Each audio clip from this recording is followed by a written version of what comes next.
Chapter 1302. The sudden change caused everyone present to have a dazed expression on their faces, including Yashur, who was equipped with the Saint Knight armor. This is... Yashur raised his hands and looked at the cold armor covering them. He clenched his fists and a strange power filled his body. Although Yashur had never felt such power before, he instantly understood the essence of this power. It was the magic of the Dragon Clan. In other words, the armor on his body was the genuine, Holy Knight armor. I have the Holy Knight armor. I've become a Holy Dragon Knight. Less than a month ago, Yashu, who had been a dragon nurturer who hadn't even been born fall, was at a loss. Yashu seemed to have heard someone's voice and his eyes widened. When he reacted, confidence appeared on his face and he shouted in the direction of the corpse dragon. Thanks. Yak. Yak? Lebecca was surprised. Could it be that the Holy Knight armor was given to Yashu by Yak? How is that possible? Sylvia cried out in shock. To create the Holy Knight armor, one must first become a holy dragon. Is Yak a holy dragon? But she was just born. Even if she becomes a holy dragon, without a certain amount of magic, she can't create the Holy Knight armor. Yak, on the other hand, is only a baby dragon less than a month old, yet she has enough magic to create the Holy Knight armor. Wu Yan's eyes flickered. Yak, you are indeed not an ordinary dragon, Suddenly, Wu Yan felt an intense gaze on him. He narrowed his eyes.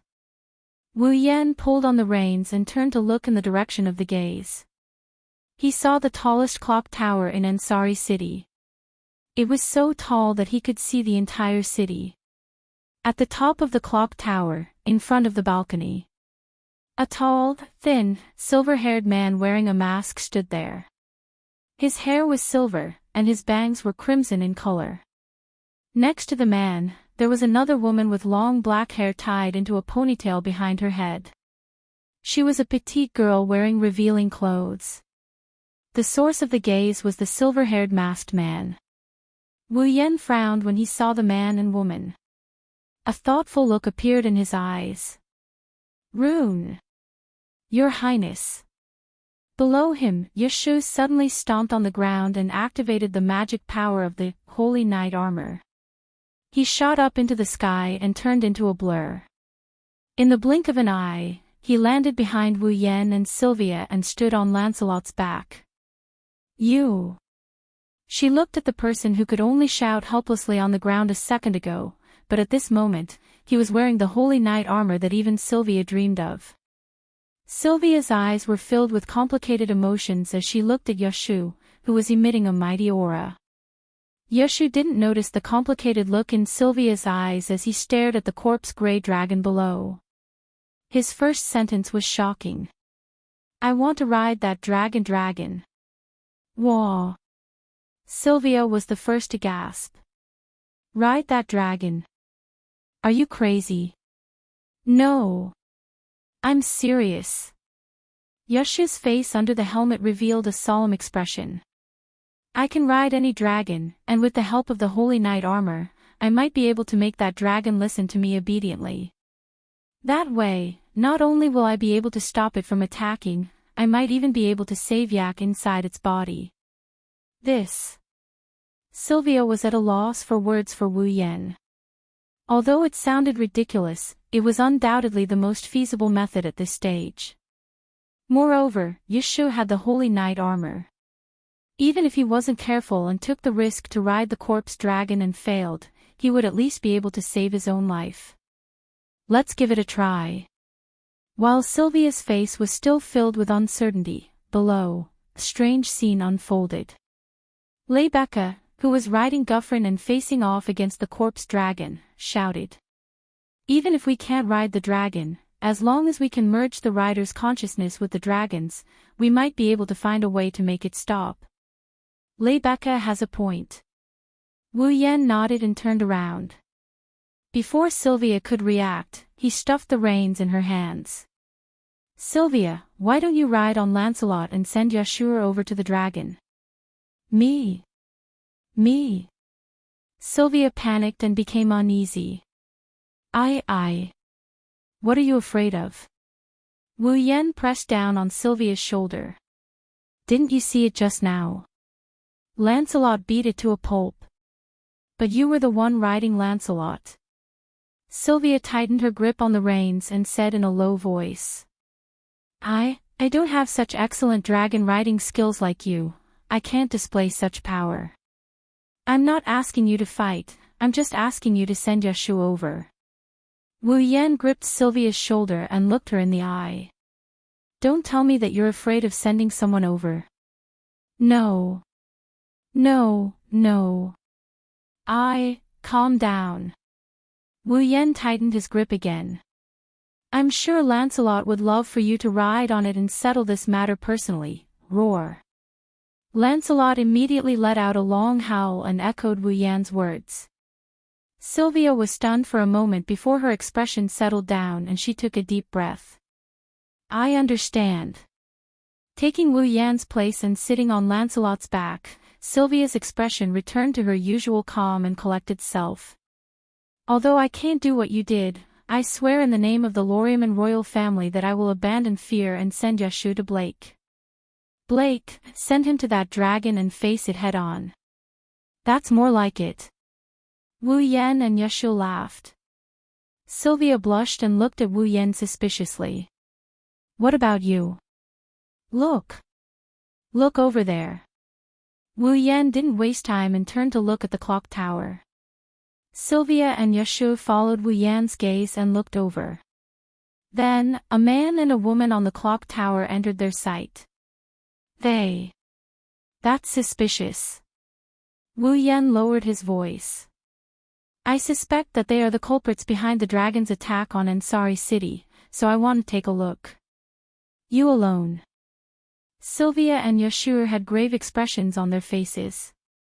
Will it work? Ha.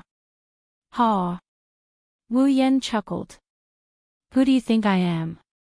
Wu Yan jumped down from Lancelot's back and he landed firmly on the ground against the howling winds. He then dashed towards the clock tower. He's fine after jumping down from such a high place and he's not even wearing a paladin armor. Yashu was speechless. Rune, who is he? I don't know. Sylvia pulled on the reins in her hand and revealed a beautiful smile. But I'm sure he's a good person. If Wu Yan finds out that Sylvia gave him a card, he would probably reconsider pulling Sylvia in, right?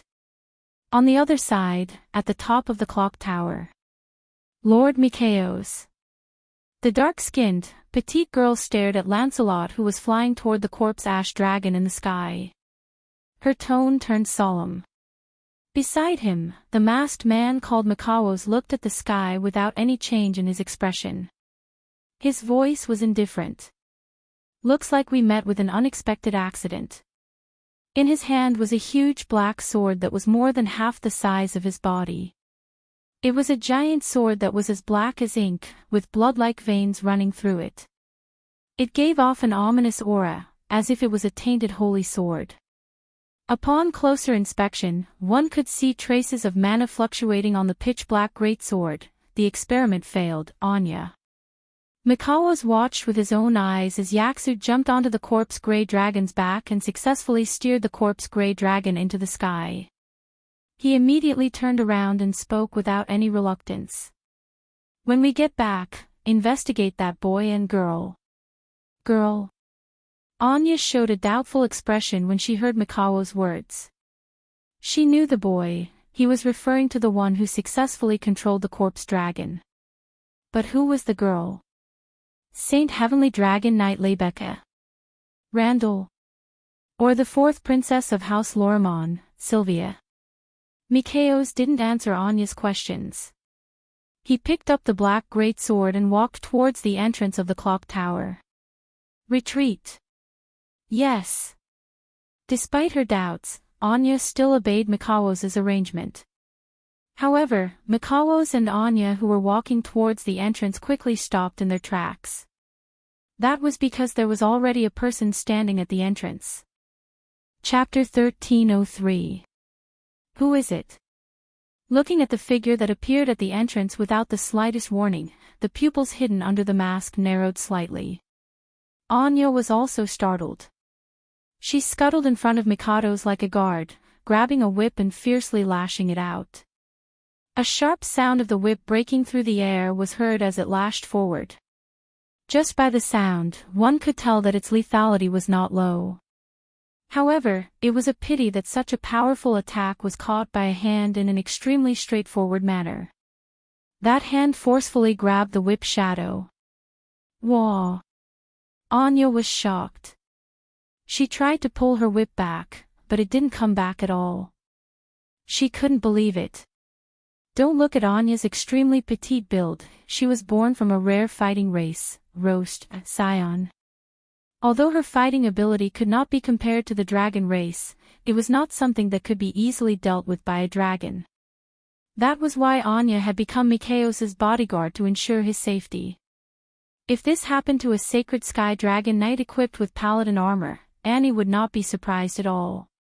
However, she did not see any trace of paladin armor on the other party, not even an ordinary armor. The other party took her attack with a pure human body. Moreover, it was done very easily. This also proved that the other party's fighting ability was at least not below Annie's.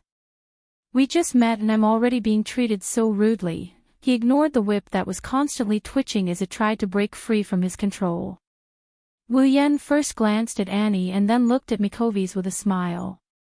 It seems that the attack of the corpse ash dragon is most likely related to you. Hearing this, Annie's heart tightened as she realized that she had done something stupid. If she had not attacked just now, the other party would not have any evidence to prove that they were suspicious even if their clothes were a bit special. Thinking of this, Annie clenched her teeth as killing intent appeared in her eyes. Since you've discovered so many things, then, please obediently accept your fate. So many things. Wu Yan shook his head. No. At most, I only know that you guys are the culprits behind the corpse ash dragon's actions. I don't know anything else. If possible, I hope you can try your best to answer my questions and let me know more. Don't even think about it. Anya's free hand reached behind her back and pulled out a sharp dagger with a crisp sound. I won't let you get close to Mikaeos. Oh, so it's called Wu Yan. Wu Yan nodded in realization, once again making Anya realize that she had done something wrong. She clenched her teeth fiercely, her eyes filled with vigilance. How loyal. Seeing Anya standing in front of Mikaeos with a vigilant expression, Lin Sanjiu thought to herself. Wu Yan shrugged. You remind me of Elaine. Both of you are equally loyal. I wonder if the Mikaeos you mentioned is as disgusting as Will Scott. You, Anya, although she didn't know who the Elaine and Will Scott that Wu Yan mentioned were, when she heard Wu Yan calling Mikaeos disgusting, she was about to explode but was stopped by Mikaeos. Looking past Anya's frail body, Mikaeos raised his face that was covered with a cold mask and looked at Wu Yan. You, who are you? Me. Wu Yan raised an eyebrow and looked at his Ansari Dragon Riding Academy uniform. He pretended to sigh. As you can see, I'm just an ordinary student. Yes. Wu Yan smiled meaningfully. At least for now. Mikaeos lowered his head and remained silent. Then, since you asked me a question, I'll ask you a question too. His gaze swept towards the pitch-black greatsword in Mikaeos' hand. Wu Yan narrowed his eyes when he felt the magical energy and ominous aura fluctuating from it. That greatsword in your hand isn't ordinary, right? This is the product of mechanical engineering that the Empire is proud of and the magical engineering that the dragons have been developing for a long time. In other words, it's the product of magical engineering. Mikaeos didn't hide anything and he didn't mince his words. Wu Yan frowned and his eyes flashed with apathy. Magical engineering, an academic that combines the magic of the dragons and mechanical engineering. This is the pride of the Cypheros Empire. You're from the Empire. The two strongest countries on the Eruxtran continent, the Shepron Kingdom and the Cypheros Empire, once fought a great war. Now, although the war had stopped, the Cold War between the two countries was still going on, and it had lasted for a full 50 years. Therefore, the relationship between the Shepron Kingdom and the Cypheros Empire, not to mention good, it wouldn't be an exaggeration to say that it was bad. Under such circumstances, no one would believe that someone from the Cypheros Empire would appear in the knighthood of Lorimon without any ulterior motives. After all, although the Lorea Kingdom occupied the heart of the Eruxtran continent, it was only a small country and a vassal state. It was a vassal state that belonged to the Shepron Kingdom. In other words, the relationship between the Lorea Kingdom and the Cypheros Empire was close to being hostile. If that was the case, it would explain why the other party had sent a corpse ash dragon to attack Ansari City. To the people of the Cypheros Empire, the Lorea Kingdom was also hostile. No matter how many people died, they wouldn't feel any heartache. Naturally, no matter how many people were killed, it would be taken as a matter of course. That dragon doesn't look like an ordinary dragon, Wu Yan said as he swept his gaze towards the corpse ash dragon that was being taken away by Yashu. Not only is its body decaying, its fighting strength is weaker than a dragon of the same level. It also knows how to regenerate. It can't be killed no matter what. It can't be that it has something to do with that sword, right? This sword can use the ashes of dead dragons as a medium to allow dragons to return to this world and be controlled by the wielder to become a fighting force. Mikvis was silent for a moment before answering. You even guessed that, as expected, you're not an ordinary student. No wonder you can gather around the last descendant of the Avalon Holy Dragon royal family. Wu Yan's heart trembled. He raised his head and his gaze shot towards Mikvis like lightning, the last descendant of the Avalon Holy Dragon royal family. You said that AI is the last descendant of the Avalon Holy Dragon royal family. You actually know about the Avalon Holy Dragon royal family. Mikawos's voice was filled with surprise as well. That's strange.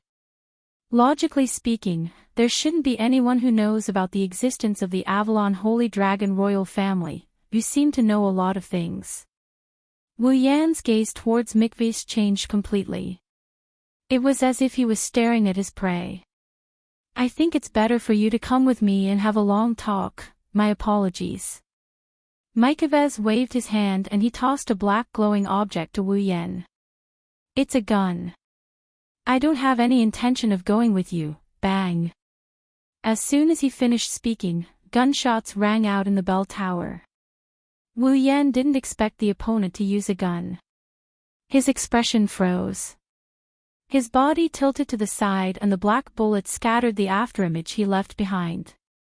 He dodged the bullet. Anya was shocked. Run. Mikvis made a prompt decision to retreat. He quickly fired at Wu Yan while retreating towards the balcony with his greatsword. Trying to escape. Wu Yan's eyes flashed with a cold glint. With a leap, he dashed out like a phantom.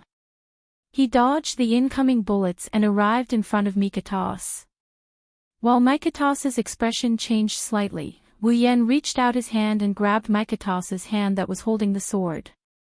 TCH. Mikvis clenched his teeth and forcefully twisted his hand. The next moment, something that even Wu Yan didn't expect happened. With a cracked sound, Mikawos's hand was severed at the base, and his figure retreated explosively. Only then did Wu Yan realize that Mikvis' hand was actually a prosthetic. Wu Yan was taken aback by the sudden turn of events. In the blink of an eye, Mikavez picked up Anya's petite frame and jumped off the balcony before falling off the clock tower. Wu Yan reacted and quickly grabbed the black greatsword left behind by Mikvis. He rushed to the balcony and looked down. Unfortunately, Mikvis and Anya were long gone. Looking at the black greatsword in his hand, Wu Yan was silent. Chapter 1304. In the end, under Yashio's control, the corpse-gray dragon left Ansari City and came to the sky. However, Yoshio took out the intrinsic magic device of the paladin armor and slashed it in half, erasing it into nothingness. According to Yaksu, after riding the corpse gray dragon, the consciousness of the corpse gray dragon fused with him and transmitted a wish to him, hoping that Yaksu would be able to let it sleep underground again and no longer be controlled by others. In order for Yaksu to kill it, the corpse gray dragon even used its last bit of strength and promised to release Yak before Yaksu killed it. Thus, in the end, Yaksu was able to kill the corpse gray dragon without worry and save Yak from danger. It could be said that the one who saved Ansari City was Yaksu himself. However, Yaksu did not receive the support of the crowd after saving Ansari City. Instead, he was punched by Wu Yen, Lebecca, and Sylvia, causing him to fall to the ground. That was to be expected. According to the remnant consciousness of the corpse gray dragon, it should have protected Yak at the last moment before its death and returned underground. That is to say, if Yashu didn't interfere twice, Wu Yen and Rebecca would have given up on dealing the final blow to Corpse Ash Dragon. Corpse Ash Dragon would have died a long time ago and Aiko would have been fine. In the end, because of Yashu's interference twice, things had become a lot more complicated. Naturally, everyone who had worked hard would be dissatisfied. Of course, Yaksu's interference was not completely without benefits. At the very least, Yak, the dragon girl who originally regarded Yaksu as her watchdog, finally acknowledged him. He finally acknowledged Yashu and even created a Holy Knight armor for Yashu. Unfortunately, it was not the Holy Knight armor that Yak created. The dragon clan had a shared inherited memory, which was the so-called dragon seed memory. In the dragon race, every dragon that had ever created a Holy Knight armor would store the design of their own Holy Knight armor in their dragon seed memory. Together with other memories, it would make it easier for the descendants of the dragon race to understand certain things. According to her, the paladin armor that Aik presented to Yashur is merely a replica of the paladin armor design left behind by her ancestors. The system also said that the Holy Knight armor was created by the holy dragons according to the data of its master's body. It was the most suitable magic equipment for its master. In other words, the Holy Knight armor Yak created was only a copy of the Holy Knight armor used by someone else. It was not suitable for Yaksu. Naturally, it could not be the same as the Holy Knight armor the holy dragons presented to their master because it was the most suitable and could unleash the most power. Yashu, who was equipped with the Holy Knight armor, could only be considered a half-baked Holy Sky Dragon Knight. Furthermore, as a copy, the Holy Knight armor had a time limit, making Yaksu even more half-baked. Not to mention, the replicas couldn't be worn by others at all. Yak had spent quite a bit of effort to pick out the parts that Yashur could equip from all the designs of the Holy Knight armor and piece them together to create a set of Holy Knight armor that was in a rush. The Holy Knight armor might not even be as good as a copy. But from another perspective, how many people in this world would have the opportunity to equip the Holy Knight armor? Even a princess like Sylvia did not have a Holy Knight armor, did she? Yaksu was able to equip the Holy Knight armor in a short time.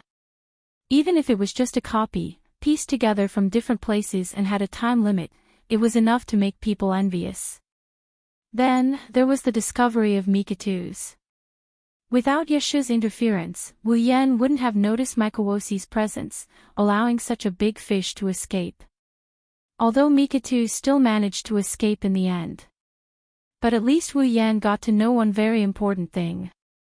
Yak was the last descendant of the Holy Dragon royal family of Avalon. With this information, Wu Yen could proceed with his first dungeon mission. After the incident of the corpse dragon attacking Ansari City came to an end, Ansari City started to clean up the mess. Fortunately, there were only injured people in this incident. No one died, which was a great fortune in the midst of misfortune. However, Ansari City still suffered quite a bit of damage. Many buildings were destroyed and a considerable number were partially destroyed.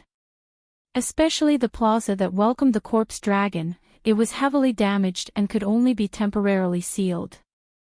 In order to restore Ansari City to its original state, the citizens will be very busy in the coming days. As for the origin of the corpse Grey Dragon and the behind-the-scenes incident, the mayor of Ansari City gave the reason that dragon matters should be handled by the Dragon Riding Academy and handed over to the Ansari Dragon Riding Academy's student council to be fully responsible for it. So, whether it was the information Wu Yan obtained from Mikitu's or the information Yaksu obtained from the corpse dragon's consciousness, all of it was collected by Lebecca. According to Lebecca, after collecting the information, she will report it to the higher-ups of knighthood. When the time comes, the Lorimon Holy Dragon Knights will take over and investigate the incident. Wu Yan snorted at Lebecca's words. No matter which world it was, organizations like the police would only rush to the scene after the incident to clean up the mess. The Lorimon Holy Dragon Knights were equivalent to the police of knighthood, they still inherited this glorious custom. How could Wu Yan not snort at them? However, this had nothing to do with Wu Yan, he already obtained the information he wanted.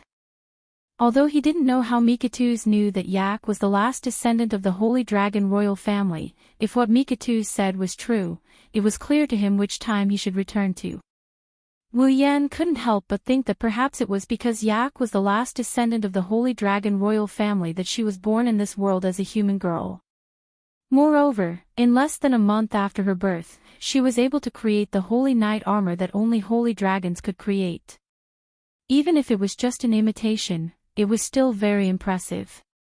After all, creating the holy knight armor required a lot of mana and the prerequisite was that she was a holy dragon. Yet, Yak was able to do so. This also proved that Yak's rank was very likely holy dragon rank. Of course, this was what other people thought. Only Wu Yan knew that Yak was the last descendant of the Holy Dragon royal family. In terms of rank, she was much stronger than the so-called Holy Dragons.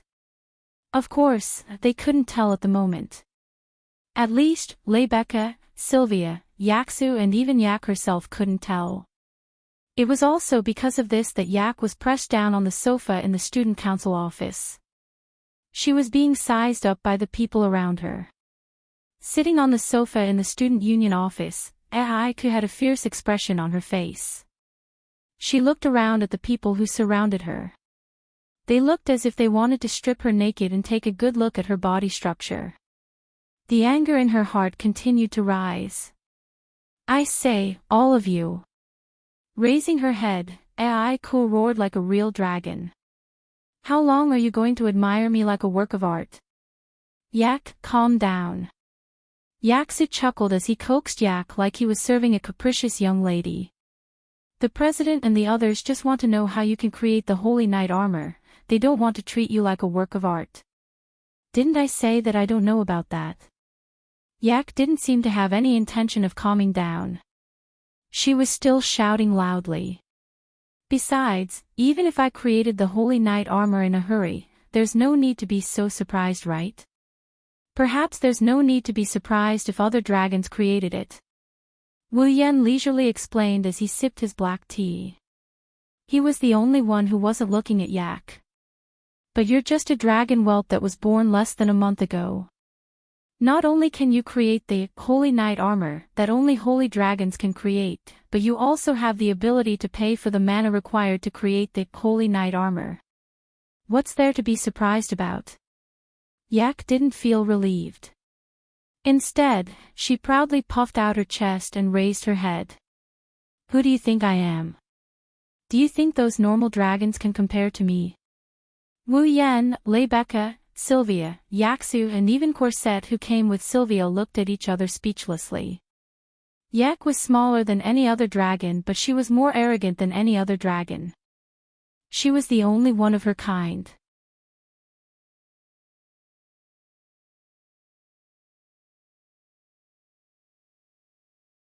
Chapter 1305. Looks like we won't be able to get anything out of this research. Lebecca retracted her gaze that had been sizing up Aiku. She raised her hands and hugged them in front of her chest. Her pair of full and round breasts suddenly became more prominent due to her unconscious actions, causing Yashu to blush. We can only let experts research Yak. Research? As soon as Rebecca finished speaking, Yashu shuddered as if he heard some bad news. Yak jumped up from the sofa and shouted. Don't even think about it. I will never let those professors do their research on me again. If anyone dares to research me again, I'll stomp them flat. Seeing Yashu and Yak's intense reaction, Wu Yan, Rebecca, Sylvia, and Cosette were stunned. Then, they remembered something. When Yak was just born, in order to figure out why a dragon like her would be born in this world as a human girl, the Ansari Dragon Riding Academy had also arranged for a doctor who had a great authority in dragon research to examine Yak. However, this doctor's research method was rather extreme. She had a strong interest in AI-Ku and even kidnapped AI-Ku in private, intending to dissect her. Fortunately, at that time, Sylvia just happened to bump into Yashur, who was jumping around anxiously because of Yak's disappearance. With Sylvia's help, Yashur finally found Yak and rescued her from the doctor's scalpel. Later, that professor didn't seem to want to give up on the opportunity to research Yak. She ran to the Ansari Dragon Academy and became Wu Yan, Yashur, and Sylvia's class teacher. While teaching, she was also eyeing Yak covetously. It was because of this that Yashu and Yak reacted so violently. Thinking of this, Wu Yan and the girls looked at each other and smiled bitterly. Forget it, Rebecca. Wu Yan looked at Rebecca and shook his head. Since AI-Ku isn't willing, let's not force it. Anyway, there's no harm in this matter for us. This is a good thing for Yashur. Just let it be. This. Rebecca pondered for a moment before nodding. Roland is right. It's not a bad thing anyway. Let's just let it be for now. Yashio and Yak heaved a sigh of relief. Their expressions as if they had just escaped death amused everyone present. How unfortunate. Rebecca suddenly sighed regretfully. If it wasn't for the appearance of the corpse ash dragon, I wouldn't have been able to survive. I wanted to go on a date with Laurent that day. Pooh. Wu Yan, who had just sipped a mouthful of black tea, shuddered because of this sudden statement. He spat out all the tea and sprayed Yashur, who was sitting opposite him, with an astonished expression on his face. I'm sorry. Wu Yan smiled apologetically and said, What are you talking about all of a sudden? Date. Sylvia's face slowly turned red, and her mind started to wander. This is shameless. As the student council president, how can you? Oh. Corset looked at Sylvia in shock. Her Highness actually wavered. And not at all. That's not a shameless thing. Your Highness. Rebecca smiled and interrupted Sylvia's weak retort. The reward for winning the Aries Dragon ritual is a one-day date right. Have you all forgotten? Wu Yan and the rest were startled but soon understood. If you didn't mention it, I would have forgotten. Wu Yan said, and Rebecca looked like she had suffered a blow. I didn't think my date right would be forgotten by you. In the Ansari Dragon Riding Academy, Rebecca's popularity was at its peak. There wasn't a single student who didn't worship this powerful and beautiful goddess of their dreams. Otherwise, on the day of the Aries Dragon ritual, when Rebecca announced that the winner would get a one-day date with her, the spectators and contestants wouldn't have nearly rioted. Now, a member of the opposite sex had forgotten about a date with Rebecca. Even if Rebecca was only pretending to be shocked, she still felt strange. On the contrary, Sylvia, Yashur, and Yak looked at Wu Yan with praise. Not being affected by beauty, this is the attitude a true knight should have. Even President Rebecca's charm can be ignored. Laurent, you're amazing. Well, you're much better than my guard dog who only knows how to be infatuated with human females. Wu Yan didn't know whether to laugh or cry when he heard the three of them talking about the same topic. Rebecca calmed herself down and she smiled. She whispered into Wu Yan's ear in a sweet voice. Then, when do you plan to exercise the one-day date right? Me? Wu Yan scratched his face and shrugged. I can do it anytime, it depends on your mood. Then let's do it tomorrow. The corner of Rebecca's mouth curled into a happy arc. I'll look forward to it. Seeing how Wu Yan and Rebecca decided to go on a date in front of everyone, Ashu couldn't help but feel envious. Yak snorted in disdain. Cosette maintained a smile on her face. Sylvia, on the other hand, had a bad feeling about this. Sylvia wasn't sure why that was the case. Maybe Wu Yan is the only person who called her by her name, the only person who didn't hesitate to reprimand her when she made a mistake or was weak, and the only person who helped her out. His position in her heart has become a bit special. At that thought, Sylvia suddenly recalled something. Right. With a serious expression, Sylvia turned around and looked at Wu Yan. Speaking of the Aries dragon ritual, I've also made a declaration to you. You won that time. You said that I have to promise you one thing. You can also mention that thing together, speaking of which, there is indeed such a thing. Wu Yan first blinked his eyes and then nodded his head as though he was enlightened, revealing a bright smile. The next moment, Wu Yan uttered a sentence that shocked everyone in the audience. Sylvia, give me corset. The air froze. What?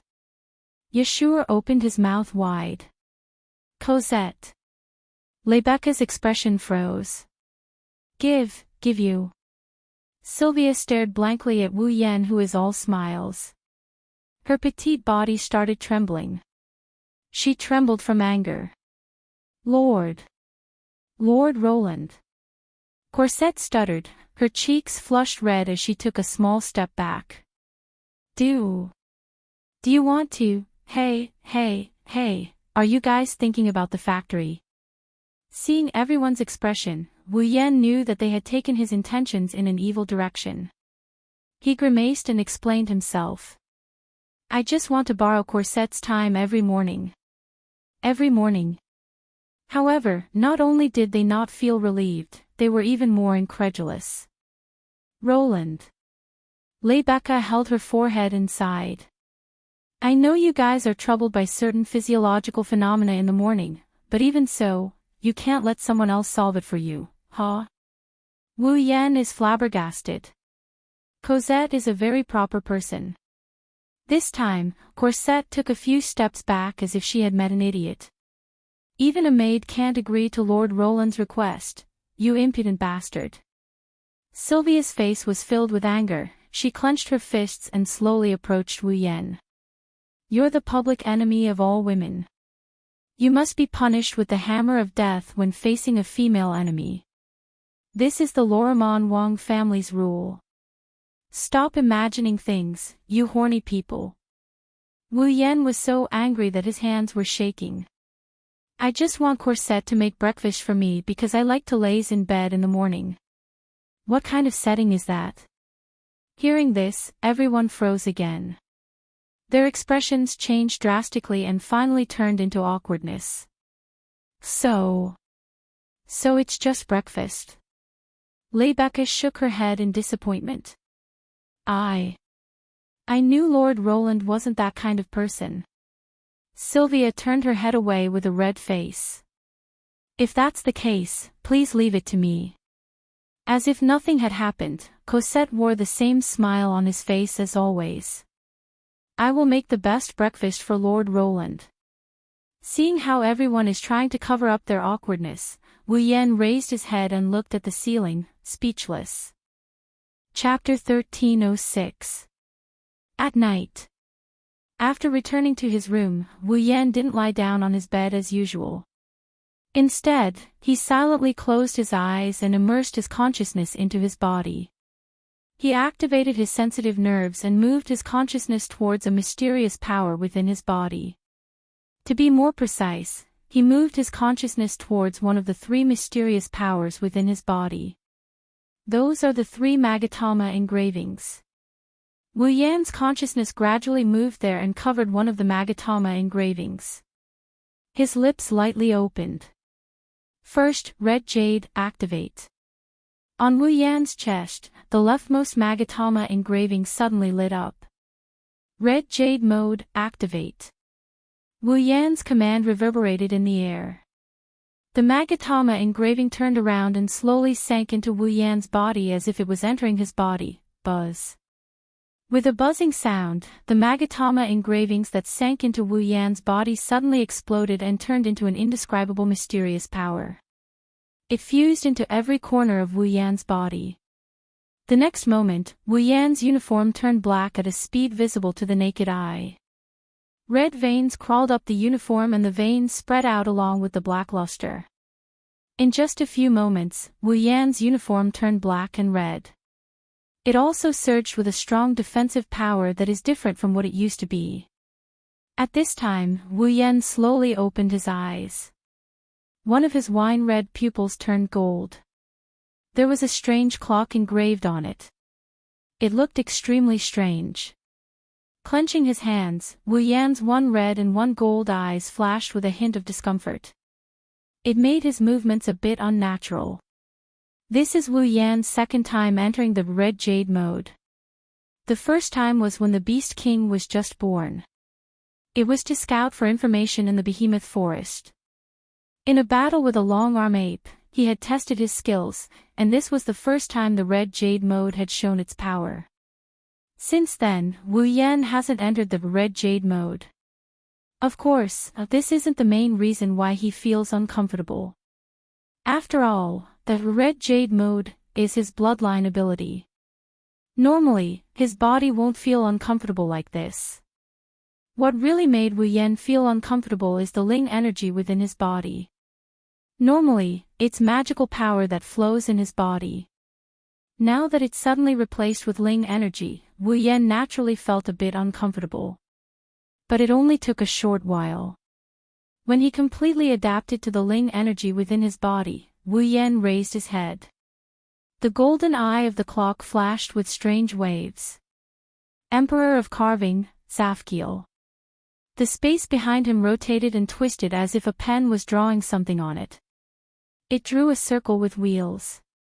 Then, a huge clock with illusory wheels rotating around it slowly vibrated out of the space, causing ripples. Dungeon World, Star Carvings Dragon Knight. Dungeon Mission, Acquire.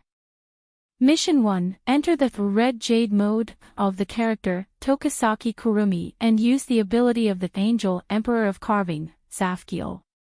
Use the bullet of 12, Yodbet. Return to the infant ritual in the Abayan Forest when the Mother of Dragons placed the last descendant of the Holy Dragon royal family in the Abayan Forest. Obtain a drop of the first blood of the last descendant of the Holy Dragon royal family before he was born. Mission reward, 10,000 equipment points, item points, ability points, and summoning points. Mission 2, not activated. Mission 3, not activated. After confirming his Mission 1, he recalled the time he got from Yeshu about the immature ritual. With a shake of his hand, a long and a short musket appeared in his hand out of nowhere. He gripped both muskets in his hand. Taking a deep breath, Wu Yan slowly mobilized all the Reiki in his body and infused it into the musket. Let's begin. After saying that, Wu Yan pointed the short and long muskets at the Roman numeral 12, on the Emperor of Carving, Safkiel, behind him. Emperor of Carving, Safkiel, dash bullet of 12, Yodbet. 12, Yodbet. Behind him. The Emperor of Carving, Safkiel, S dial shook violently and a shocking Reiki burst out. It instantly filled the entire room and stirred up a turbulent atmosphere. A black and red stream of Reiki spiraled up from the Roman numeral 12 and flowed into the short musket that was pointed at it.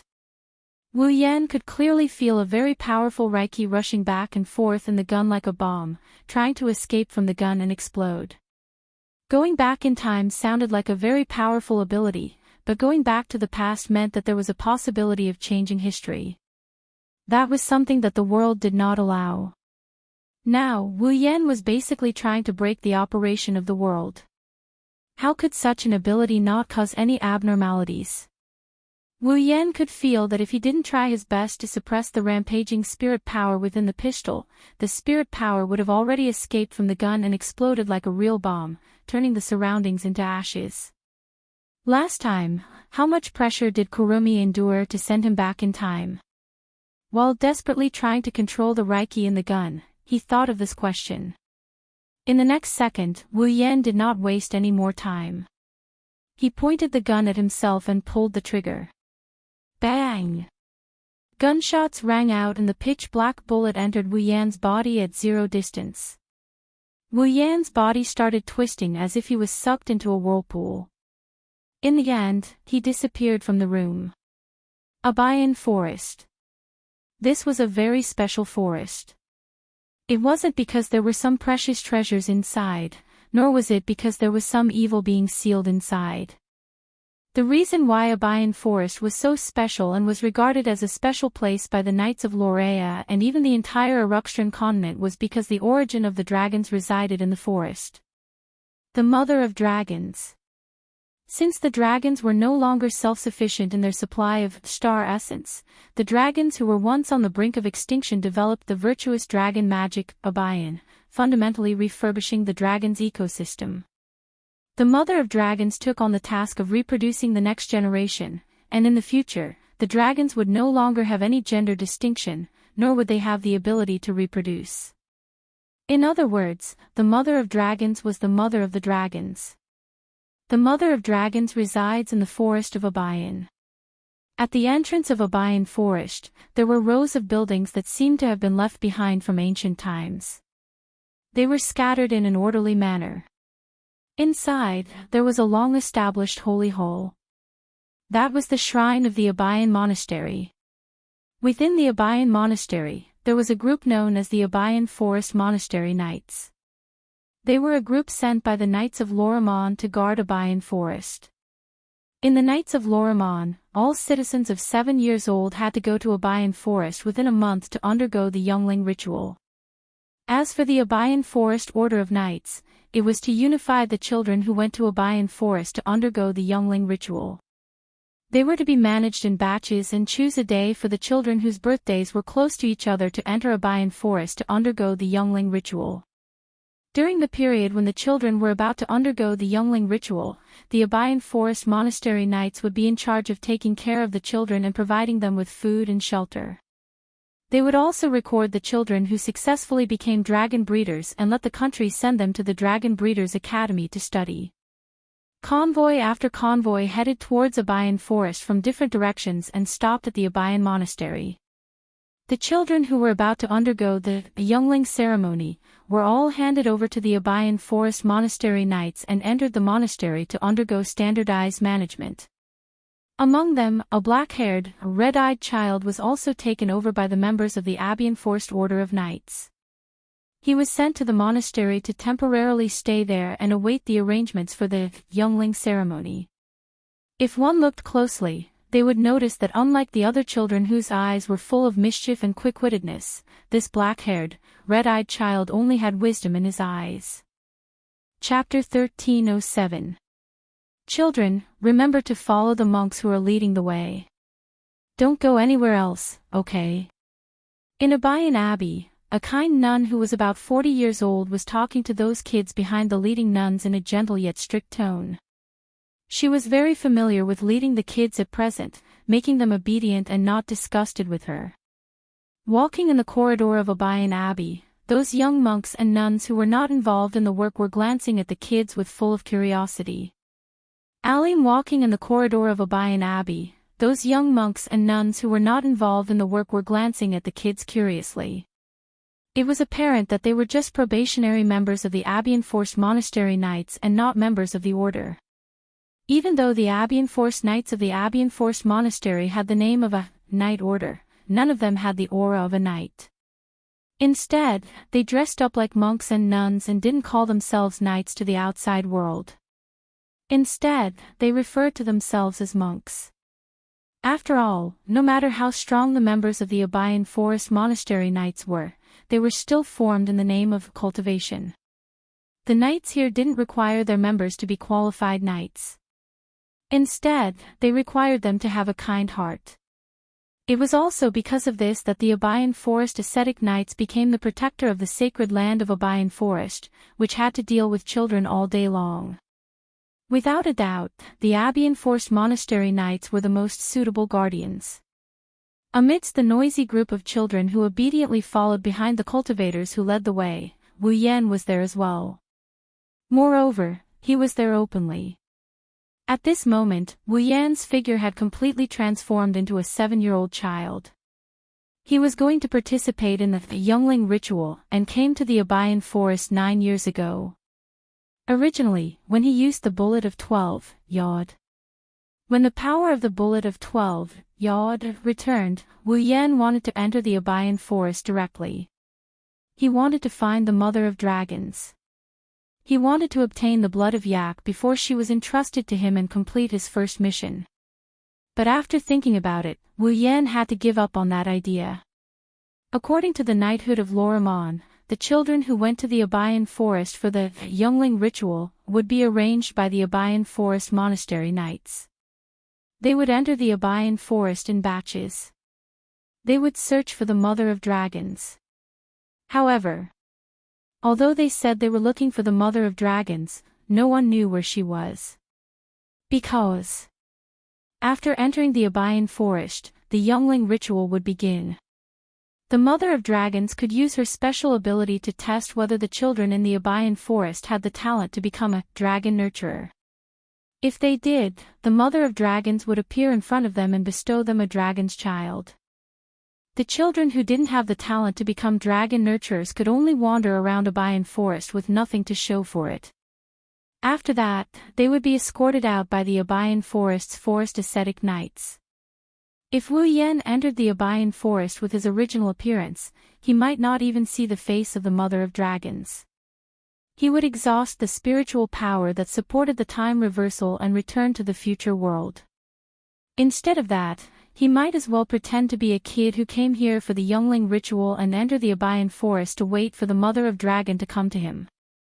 Wouldn't that be better? As for whether he had the talent to become a dragon nurturer, Wu Yan didn't doubt it at all. He didn't think that as a true ancestor, he would lose to a group of ordinary children. Therefore, as soon as Wu Yan arrived, he immediately extracted some magical power from the star carving that sealed his power and used an illusionary spell to turn his body back to his 7-year-old appearance. He blended into the group of children who came for the youngling ritual and entered the Abayan Forest under the arrangement of the Abayan Forest monastery knights.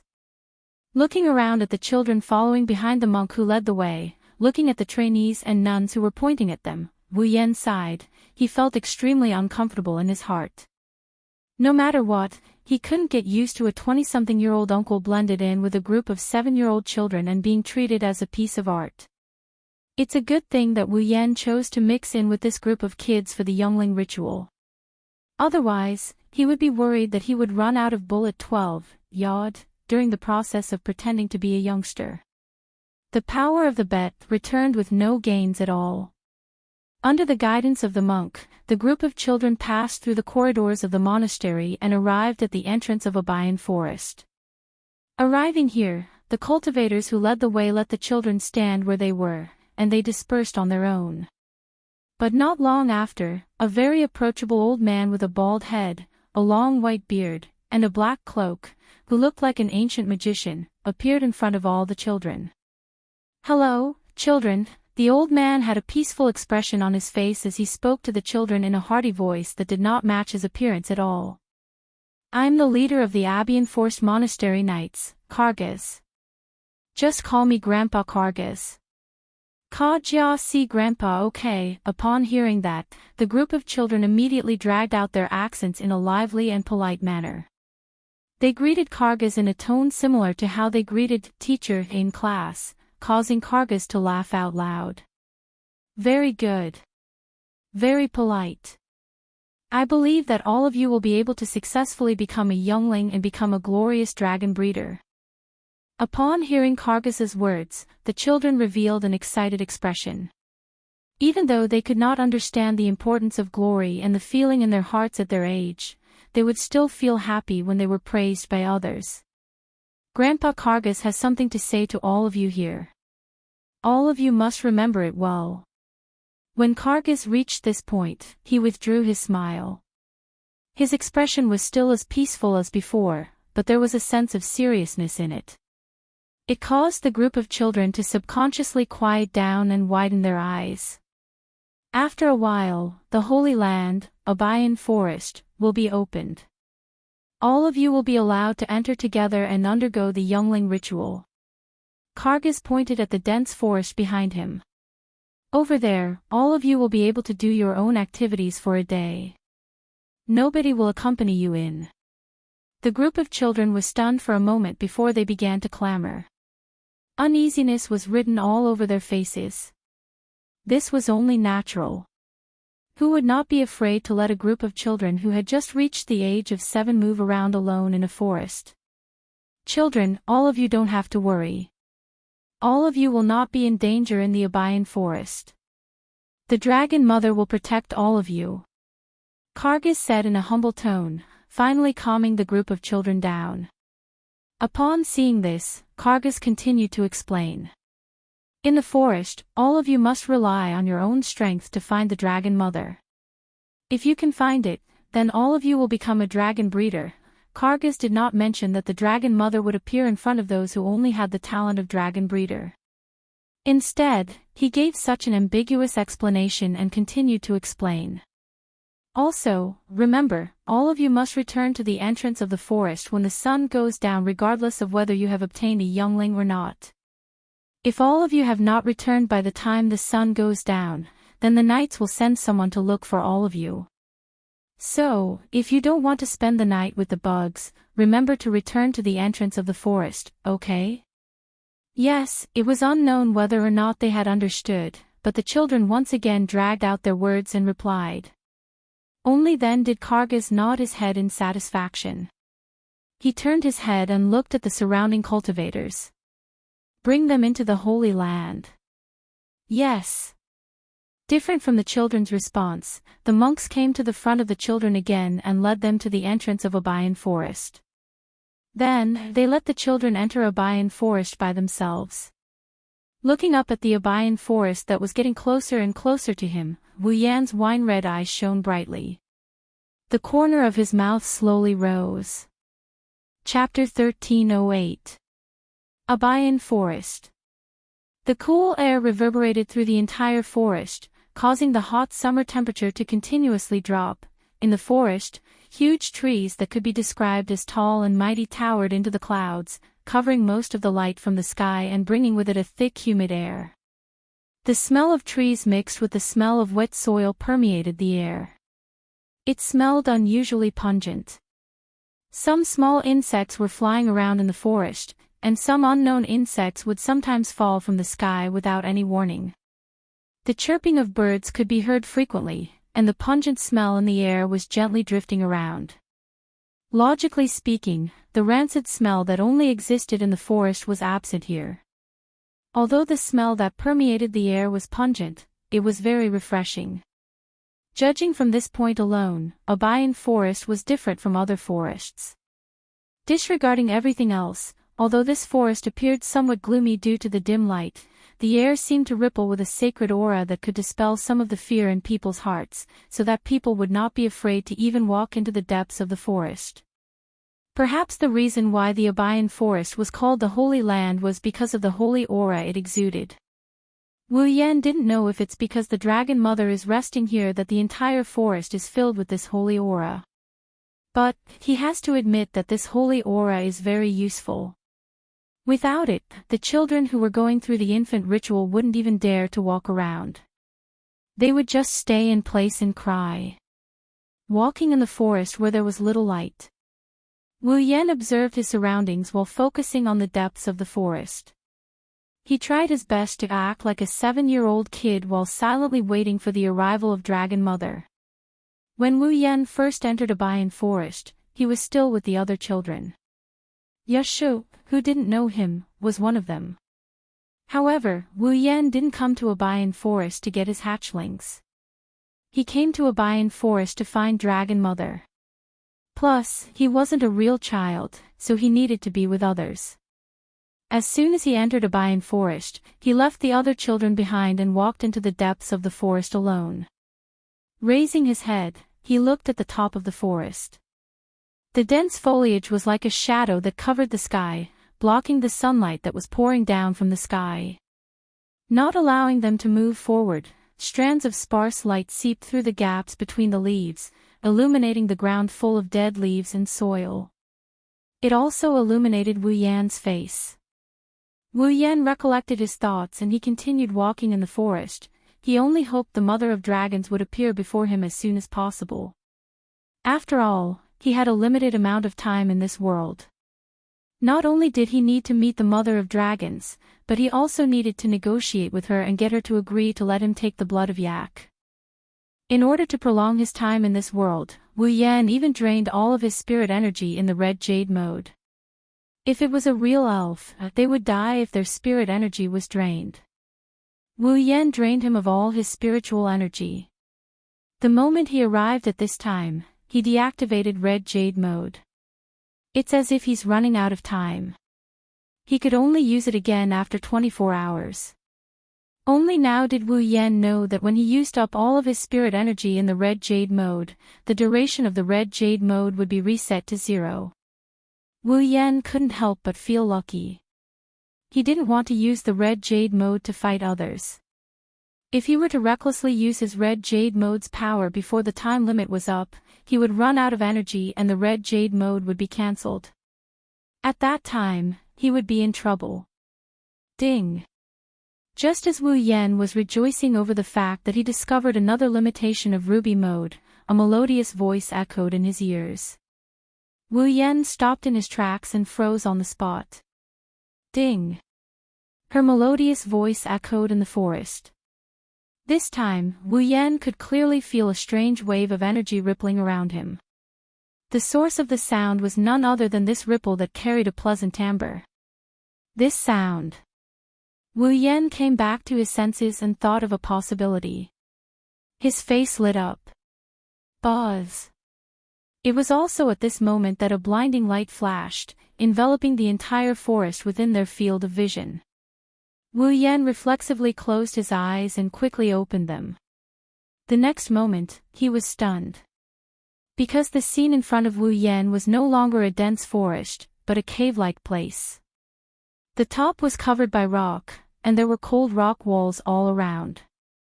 Spheres that provided light to the dark cavern floated back and forth. It was an extremely strange scene, but Wu Yan felt that it was natural. This place is... Wu Yan frowned slightly and looked forward. There, a clear flowing lake flickered with a bright arc of light. It was so clear that one could see the bottom. On the opposite shore of the lake, there was a magnificent building that looked like an ancient temple. The foundation was built with square stones, and there were countless cylinders engraved with complicated patterns in the temple. One could even clearly see that inside the temple, there was a large mural on the wall. As for the content of the mural, Wu Yan could not see it clearly from his angle.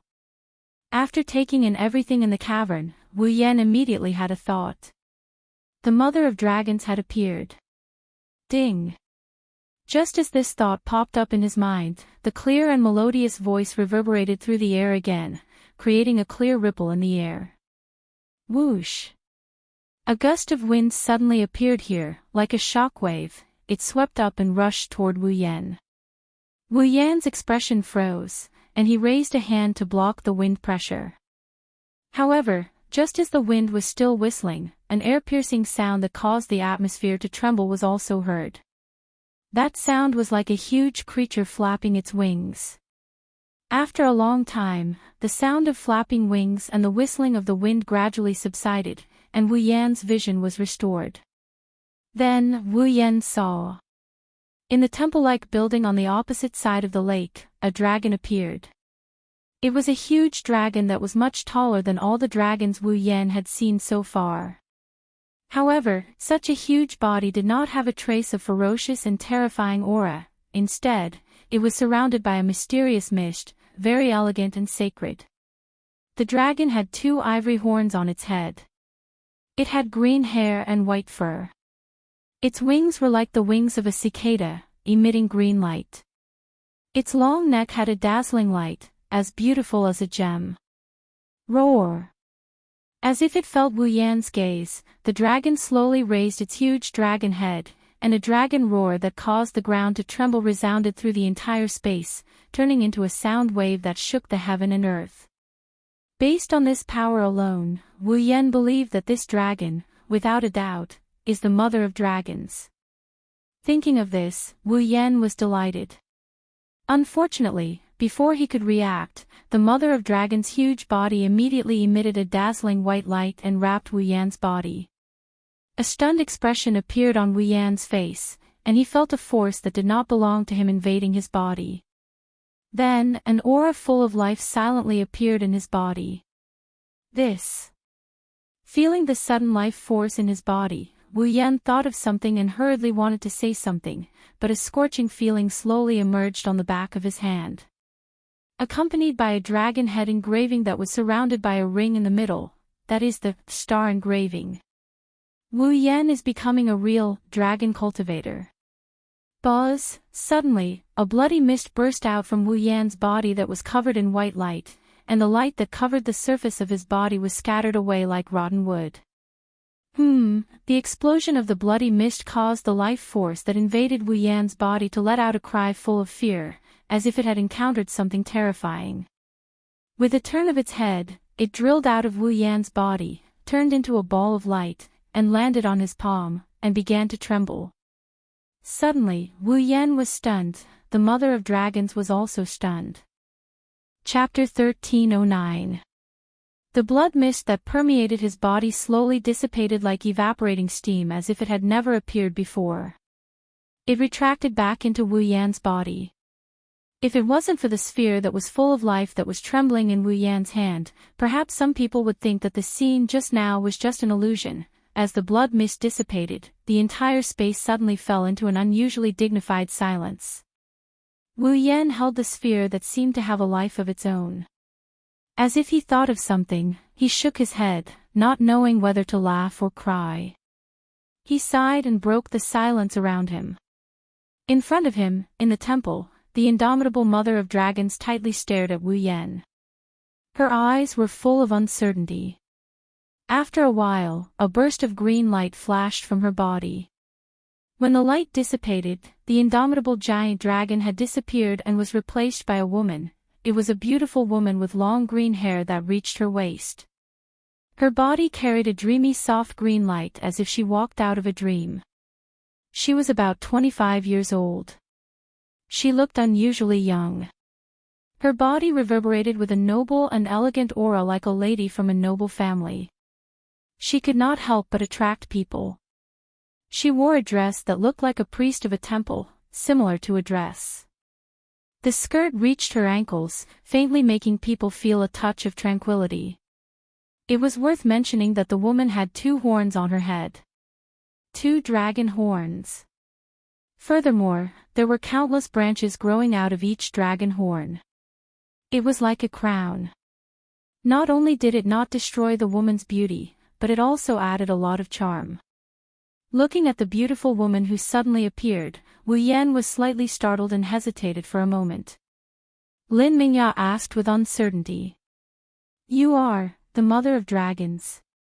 The woman should be the mother of dragons." She raised her head and looked straight ahead with her clear emerald eyes.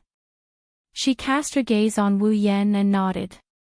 Then, a voice that clearly belonged to a young girl, but full of vicissitudes of life, echoed from the mother of dragons' slightly opened red lips. "Why did the baby I gave you seem to be rejected by your body and was pushed out?" Yes, the life that just appeared in Wu Yan's body was now lying in Wu Yan's hand trembling. It was the baby dragon that the mother of dragons entrusted to him. In other words, the sphere in Wu Yan's hand was equivalent to a living dragon egg waiting to be hatched. Feeling the life aura from the sphere that was doing subtle movements in his hand, Wu Yan, who already faintly knew what it was, now that he got the mother of dragons' affirmation, he shook his head and smiled bitterly. "Although I don't quite understand the principle, the reason. It should be because those restless fellows in my body can't tolerate such a weak thing existing in the same body as them. Restless fellows. The eyes of the dragon mother narrowed slightly. She pondered for a moment before she calmly opened her mouth. You, who are you? Me. Wu Yan raised an eyebrow and he grinned. I'm just an ordinary child in the Knight's Kingdom of Lorimon, no. You're not from the Kingdom of Knights. Upon hearing Wu Yan's answer, the Mother of Dragons replied indifferently, startling Wu Yan. Due to the fact that the dragon tribe is facing extinction, we dragons can only sign a contract with humans. We can obtain star essence from humans and survive. The Mother of Dragons said in a ruthless tone that was cruel to the dragon tribe. However, not all humans can be kind to the dragon tribe and gain the trust of the dragon tribe. Therefore, when I decided to let the dragon tribe rely on humans to survive, I chose the Kingdom of Knights. I chose to focus on the path of knighthood and establish the Lorimon knighthood as a clan that lives together with my dragon clan. It's also because of this reason that I can obtain the information of everyone in the knighthood through the virtuous dragon magic, Abayan. It's also through this that I can find out who has the talent to become a dragon breeder and obtain a dragon's partner. Dragon Mother looked at Wu Yan with an indifferent expression as she affirmed Wu Yan.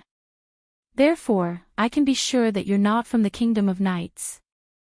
Upon hearing this, Wu Yan's heart sank as he stared at the Mother of Dragons. Since you can obtain the information of everyone in the Kingdom of Knights and you're sure that I'm not from there, why did you choose to entrust your young to me? Wu Yan asked in a deep voice as he raised the sphere that was emitting life energy in his hand. According to what you said, people who aren't from the Kingdom of Knights shouldn't be able to obtain your entrustment and become a dragon breeder, right? That's not the case. The Mother of Dragons shook her head gently. With the magic of my dragon tribe, I can more or less obtain some information on the Eruxtran continent. However, due to the close relationship with the Kingdom of Knights, the information I obtain is more detailed. It's not that I didn't entrust my young to someone outside of the Kingdom of Knights. Not long ago, I made an exception and let someone from the Kingdom of Shepron become a dragon breeder because I wanted to see something from her, but I can't get any information from you. Mother Dragon was silent for a while, and then her voice sounded with a little seriousness. It's as if you don't belong to this world. Wu Yan raised his head abruptly. His wine-red pupils shone brightly as a strong suspicion rose in his heart. He realized that he seemed to have underestimated the Mother of Dragons, who could only be the center of the dragon tribe's reproduction system. Putting aside how powerful she was, just her wisdom and analytical ability alone made her worthy of being the mother of the dragon tribe. Suppressing the suspicion in his heart, Wu Yan closed his eyes. When he opened them again, they had returned to normal. You said that you can't get any information from me. Wu Yan looked at Dragon Mother with a smile that didn't look like a smile on his face. In other words, you don't even know my identity and you're already planning to entrust your young to me.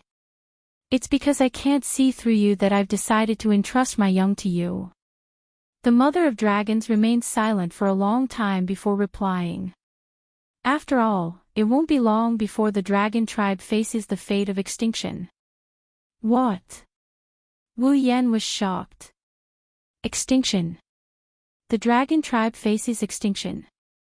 Isn't this joke a little too much? Although the dragon tribe is powerful and their lifespan is incomparable to the average human, there will still be an end. The Mother of Dragons spoke as if it had nothing to do with her. Same for me, this time, it was Wu Yan's turn to be silent. The dragon tribe's ecosystem has been fully updated.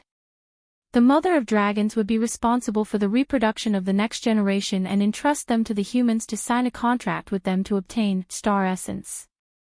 Other than the Mother of Dragons, the other dragons no longer have a gender and no longer have the ability to reproduce.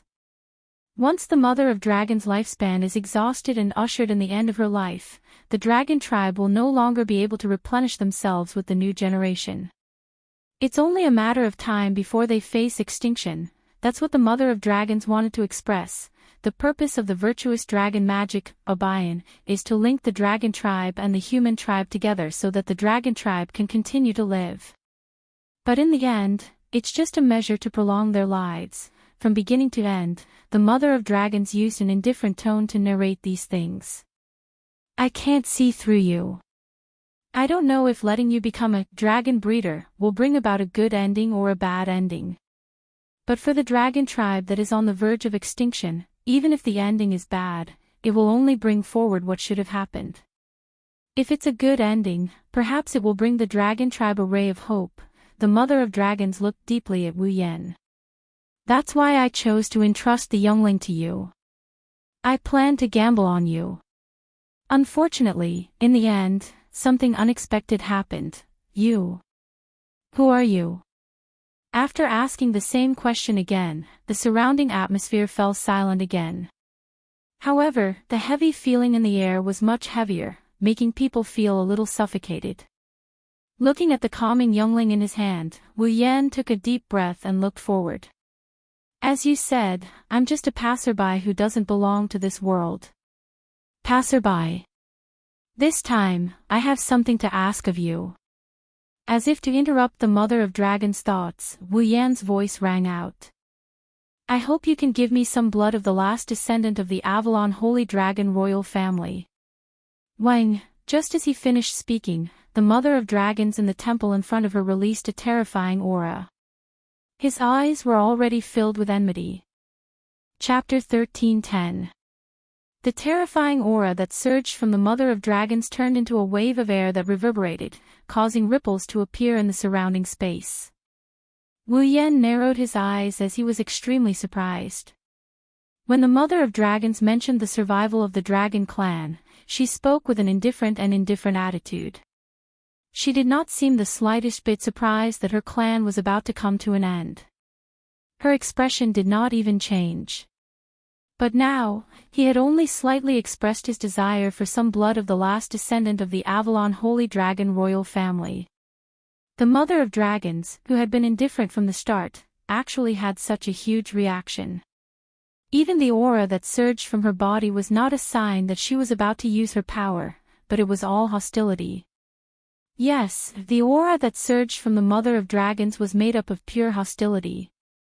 Could it be that he had unintentionally offended the Mother of Dragons in some way? While Wu Yan was thinking about this, Dragon Mother's cold voice entered his ears. You're right. You're right. You can go back. With an unquestionable tone, the Mother of Dragons said coldly. There are still some children undergoing the youngling ritual, waiting for me to give them youngling. Our conversation ends here. Hearing the Mother of Dragons' words, Wu Yan's eyes narrowed slightly. Can I know the reason? I don't know where you found out that I had already given birth to the last descendant of the Avalon Holy Dragon royal family and was about to let her be born.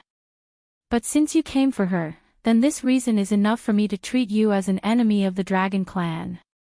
The Mother of Dragons' voice was getting colder and colder. Leave now. I can pretend that nothing happened. You were so calm when talking about the survival of the dragon clan, but when talking about the last descendant of the Avalon Holy Dragon royal family, you showed such a strong hostility. Seeing that the Mother of Dragons had begun to order him to leave, Wu Yan was baffled and his brows gradually furrowed. It seems that in your heart, the importance of the last descendant of the Avalon Holy Dragon royal family seems to be much more important than the survival of the dragon clan itself. Hearing that, the Mother of Dragons stared closely at Wu Yan and immediately closed her eyes. Because the key to the survival of the dragon clan depends on the last descendant of the Avalon Holy Dragon royal family. Wu Yan's heart tightened. In his mind, Aika's appearance could not help but slowly appear. Until now, he still hadn't figured out why Aika was born in this world in human form. Was it because Yak was the last descendant of the Avalon Holy Dragon royal family that she descended into this world in human form? The answer, of course, although he didn't know what exactly was going on, after combining it with the words of the Mother of Dragons, Wu Yan had a feint of the Holy Dragon royal family. The reason why Aiko was born into this world in human form was to use her identity as a dragon to mate with a human male and produce offspring, thus preserving the dragon bloodline that was on the verge of extinction. Humans had an abundance of star sprites. Through the union with humans, the half-human half-dragon offspring might be recognized by the planet and regain the right to make the star sprite self-sufficient. That's hard to say. Thinking of this possibility, coupled with the Mother of Dragons' words that the key to the survival of the dragon clan depends on the last descendant of the Avalon Holy Dragon royal family, Wu Yan was even more certain of the guess in his heart. If that's the case, then it's no wonder the Mother of Dragons would suddenly have such a strong hostility towards him. After all, it's not an exaggeration to say that Aiko is the last hope of the dragon clan. Based on this situation, it's undoubtedly impossible to get the Mother of Dragons to give him the blood of the last descendant of the Avalon Holy Dragon royal family. However, from what the Mother of Dragons just said, Wu Yan found a chance to get her to agree. Immediately, Wu Yan's furrowed brows gradually loosened and a relaxed expression appeared on his face. I just want to get some blood of the last descendant of the Avalon Holy Dragon royal family. This shouldn't be a request that can harm her, right? Go back. The Mother of Dragons' expression was still cold and did not waver at all. This made Wu Yan feel helpless from the bottom of his heart. If that's the case, of course. I won't accept the blood of the Avalon Holy Dragon royal family for no reason. I'm willing to pay a price. Go back. This time, the Mother of Dragons' voice carried a hint of anger. No matter what price you pay, it can't compare to the importance of that child. Is that so? Wu Yan's expression was calm and the corner of his mouth suddenly lifted. Then what if I say I have a way to extend your life and let you live for a while longer? Whoa. The Mother of Dragons' expression changed drastically. Seeing this, Wu Yan did not waste any time and directly reached out his hand and pointed at the void in front of him. Immediately, a green gem appeared in his hand without any warning and was exposed in this space. It's a thumb-sized tear-shaped green gem, Breath of Time, can only be used on living organisms. An item born from soil that is still in good condition after a long period of time. Chance of birth is 1%. User can obtain the life force contained within and double their remaining lifespan without any side effects. Cost, 15,000 item points. Its name is Breath of Time. Glancing at the tear-shaped green gem floating above his other hand, Wu Yan turned his eyes to the Mother of Dragons. Its function is to increase the user's remaining lifespan and double the user's remaining lifespan. It should be a very useful item for you, right? You. The Mother of Dragons' gaze swept across the Breath of Time and cast on Wu Yan. Finally, a trace of emotion appeared in her eyes. I've never heard of such a treasure in this world. Where did you get such a treasure from? The Mother of Dragons did not say that Wu Yan was lying to her. Instead, she asked such a question.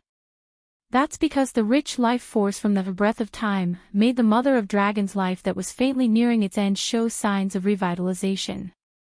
The Mother of Dragons could clearly feel that her body was yearning for that green tear-shaped gem. This made the Mother of Dragons very shocked. Didn't I just say it? I'm a traveler that doesn't belong to this world. Wu Yan showed a meaningful expression. It doesn't exist in this world, but it doesn't mean it doesn't exist in other worlds. The Mother of Dragons was at a loss. I'll repeat myself. I only want to obtain some blood of the last descendant of the Avalon Holy Dragon royal family. I have no other intentions. Wu Yan used a slightly sincere tone. Although I can't explain to you why I need the blood of the last descendant of the Avalon Holy Dragon royal family, I can assure you that I won't use it to harm anyone. So, if it's possible, I want you to agree. This. The Mother of Dragons, who was cold and emotionless just now and insisted on not compromising with Wu Yan, finally hesitated.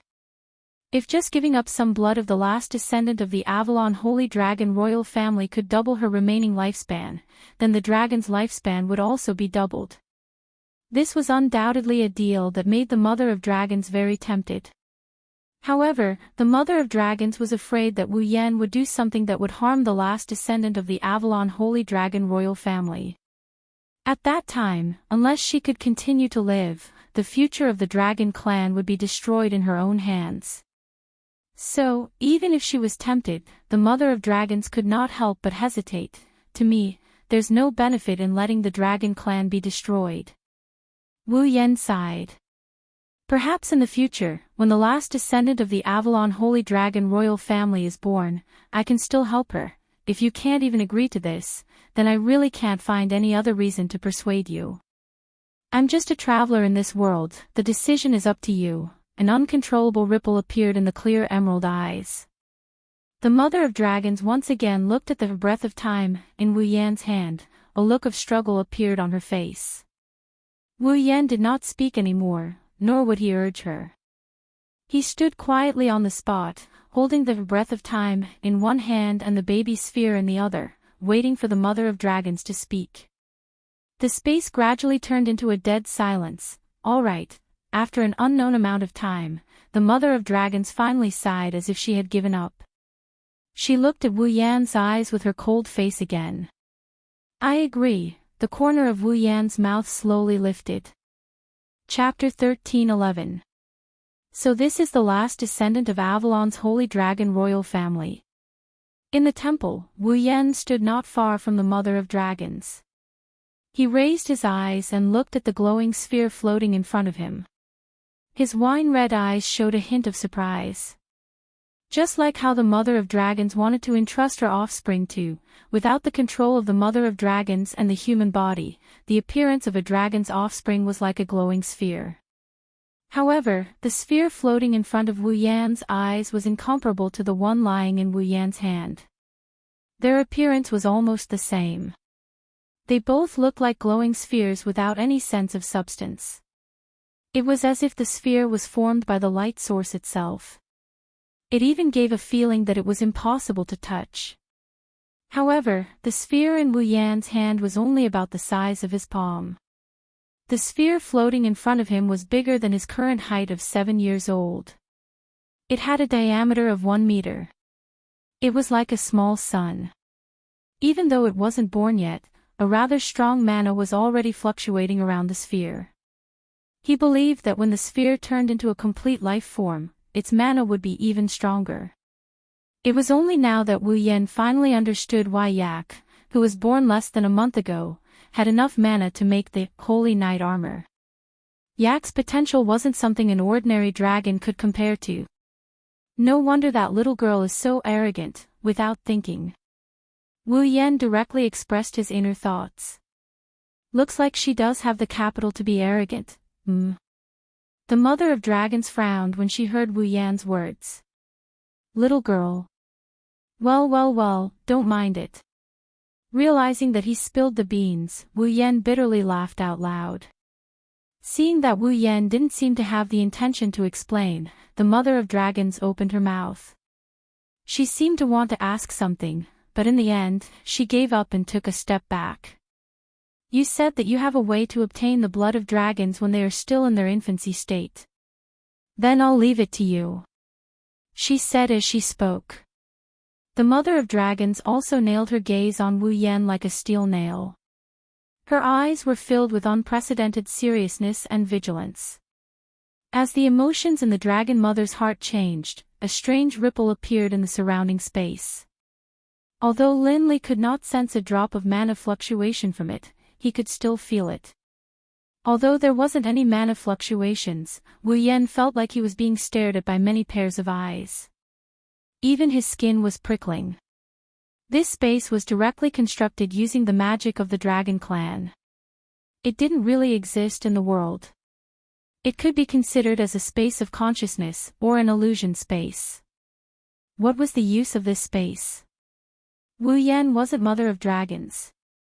Dragon Mother of Dragons was definitely able to monitor his movements from all aspects. To the Mother of Dragons, or rather to the dragon race, the last descendant of the Avalon Holy Dragon royal family was too important. She couldn't afford to be careless. Wu Yan could understand why the mother of dragons was so vigilant. He also didn't mind. He just walked forward and slowly extended his hand. The surrounding air seemed to have become sticky with Wu Yan's movements. His skin that was getting more and more painful from being stared at was also transmitting a message. However, Wu Yan turned a blind eye to all of this and put his hand on top of the glowing sphere system. Closing his eyes and sinking his consciousness into his mind, Wu Yan silently issued an order to the system. Blood extraction. Beep.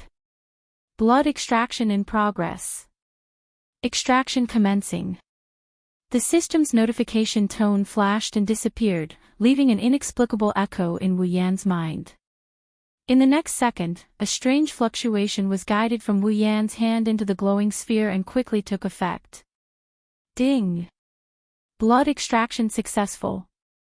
Obtained a drop of Avalon Holy Dragon Emperor's original blood. Avalon Holy Dragon Emperor's original blood, special item.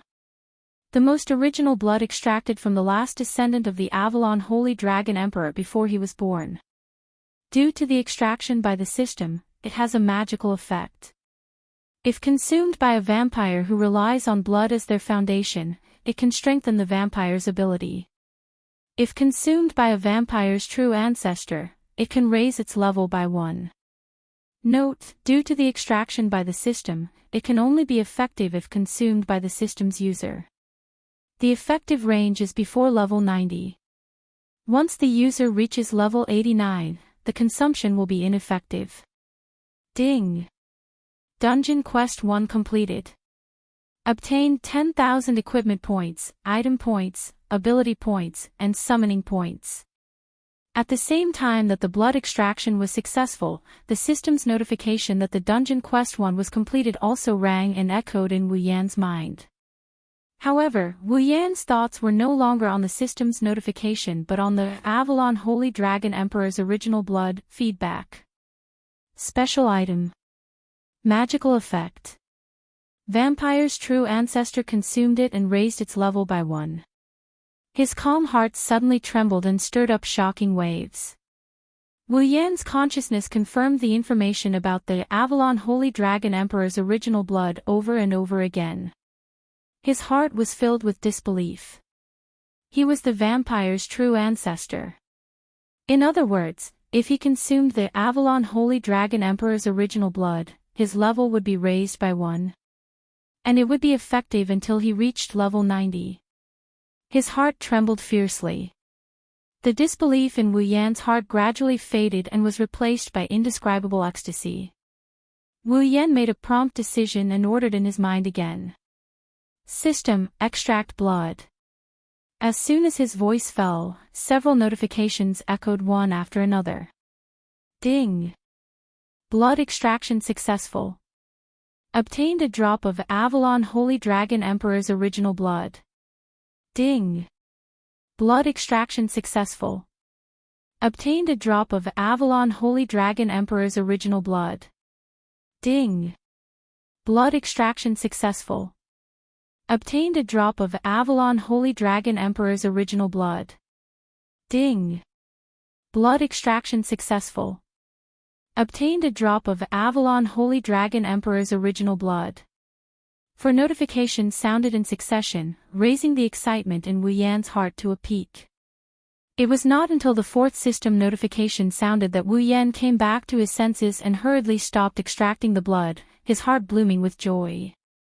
A total of 5 drops of Avalon Holy Dragon Emperor's original blood could raise Wu Yan's level by 5. Of course, when Wu Yan reaches level 89, consuming the original blood of the Avalon Saint Dragon Emperor will no longer be effective, so he can only consume 4 drops. But that would also raise his level to level 89. Level 89. That was the peak of Tier 9. One more level and he would be a demigod. Thinking of this, Wu Yan's heart could not remain calm. With great difficulty, he suppressed his ecstasy, slowly opened his eyes, and retracted his hand from the sphere. All right. Returning his calm gaze to the vigilant mother of dragon, Wu Yan nodded gratefully. Thank you. It's only a transaction. Seeing Wu Yan let go of the sphere, the mother of dragons secretly sighed in relief and said indifferently, "Since the transaction is complete, then please leave." As if not wanting Wu Yan to come closer, the mother of dragon waved her hand forcefully. The surrounding air that had become viscous suddenly wrapped around Wu Yan's body and flashed with a dazzling light. As if repelling something, Wu Yan was sent out. Seeing Wu Yan disappear, the mother of dragon reached out her hand and stroked the huge sphere, and checked it over and over again. Only when she did not find anything out of the ordinary did she let out a big sigh of relief. Fortunately, this mysterious person's words were true. The vigilance and seriousness in the mother of dragon's green eyes gradually faded. Even though Wu Yan had already left, the mother of dragon still maintained her vigilance. Only when she confirmed that there was nothing out of the ordinary did she recover. It could be seen how nervous the mother of dragon was. If it wasn't for the fact that the breath of time was a rare treasure for the dragons, the mother of dragons would never risk exposing the last descendant of the Avalon Holy Dragon royal family to others before she was even born. However, I didn't think that the last descendant of the Avalon Holy Dragon royal family would appear again. Looks like in order to not increase the number of accidents, I can't continue to keep her. The mother of dragon raised her head and looked in a certain direction. Fortunately, a child with a holy grail appeared in the youngling ritual this time.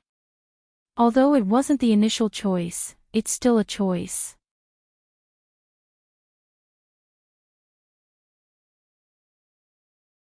Chapter 13:12. Abian Forest. In the sky, strange-looking wild birds flew across the sky with the same strange cries. The surroundings were filled with cicada-like cries. The sunlight gradually transitioned from an intense golden color to a somewhat dusky sunset. The shadows of the trees gradually elongated, and the color of the forest was gradually dyed with the overly sorrowful color of the setting sun. In the dim forest without any human presence, only the sounds of birds, beasts, and insects, Wu Yan stood there quietly as if he was asleep. He breathed rhythmically. Until a certain moment, Wu Yan, who seemed to be asleep, suddenly opened his eyes. His breathing quickened as if he had a nightmare. This place. Exhaling softly, Wu Yan looked around. Already back. Looking up at the setting sun, Wu Yan's lips slowly curled up. His trip back in time this time had not been in vain. Not only did he complete the first dungeon mission, but he also gained a lot. Before coming here, Wu Yan did not expect that he would be able to obtain an opportunity to level up here. With the newborn blood of the Avalon Saint Dragon Emperor, he could reach level 89, the pinnacle of rank 9, and have the qualifications to reach the demigod realm. Once he achieved the demigod body, he would be qualified to be called a true powerhouse, right? Thinking of this, Wu Yan felt a burst of joy. System. You're a good person. Wu Yan sent a card to the system without a care in the world. With a happy mood, he didn't leave the forest. He stood there and waited for time reversal to run out so he could return to the original timeline. Whoa! At this moment, a sound like someone crying suddenly entered Wu Yan's ears. Wu Yan was a little surprised. Whoa! Whoa! The crying sound became clearer and clearer. This time, Wu Yan could clearly distinguish the owner of the sound seemed to be a girl. A girl. Crying. Is it a child participating in the newborn ritual? Wu Yan frowned. Looking at the source of the sound, he hesitated for a moment. Then he stepped forward and walked in the direction of the crying sound. Dense trees surrounded him. In front of him was a messy grassland. Wu Yan walked forward. Pushing aside the grass blocking the way, he walked towards the crying sound that was getting clearer and clearer until he pushed aside the last bush. After walking into an open space, the owner of the crying voice entered his field of vision and entered his eyes.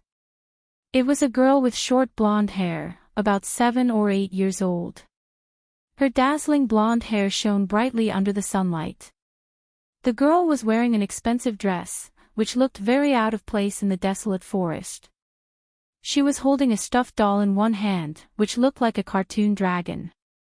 Her other hand was placed under her eyes, and she was wiping some sparkling liquid. Those were the tears that fell from his eyes. Looking at the small girl's body that had already accumulated a rather large wetland, it was obvious that she had been crying for quite some time already. Seeing this, Wu Yan rubbed his forehead with a headache. He pushed aside the grass and walked in front of the little girl.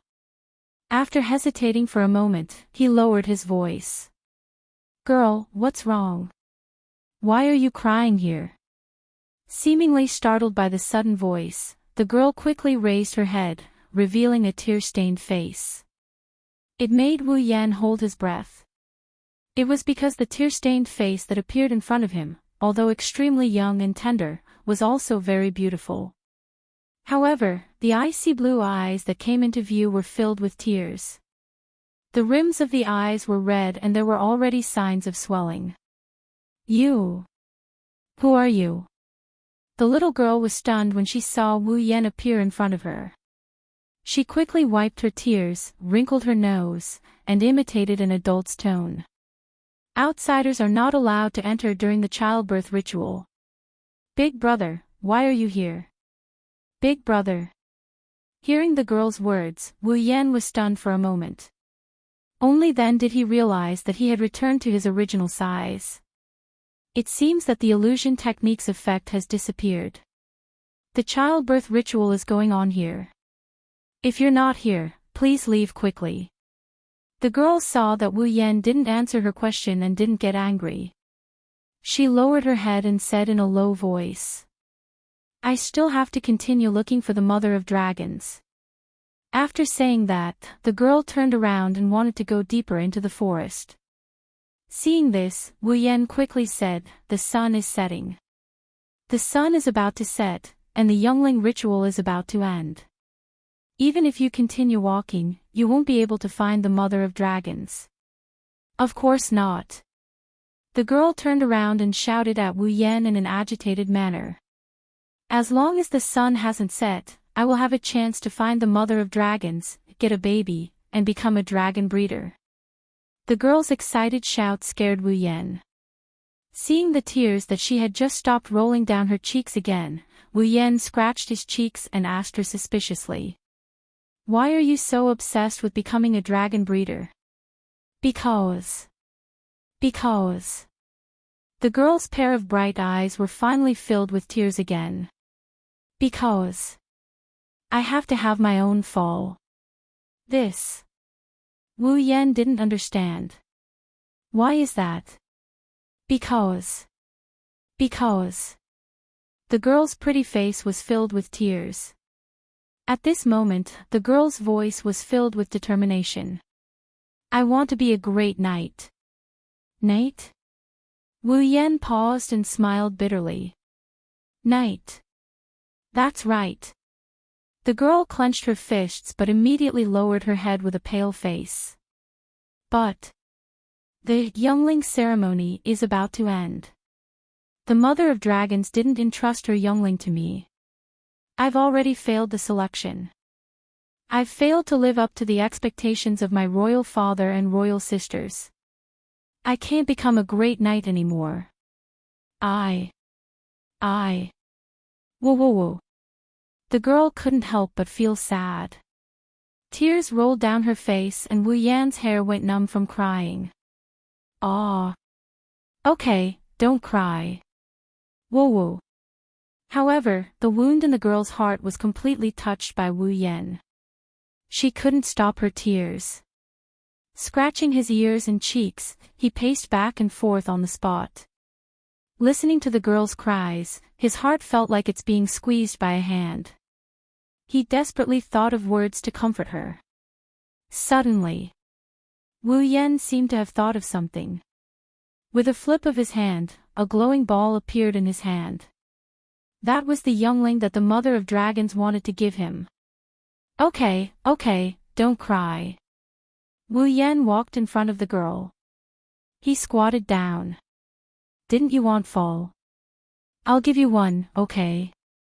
Give me one. Maintaining her crying posture, the girl was stunned on the spot. Wu Yan immediately grabbed the ball in his hand and pressed it on the girl's chest. Wang! The ball suddenly emitted a strong light and entered the girl's body. Oh! The girl's clothes fell apart with a bang, revealing her white body. A strange force acted on the girl's body, causing her to let out a muffled groan. Then, a star carving slowly appeared on the girl's chest and imprinted itself into her body. At this moment, the girl felt something seemed to have changed in her body. Feeling the change clearly, the girl's eyes violently fluctuated. As if she was sleep-talking, she murmured. I have fall. Wu Yan showed a big smile. I'll give you fall, so don't cry anymore, okay? But. Although the girl did not understand what had happened, she knew that it was this gentle big brother before her who had given her the fall she had always dreamed of. Is this okay? Well, it's useless to give it to me anyway. I don't really need it. If you need it, I'll give it to you. Wu Yan waved his hand carelessly, but his eyes suddenly focused. He could feel a strange pulling sensation tugging at his body. This was the sign of his return. Wu Yan immediately stood up. Okay, I'm leaving. Remember not to cry anymore. With that, Wu Yan turned around and walked into the nearby bushes. Wait. The girl hurriedly chased after him. Big brother. What's your name? Me. Wu Yan turned around with a smile in his eyes. I'm Wu Yan. Wu Yan. The girl repeated the name, memorizing it in her heart. Seeing Wu Yan turn around again, she quickly ran after him. Big brother Wu Yan. Wait. The girl grabbed Wu Yan's clothes, making Wu Yan slightly anxious. He didn't want anyone to see him mysteriously disappear. What's wrong? This is for you. The girl solemnly raised the stuffed doll in her hand. I know I owe Big Brother a great favor, but at least, please accept this. This. Wu Yan hesitated, but when he felt the pulling force getting stronger, he stopped thinking. I understand, then I'll accept it. After taking the stuffed doll, Wu Yan turned around and rushed into the bushes. Hurry up and get out of the forest. Just as he said that, Wu Yan dashed into the bushes and disappeared from the spot in the next second. The girl stared blankly in the direction Wu Yan disappeared, her hand on the star carving. Wu Yan. Chapter 13:13. Ansari Dragon Academy, Apollyon. In the room, the originally silent space suddenly twisted, causing ripples to appear in the calm space. The ripples spread out and covered a corner of the room. Then it twisted and spun like a black hole. Not long after, a figure appeared from the twisted space, as if it was repelled by something. It appeared in the room. Phew! Wiping the sweat off his forehead, he exhaled lightly. He looked at the dragon-shaped plushie in his hand and bitterly laughed. I almost disappeared in front of that little girl. That was close. The bitter smile disappeared and turned into a joyful smile. Thinking about the rewards he got from returning to the past, Wu Yan couldn't help but feel excited. After leaving this world, I'll go all out to reach the peak of rank 9. After making up his mind, Wu Yan clicked on the system tab with one of his hands. Character, Wu Yan Equipment Points, 31100 Item Points, 150000 Ability Points, 21,000 Summoning Points, 51,000 Level, 85, Dungeon World, Star Carvings Dragon Knight Dungeon Mission, Acquire. Mission 1, enter Tokasaki Kurumi's Red Jade mode and use the ability of the Angel, Safkiel to use the Bullet of 12, Yod Bet. When the Mother of Dragons placed the last descendant of the Avalon Holy Dragon royal family in the Abayan Forest, she would obtain a drop of the first blood of the last descendant of the Avalon Holy Dragon royal family before she was born and placed in the Abayan Forest. Mission Reward, 10,000 equipment points, item points, ability points, summoning points, completed. Mission 2. Obtain a drop of infant blood of the last descendant of the Holy Dragon royal family. Mission reward, 30,000 equipment points, item points, ability points, summoning points. Mission 3, not yet activated. Looking at the dungeon Mission 2 on the system list, Wu Yan blinked and didn't know whether to laugh or cry. Obtain a drop of infant blood of the last descendant of the Holy Dragon royal family. So it's asking me to obtain a drop of Aiko's blood. Isn't this giving me free points? Dungeon Mission 1 wasted so much time. Dungeon Mission 2 is much easier and the reward is better than Dungeon Mission 1, the young blood of the last descendant of Avalon's Holy Dragon royal family in their infancy. Wu Yan's heart surged when he thought about the effect of the infant blood of the Holy Dragon royal family. I wonder if the infant's blood has such a miraculous effect. If I can level up when I reach level 89, then I'll be a true demigod. Dungeon Mission, Dungeon, Dungeon Mission, Dungeon Dungeon, Dungeon, Dungeon Mission, Dungeon Dungeon, Dungeon Mission, Dungeon Mission Dungeon, Dungeon. Dungeon, Dungeon, Dungeon Dragon, Dungeon, Dungeon Dragon, Dungeon. This time, Wu Yan was worried. He didn't reject the girl's request because he was in a hurry and accepted the Dungeon Dragon. But Wu Yan is a man, what's the use of holding a child's toy? Could it be the same as the girl? Hold it in your arms and walk around the school. That would definitely be a hotter topic than when I got the title of Horseman of the Gods. Lost it? That won't do. It's still a token of her goodwill, sigh. Wu Yan sighed and scratched his head. He walked over to the bed and placed the stuffed dragon doll at the head of the bed. Lying on the bed and looking at the dragon-shaped plushie at the head of the bed, Wu Yan's expression turned sullen. People who don't know might think I'm pregnant with a girl, that definitely won't be cute, with that thought in mind. Wu Yan closed his eyes and fell into a dream. Vaguely, Wu Yan felt like his body is being pulled up by a pair of hands and he's floating around in the air. Along with this, there's a series of rustling noises and a pleasant voice. This one doesn't seem right. This one doesn't seem right either. This one isn't bad. But isn't it too gorgeous? Wu Yan's head buzzed as if a fly is buzzing around his ears. It's so annoying that he couldn't take it anymore and he slowly drove away his drowsiness. He opened his eyes. Dazzling sunlight attacked Wu Yan's eyes, dispelling the last trace of sleepiness in Wu Yan. Wu Yan opened his eyes, then a purple light flashed into his eyes. This made him widen his eyes in shock. Lord Lune, you're awake. He saw Corset standing in front of Wu Yan with an undisguised smile on her face. Her purple eyes met with Wu Yan's, which made her look extremely youthful and beautiful. Any normal boy would be tempted by such a pretty maid. But Wu Yan wouldn't. It's not that Wu Yan wasn't a normal boy, but the situation at this time was too strange. Wu Yan left his bed and stood upright in front of Corset. Corset raised her small face and smiled at him, but her hands were on his body. She took off all his clothes in an extremely fierce way. Aware of what he was facing, Wu Yan suddenly felt a chill down his spine. He didn't care how he got out of bed and practiced the skill of sleeping while standing. He quickly raised his hands like he was surrendering. His face was stiff. Corset. Corset smiled at him while taking off his clothes. Wu Yan's face was full of anxiety. If you want, you can tell me, I won't mind. You don't have to do it in this way, you think too much. Before Wu Yan could finish his words, Corset interrupted Wu Yan with a smile. I'm just helping Lord Lune change his clothes. Change my clothes. Wu Yan was stunned for a moment. He found that the bed where he was supposed to be lying was now full of various styles of clothes. Wu Yan opened his mouth wide. Where did I get these clothes?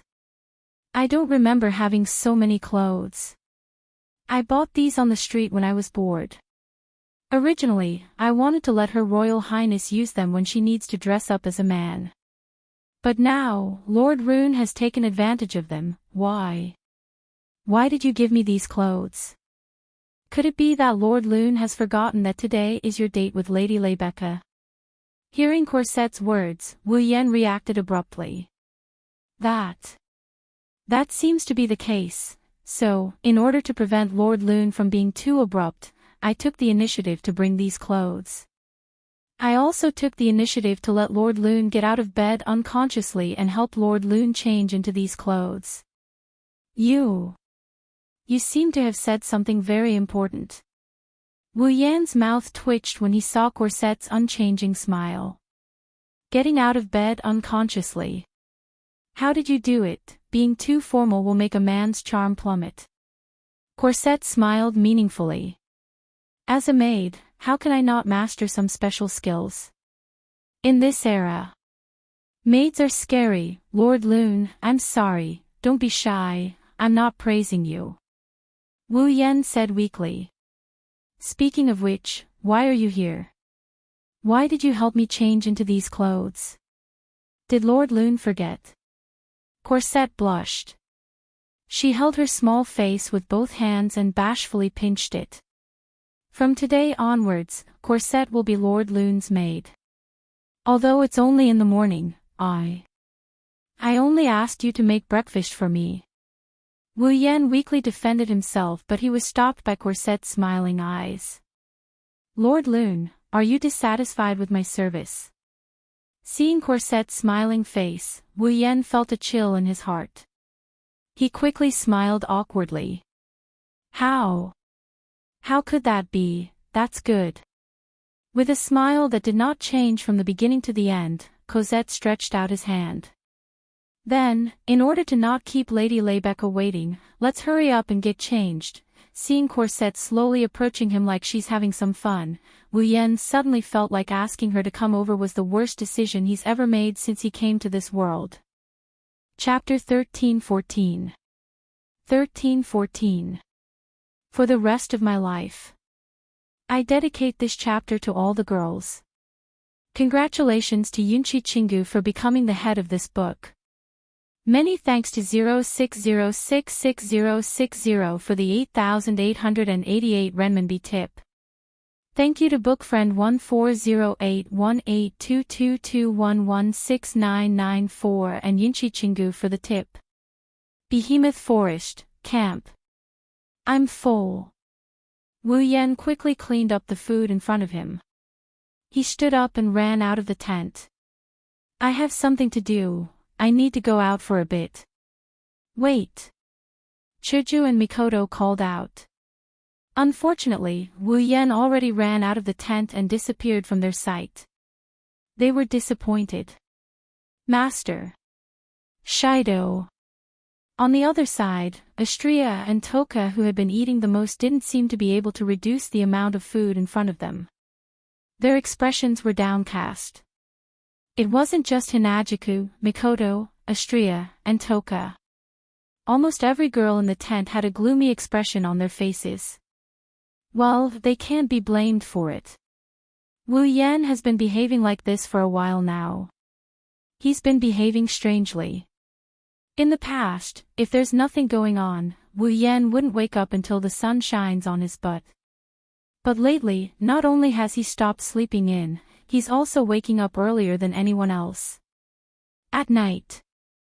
With Wu Yan's moral integrity, if he doesn't drag one or a few girls home to roll in the sheets with him, he won't be able to sleep peacefully. Even if he can't get anyone to roll in the sheets with him at night, he will stick to the girls like sticky candy until they are willing or throw a tantrum. Only then will he leave. But now, Wu Yan would sleep like a log in his tent at night.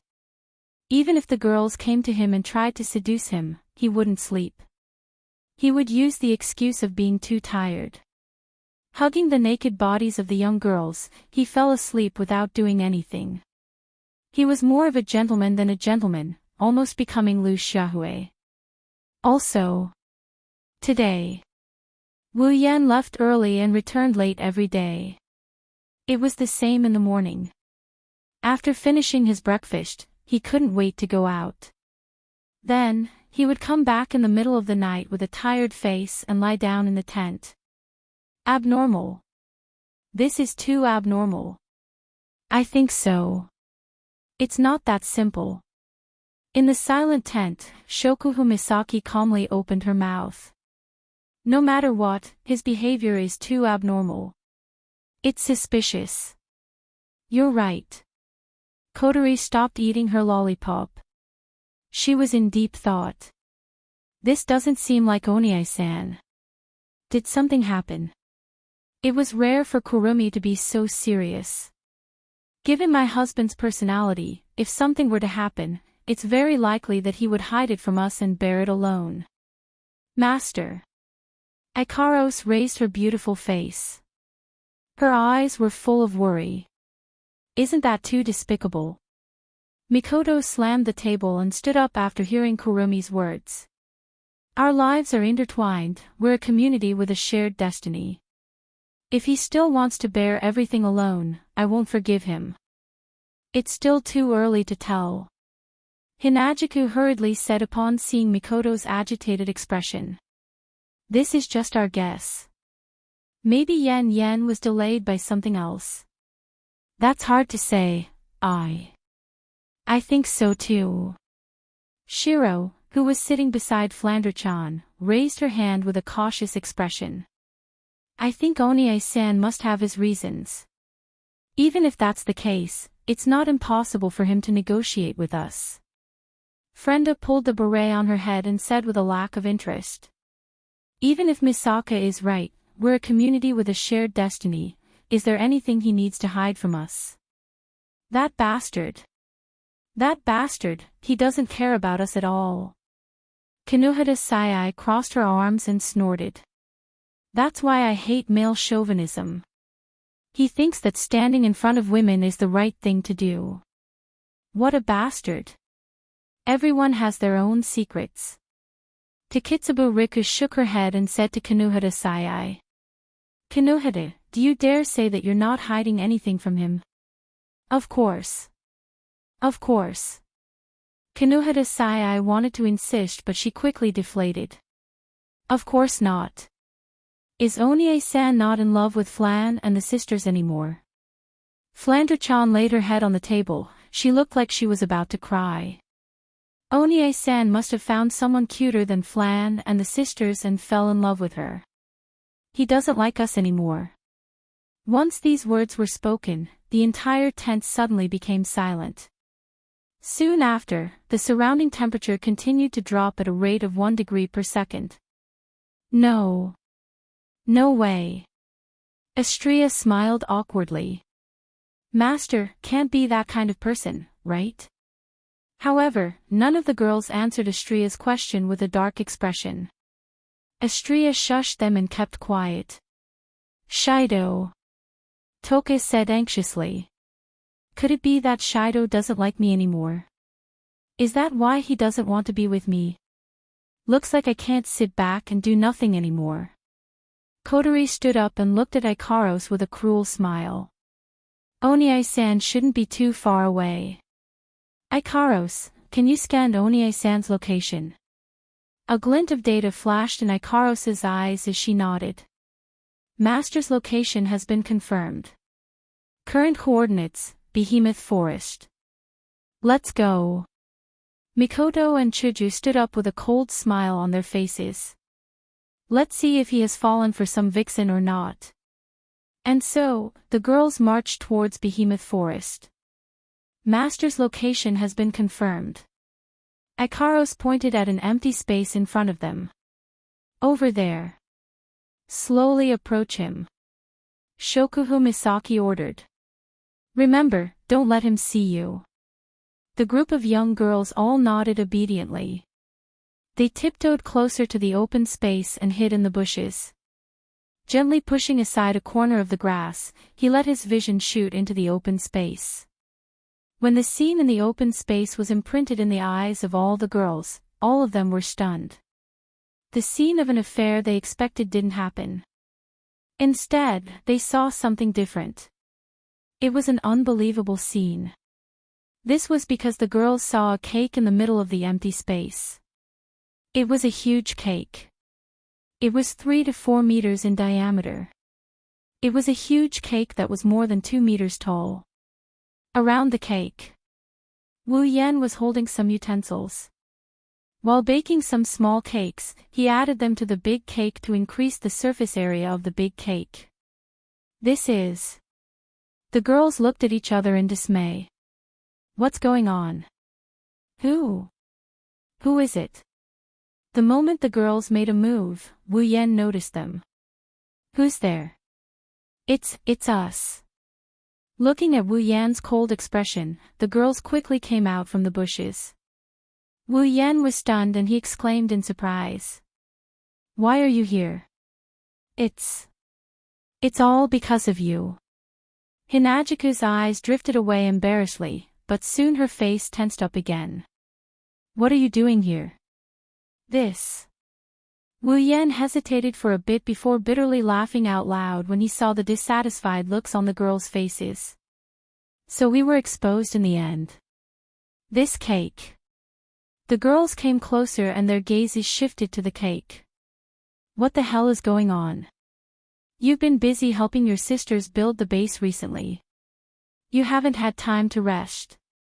Wu Yan sighed helplessly. As for me, I'm not very good at this aspect. I can only throw everything to you guys. Looking at how busy you guys are every day, I don't know what to do. In the end, I can only think of this way to express my feelings. Wu Yan picked up a cream drawing tool used for writing and added 4 words on the cake. One life. Looking at the 4 words on the cake, the girls were stunned. Then, the expressions on their faces started to melt. A lifetime. That's the feeling Wu Yan wanted to express. Looking at the man whose face is covered in cream but still writing those words with a serious expression, the hearts of the young girls melted. Yen. Mikoto's tea-colored eyes started to water up, her expression turning into one of guilt. At the side, the other girls' expressions were more or less filled with guilt. It turned out that they suspected the reason why their other half, who was having an affair with another woman, left early and returned home late every day, no longer slept in, and came back at night with a tired face, was because he wanted to make this cake to express his feelings for them. Everything was for them. But they suspected that he was doing something bad. How disappointing. At the thought of this, the expressions of the girls were filled with sadness and guilt. Hey, what's wrong with you guys? Looking at how downcast the girls are, Wu Yan approached them with a nervous expression and asked anxiously. Did I do something wrong? No. You didn't do anything wrong. Seeing how uneasy Wu Yan is because of them, the girls felt even more guilty. The next moment, all of the girls threw themselves at Wu Yan. In the empty space, the young girls replied in unison, resounding through the air, we also want to be with you for the rest of our lives. Wu Yan's expression softened when he heard this. The air was filled with warmth. Chapter 13-15. Ansari State, St. Dalam Square. This is a very special square. Because, in the center of the square, there is a stone statue. That is the stone statue of the first Night King of the Lorraine State, also known as the Holy Statue.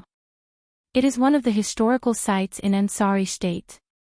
Whether it is a local or a foreigner, if there is a place in Ansari State that must be visited, it must be the Holy Statue, which is St. Dalam Square.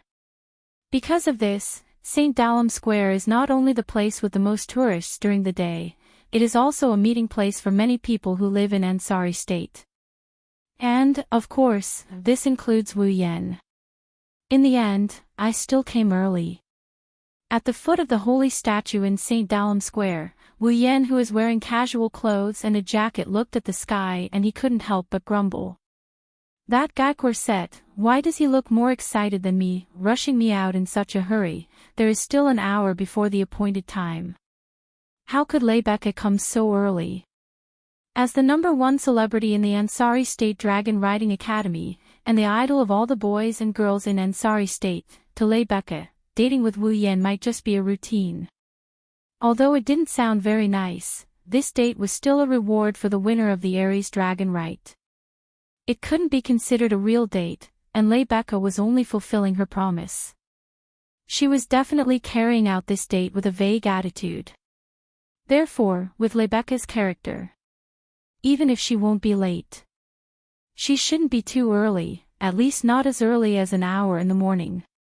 Wu Yan thought so. But in the next moment, the scene that appeared in front of Wu Yan mercilessly shattered this thought in his heart. Nobody knows when it started. The entire St. Dalem Square was silent. The scene that was still a bit noisy a second ago. At this moment, all the voices seemed to be extinguished by something, they were cut off in the air. Every man, woman, old, young, and young at the scene. All of them seemed to be holding their breaths. They didn't even dare to make a sound. All of them turned their gazes towards one direction. Their eyes flashed with a somewhat dull look. Wu Yan followed everyone's line of sight and looked ahead. He was also stunned by what he saw. That was because, in that direction, a young girl was walking into the plaza with extremely elegant and noble steps. Looking at the young lady who was slowly walking towards the center of the field, everyone's eyes lit up at the same time. That is breathtaking. Under the sunlight, the young girl was wearing a pure white blouse. It was very crisp and neat, it set off her voluptuous and explosive chest. Both sides of her chest spread down in an extremely seductive trajectory, drawing out slender curves. Her lower body was a pure black miniskirt, matched with knee-length stockings and knee-length boots. The extreme black and white color seemed to be the only color left in the world. Her fiery red hair was gently tied up by a white ribbon and placed on the left side of her head, it drooped down on the young girl's chest. Clear emerald was the color of the young girl's pupils, it embellished that beautiful and charming face that was suffocatingly beautiful. Taking a step forward, the sound of her boots landing on the ground could be clearly heard throughout the square. Red hair, white blouse, black miniskirt, stockings, boots, and emerald eyes. Four colors like the sky converged on that beautiful figure that didn't seem to belong to this world. In this world, there seemed to be only one person left. Everyone's gaze couldn't leave that beautiful figure, their eyes followed her as she walked. However, she didn't care about the surrounding gazes at all, as if she was already used to it. While walking into the square, she lightly shifted her gaze. When she saw Wu Yan standing under the holy statue, the young girl's eyes lit up, a smile that made everyone's heart beat faster appeared on her face. She slightly quickened her steps, under everyone's gaze, she arrived in front of Wu Yan. Seeing Wu Yan's shocked expression, the young girl raised an eyebrow and said in amusement, "What's wrong? You don't recognize me?" Hearing that sweet and dignified voice, Wu Yan blinked and asked with uncertainty, "Rebecca, you really don't recognize me?" Rebecca let out a bitter laugh, but she quickly regained her smile. "Well, I didn't waste my time getting up early in the morning to dress up, looks like the effect is pretty good." Hearing Rebecca's blunt words and the intoxicated expressions of the passers-by, Wu Yan finally reacted and shrugged. "Not only is it pretty good, it can't get any better, no one recognizes you as the strongest student council president. Because this is the first time I'm wearing casual clothes in public." Rebecca easily said something that could easily be misunderstood and flattered. Then, she sized up Wu Yan. "You're dressed pretty well too. This is all thanks to Corset." Speaking of that heaven-defying maid, Wu Yan felt his strength begin to drain away. "She's even more nervous than I am about this date, I really don't know what she's so excited about." Corset. Rebecca paused for a moment, then revealed a faint smile. "Speaking of which, she's now your personal maid in the morning, you should be able to take advantage of this opportunity to do some things you normally wouldn't dare to do." "That's a very ambiguous statement." Wu Yan chuckled in an embarrassed manner. "It's not like you don't know how heaven-defying Corset is, if I really make a move on her, I might fail miserably before I can even take her down. Aren't you underestimating yourself too much? Rebecca said with a smile and a deep meaning behind her words. If you really take action, maybe Corset won't refuse you. You're not sure, how is that possible? Wu Yan's first reaction was to laugh. It's a very funny laugh. I've only known Corset for less than a month, the chances of us meeting are even rarer. How could Corset?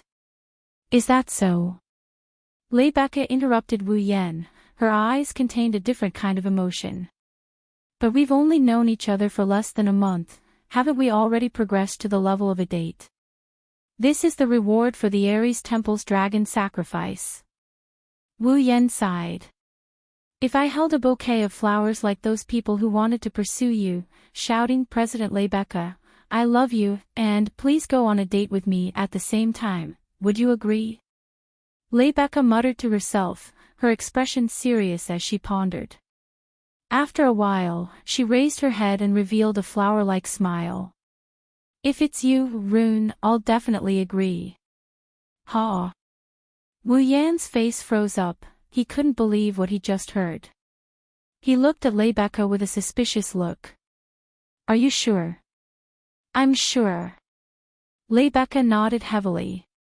She looked at Wu Yan's face with an inexplicable tone. She spoke in a serious tone. After all, you're the first person to talk to me normally as a man and as a woman. What do you mean? Wu Yan furrowed his brows when he saw Rebecca's strange behavior.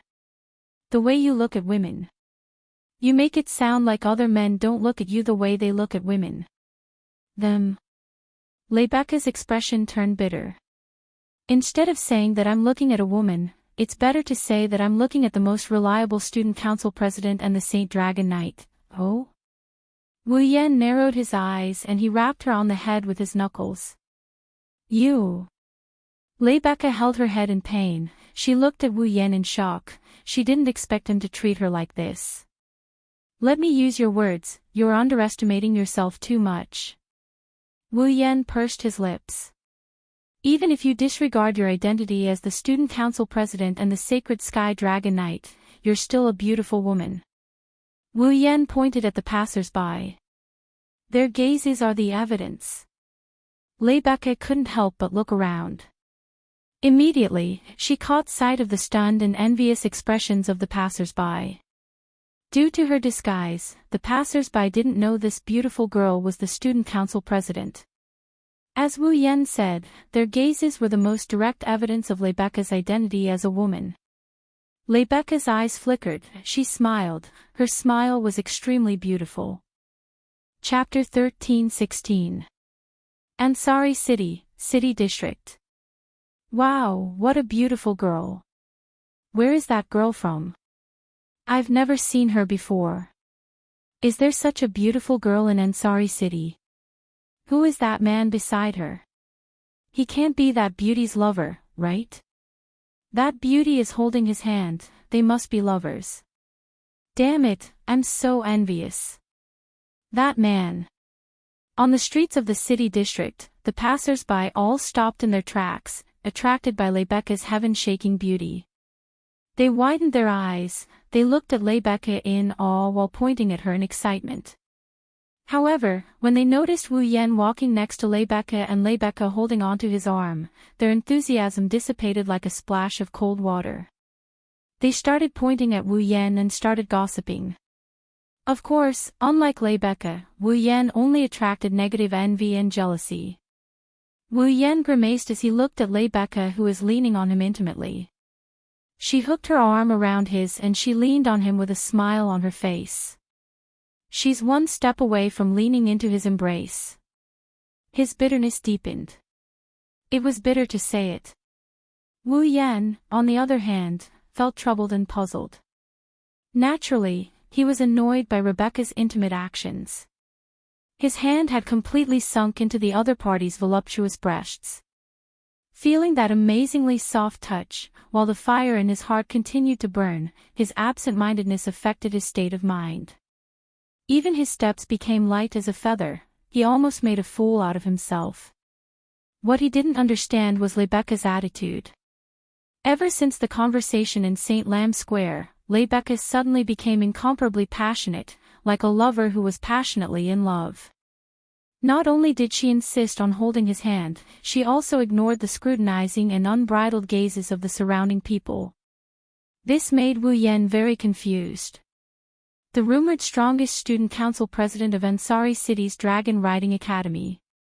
She was usually upright and awe-inspiring, in addition to her awe-inspiring performance and extremely beautiful appearance, once she released her passion. Even Wu Yan almost couldn't take it. It was no wonder that Wu Yan didn't understand.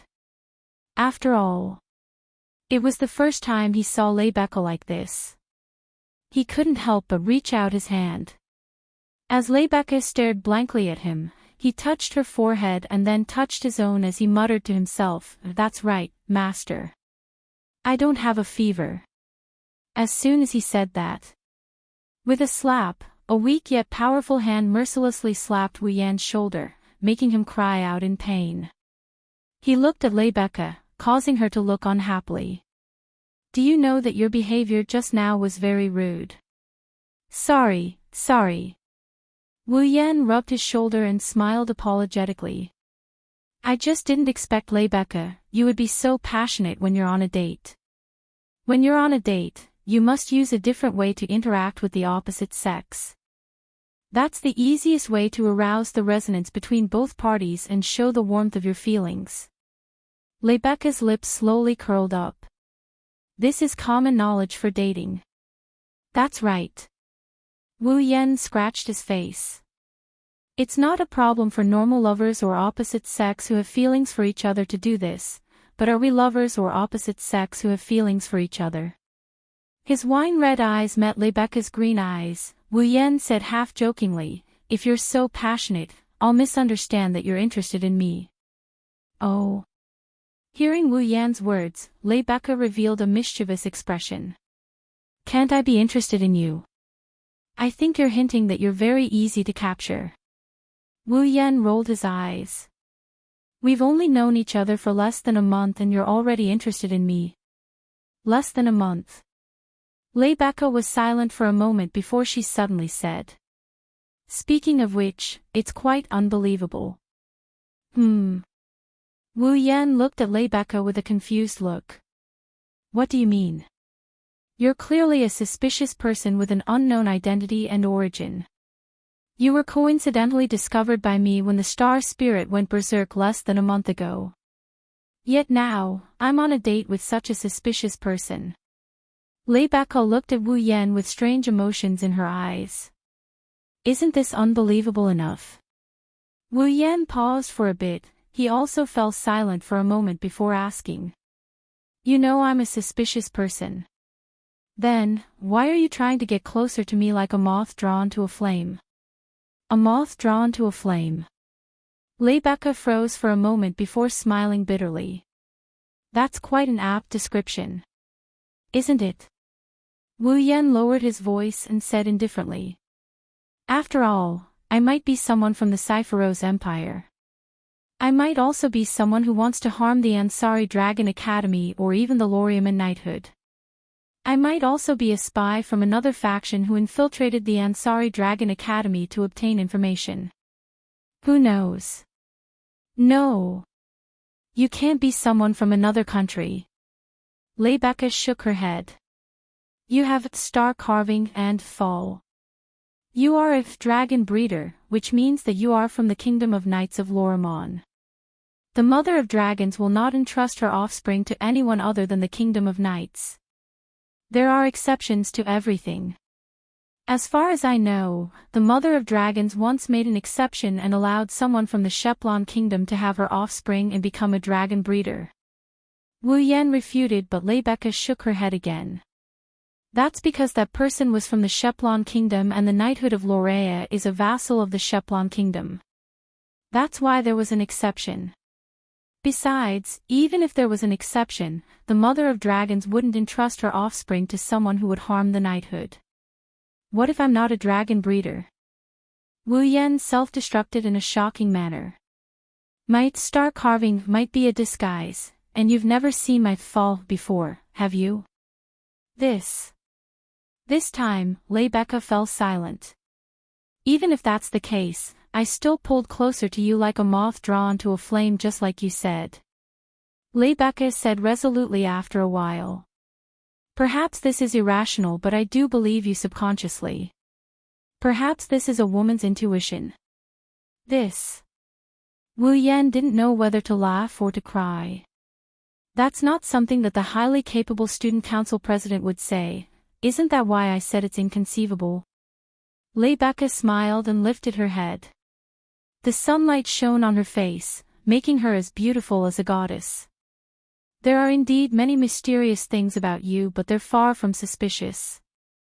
One day, I will uncover all these mysteries and you'll have no more secrets from me. Wu Yan looked at Rebecca in astonishment. Rebecca responded with her usual confident smile. Wu Yan chuckled helplessly. Is this a declaration of love? It can be considered a declaration of challenge. Wu Yan and Rebecca smiled at each other. They ignored the gazes of the passers-by and intimately stuck to each other, beginning a true date. Ansari State Dragon Riding Academy, Epona. Under the setting sun, Wu Yan sent Rebecca to the entrance of Epona Lodge. He looked at the incomparably beautiful girl standing in front of him and sighed. I say it's a date, but I'm not familiar with Ansari City at all. I just want you to take me shopping and familiarize me with the roads. Then I'll treat it as a prelude to our next date. Rebecca didn't mind making such a declaration. She walked up to Wu Yan with a grin on her face. She stood on her tiptoes, and before Wu Yan could react, she placed her lips on Wu Yan's cheek and she kissed him with a soft chirp. Wu Yan's eyes widened when he felt the fragrance and touch on his cheek. A farewell kiss is the perfect ending to a date. This is common knowledge when dating. Rebecca leisurely said after a light kiss. She then turned around and walked into the dormitory with a smile. Wu Yan rubbed his cheeks. He looked at Rebecca's cheerful back and he couldn't help but reply to her. Remember to kiss me next time. That will depend on your performance. A confident smile appeared on Rebecca's face. She recovered her usual heroic demeanor and walked into the dormitory. Today was destined to be a beautiful day. Chapter 13-17. Ansari State Dragon Riding Academy. Due to the Corpse Ash Dragon's attack, Ansari Dragon Riding Academy suspended classes for quite some time. Today, although the reconstruction of Ansari City was still ongoing, the impact of the attack on the people of Ansari City had mostly subsided. Therefore, the Ansari Dragon Riding Academy was also preparing to open today. Early in the morning, the students of Ansari Dragon Riding Academy gathered in a spacious auditorium. They lined up in an orderly manner and quietly waited for this little ceremony that resembled a school opening ceremony to begin. Of course, although it was described as a school opening ceremony, the students didn't think it would be boring. Because, at this very moment, the one standing in the middle of the stage is the most popular goddess of the Ansari University's Dragon Riding Academy. This time, our Ansari Dragon Riding Academy Student Council has recruited 4 new Student Council members. On the high platform of the auditorium, Rebecca wore her usual confident smile as she leisurely spoke to all the students in a dignified and loud voice. Next, let me introduce the new members of the Student Council.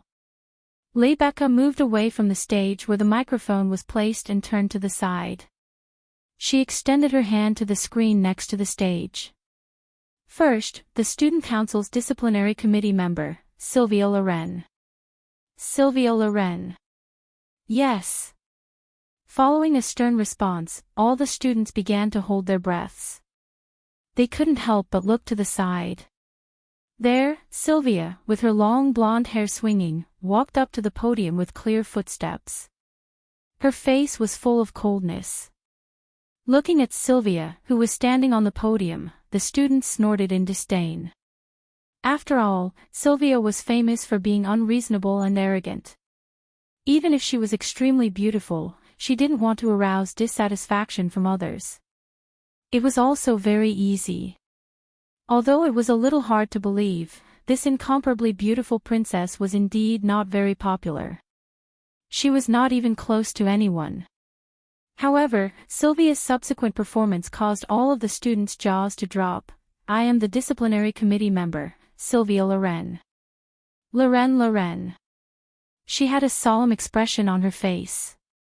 However, Sylvia's voice was no longer as cold and emotionless as before. Instead, it was much gentler. There were even beautiful ripples in her eyes. As a junior, I know that there are still many areas where I am immature, but I will do my best to assist the student union in its work. Maintain the discipline of the academy. With that, the corners of Sylvia's mouth slowly curled up. She took a step back, bent her waist, and gave a noble salute. From now on, please give me your guidance. Looking at Sylvia, who was standing on the stage and bowing to them, looking very elegant and courteous, the students were speechless. There was complete silence as the students looked at each other in dismay. Although he didn't know what had happened, the overbearing arrogance and unreasonable aura that he had always seen from Sylvia had completely disappeared. Now, the person who appeared in front of everyone was no longer the unreasonable Sylvia who only wanted to study. Instead, she was a noble, humble, and elegant beauty of the academy. In the next moment, the entire hall was filled with applause. It seemed that even Sylvia herself was shocked by the loud applause. Her refined and courteous temperament instantly disappeared, and a panicked expression appeared on her originally solemn face. Ever since she entered the academy, due to her status and grades, Sylvia had gone on stage many times. However, every time she went on stage to give a speech, the atmosphere was heavy and cold. This was the first time she was so popular. Sylvia, who didn't expect it to be like this, was filled with panic.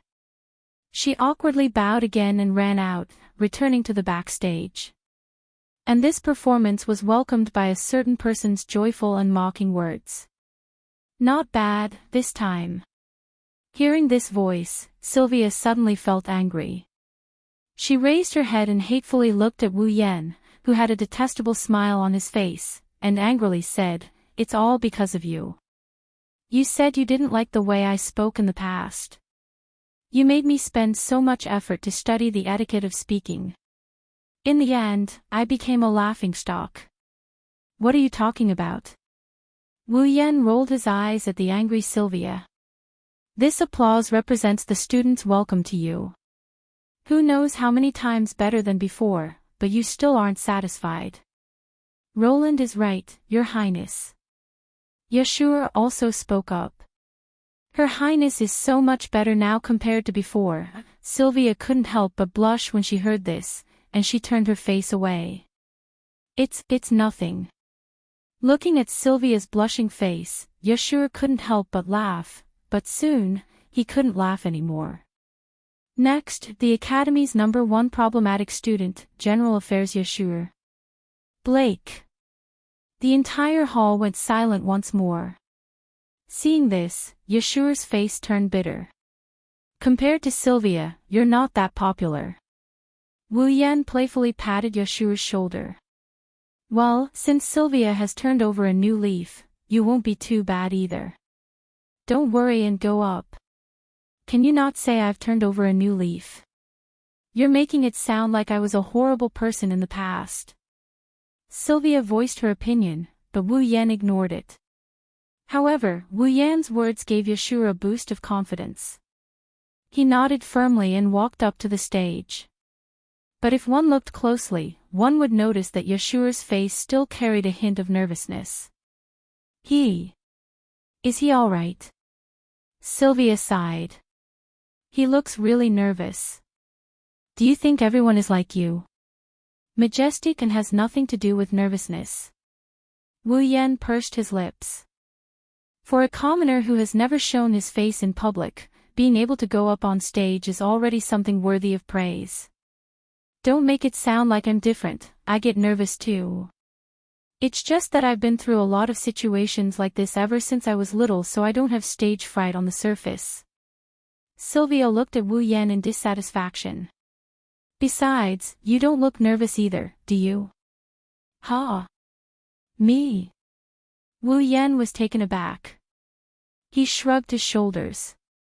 Even though we're on different sides, I've been through plenty of situations like this as well. Rather than saying that I'm not nervous, it's more accurate to say that I'm used to it. You've been through plenty of situations. Sylvia looked at Wu Yan with a frown. Do all guards have to go in and out of those situations? Yeah. I'm talking about the past, not the present. Who told you that I used to be a guard? Wu Yan raised an eyebrow and said with a half-smile. Who knows, I might even be the fiancé of a princess. Is that so? Sylvia turned her head away. She didn't listen to Wu Yan. Wu Yan sighed helplessly. He wasn't lying. Even though they're not in this world, Sylph is still a princess and he is indeed her fiancé. Next up, let's welcome the genius dragon rider, the one who has never lost a single battle since he entered the school. He is known as the Divine Rider and is now the assistant of the student council. Randall. Unknowingly, Yeshua had also returned to the backstage and ended his speech. Rebecca made an introduction with slightly clearer words than before, causing a burst of applause in the auditorium. Compared to Sylvia and Yeshua, Wu Yan is much more popular. I am Randall, the assistant of the student council. Randall. Standing on the podium, Wu Yan had a calm expression on his face. Originally, the student union didn't have the position of assistant, but since the vice president and secretary of the student union were often absent for no reason, the president created the position of assistant. I will take over the vice president and secretary's work and be responsible for assisting the president. If there's anything you need my help with, feel free to look for me. I will be more than happy to do so. Oh. As soon as he finished speaking, the students immediately clapped and cheered. Rebecca and Sylvia clapped their hands when they saw Wu Yan standing on the stage with a carefree expression on his face. They revealed heart-wrenching smiles. Chapter 13-18. Ansari Dragon Riding Academy, Student Council Office. Then. Rebecca looked at the people around her. It's a bit late, but let me say something. Welcome to the Student Council. Thank you, President. Sylvia and Yeshua nodded and Rebecca shook her head. No, I should be the one thanking you. Rebecca sighed. On the surface, the student union sounds very glorious, but in fact, there is a shortage of internal staff. The vice president and the secretary are absent all year round, so the entire student union has long shown signs of not being able to operate properly. The fact that all of you can join the student union has allowed me to catch my breath. Guild leader, you mustn't say that. Yeshua was flattered and shook his head. If a problematic student like me can help a little, I definitely won't refuse. Me too. Sylvia nodded solemnly. I've always thought that I can do what others can do with a little effort. But now, I've completely realized that there are still many areas where my ability is lacking. Take the corpse dragon incident for example. At that time, I couldn't even help at all, Princess, what are you saying? Yeshua looked at Sylvia in shock. If it wasn't for Princess and Lancelot's help, I wouldn't have been able to defeat the corpse grey dragon alone. However, Yeshua's comforting words were met with Sylvia's sharp gaze. You bastard! Don't you know what you've done? Looking at Sylvia's somewhat angry expression, Yeshua was stunned on the spot. Even if it's just a rushed holy knight armor, you're still wearing it. Sylvia clenched her teeth, unwilling to give up. In other words, you were a true sacred sky dragon knight back then. Hearing this, Yeshua opened his mouth and finally realized what kind of level he had reached at that time. Sacred Sky Dragon Knight. Not only was it the symbol of the highest level of power in Lorraine, it was also a symbol of high status. In Lorraine, no matter what kind of person they were. Even if they were a commoner or a slave, once they became a Sacred Sky Dragon Knight, their status would be comparable to nobles. Sylvia was right. Even if it was a half-baked paladin armor, Yashur was still equipped with it. Then, he was a genuine Saint Heavenly Dragon Knight. You have the ability to ride any dragon and walk in front of everyone to become a sacred Sky Dragon Knight. Do you know that I can't even get these things even if I wanted them? Sylvia's face was filled with anger. Since you have such outstanding talent, you should keep learning and make full use of your talent. Otherwise, how can a person like me, who has no talent and doesn't even know where to start working hard, feel satisfied? That. Yashur raised his hand tremblingly. I don't think Princess has no talent. Sylvia glared fiercely at Yashur, who immediately shut up. In short, you can't be as sloppy as you used to be. He's been labeled as a problematic student. Sylvia sternly said to Yashur, even if it's for the sake of the student council's image, you have to produce results that everyone recognizes. Sylvia is right, Yashur. Yashu. Wu Yan, who was sipping his tea, looked at Yashu. I know you don't have much self-awareness right now. After all, your fall wasn't even born not long ago. Now that you've suddenly become a noble-like holy dragon knight, you definitely can't get used to it. However, you've indeed reached the top in one step. You can't act recklessly like before. Just like last time when you interfered in the battle with the corpse Grey Dragon. Let's not mention that time, Rebecca was almost hurt. Yashio lowered his head, his expression more or less filled with guilt. I'm sorry. I know you're worried about Yak, but there are more solutions in that situation. Wu Yan patted Yashur's shoulder. Like Sylvia said, she has her shortcomings and so do you. You have to train yourselves in the student council from now on. While you make up for your shortcomings, you have to make use of your strengths as well.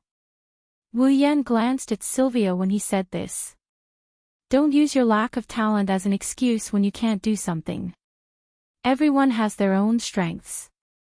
I hope you can understand this.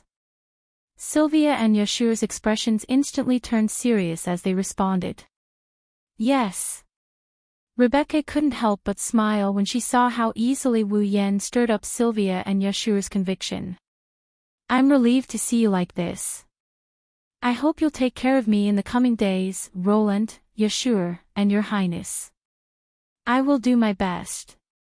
Sylvia stared at Rebecca with determination in her eyes. But President, I didn't come to the student council just to do my part. I also came to train myself. So, at least in the student council, please don't treat me as the princess of the royal family of knights. In the future, President, please call me by my name. This. Leska hesitated for a moment, but when she saw the stubbornness in Sylvia's eyes, she nodded with a smile. Okay, I understand. Rebecca picked up the teacup on the table and raised it. Then let me replace wine with tea to welcome you all once again. Welcome to the student council. Cheers. Cheers. Wu Yan, Sylvia, and Yashu also raised their teacups and clinked them against Rebecca's teacup. Amidst the crisp sounds, the 4 people present drank up the black tea in their teacups at the same time, celebrating the formation of the new student union. Okay, the welcome ceremony will end here. If there's a chance in the future, I'll make it up to you all. Placing the teacup on the table, Rebecca withdrew her smile. Next, I have something important to tell you all. Sylvia and Yashur shivered when they saw Rebecca's smile disappear. Even Wu Yan narrowed his eyes. For Rebecca to treat it so seriously, it must not be a small matter. It's actually like this. Rebecca bit her thumbnail and revealed a serious expression. I've already reported the corpse dragon's attack on Ansari City to the royal family of knights. Hearing this, everyone's expression froze. Wu Yan frowned and glanced at Rebecca. Did the Lorimon Wong family or the Lorimon Holy Dragon Knights do something? That is indeed the case. Rebecca bitterly smiled. In order to further understand the cause of the Corpse Ash Dragon's attack, investigate the truth behind it, and collect information, the Lorimon Wong family will personally visit Ansari City on the grounds of expressing sympathy for the people. The royal family of Lorimon will personally come. Yashur was shocked. The royal family. Wu Yan looked at Sylvia. Sylvia shook her head, indicating that she didn't know either. The royal family of Lorimon is coming. In other words, someone related to Sylvia is coming. Who could it be? At that thought, Sylvia suddenly had a bad premonition. At the same time, Rebecca glanced at Sylvia. It is said that the one who came to Ansari City this time is the first princess of the Knight's Kingdom of Lorraine, Veronica. Veronica Lorimon. Sylvia's pupils shrunk to the size of a needle. The royal family of Lorimon. Wu Yan flinched. Yashio gasped as well. The royal family of Lorimon. Isn't that? That's right. Rebecca nodded. The person coming is Sylvia's sister. No, however, as soon as Rebecca finished speaking, Sylvia suddenly let out a sorrowful cry, and her face instantly paled. What's wrong? Rebecca was shocked. Wu Yan and Yashur were the same. The pale-faced Sylvia hugged her head and squatted on the ground, trembling as if the end of the world had arrived. Everyone looked at each other. For a moment, the entire place fell into a deathly silence. Chapter 13:19. Night, the sky was dotted with stars. It looked like the Milky Way was streaking across the horizon, Apollo's house. Wu Yan was lying on his bed in a room. He looked at the cold ceiling. After a while, he raised his hand. On that hand, a strange drop of blood was floating above his hand in an extremely strange manner, drifting up and down. Young blood of the Avalon Saint Dragon Emperor, special item. A special blood extracted from the last descendant of the Avalon Saint Dragon Emperor when he was young. Due to the extraction by the system, it has a magical effect. If consumed by a vampire who relies on blood as their foundation, it can strengthen the vampire's ability. If consumed by a vampire's true ancestor, it can raise the level of the vampire by 1 level. Note, due to the extraction by the system, it can only be effective if consumed by the system's user. The effective range is before level 90. When the user reaches level 89, the consumption will be ineffective. This drop of blood is the one Wu Yan obtained from Ai Ku. It is also the prerequisite for Wu Yan to complete the second dungeon quest. The extraction process was very smooth. At least, it was much smoother than when he asked the Dragon Mother for a drop of blood. Wu Yan only used a table of delicious dishes to make Ai Ku happy. She agreed to Wu Yan's request for a drop of blood and let Wu Yan extract it from her body. Wu Yan's second dungeon quest was successfully completed. Character: Wu Yan. Equipment points: 61100. Item points: 180000. Ability points: 51,000. Summoning points: 81,000. Level: 85. Dungeon World: Star Carvings Dragon Knight Dungeon Quest: Acquire. Quest 1, enter Tokisaki Kurumi's Red Jade mode. Using the ability of the angel, the Zafkiel, he used the bullet of 12, Yod, the Zafkiel. Bet. When the Mother of Dragons placed the last descendant of the Avalon Holy Dragon royal family in the Abayan Forest, she obtained a drop of the original blood of the last descendant of the Avalon Holy Dragon royal family before he was born and placed in the Abayan Forest. Quest reward: 10,000 equipment points, item points, ability points, summoning points, completed. Mission 2. Obtain a drop of infant blood from the last descendant of Avalon's Holy Dragon royal family. Quest reward: 30,000 equipment points, item points, ability points, summoning points, completed. Mission 3. Obtain a drop of awakening blood from the last descendant of Avalon's Holy Dragon royal family. Quest reward: 50,000 equipment points, item points, ability points, summoning points. At present, there was only one instance dungeon quest left to complete Wu Yan's quest in this world. Then, he would be able to move about freely in this world. The third instance dungeon quest still required Wu Yan to obtain blood from the last descendant of Avalon's holy dragon royal family, which was Yak. However, unlike the previous two instances, this instance dungeon quest required Wu Yan to obtain a drop of blood from Yak when she enters the awakening period. However, when is Yak's awakening period? When is this awakening period? Wu Yan had no idea at all. Therefore, this instance dungeon quest could only be temporarily put aside and be dealt with in the future. However, Wu Yan had to continue paying attention to Yak. Although he didn't know when Yak would enter the so-called awakening period, Wu Yan could only wait. Looking at the drop of Avalon's holy dragon royal family's infant blood floating in his palm, Wu Yan sighed. There were two reasons for the sigh. Firstly, it was a pity that the effect of the holy dragon royal family's infant blood was the same as the original blood of Avalon's holy dragon royal family. After all, Wu Yan was hoping that this drop of blood would have the effect of allowing him to enter the demigod rank. Now it seems that entering the demigod rank was not as easy as he thought. Therefore, Wu Yan sighed. Secondly, he was confused about what happened during the day and sighed. Putting away the drop of Avalon's holy dragon royal family's infant blood, Wu Yan put his hands behind his head and looked at the ceiling. In his mind, Sylvia's face, which had turned pale due to excessive fear, appeared. When she heard that her sister was about to come to Ansari City, Sylvia was not happy at all. Instead, she was terrified. Isn't this a little too suspicious? Sylvia's reaction really puzzled Wu Yan. If Sylvia's expression was hatred, it was disgust. Then, Wu Yan wouldn't be surprised at all. After all, the Wangs were always scheming against each other due to their background and environment. There was also the heir to the throne and other factors that made the relationship between the Wangs not harmonious even if they were siblings. That had been played out many times in TV dramas. Because of this, Sylvia and Veronica's relationship was not good. Wu Yan could understand. However, Sylvia's reaction wasn't hatred or disgust.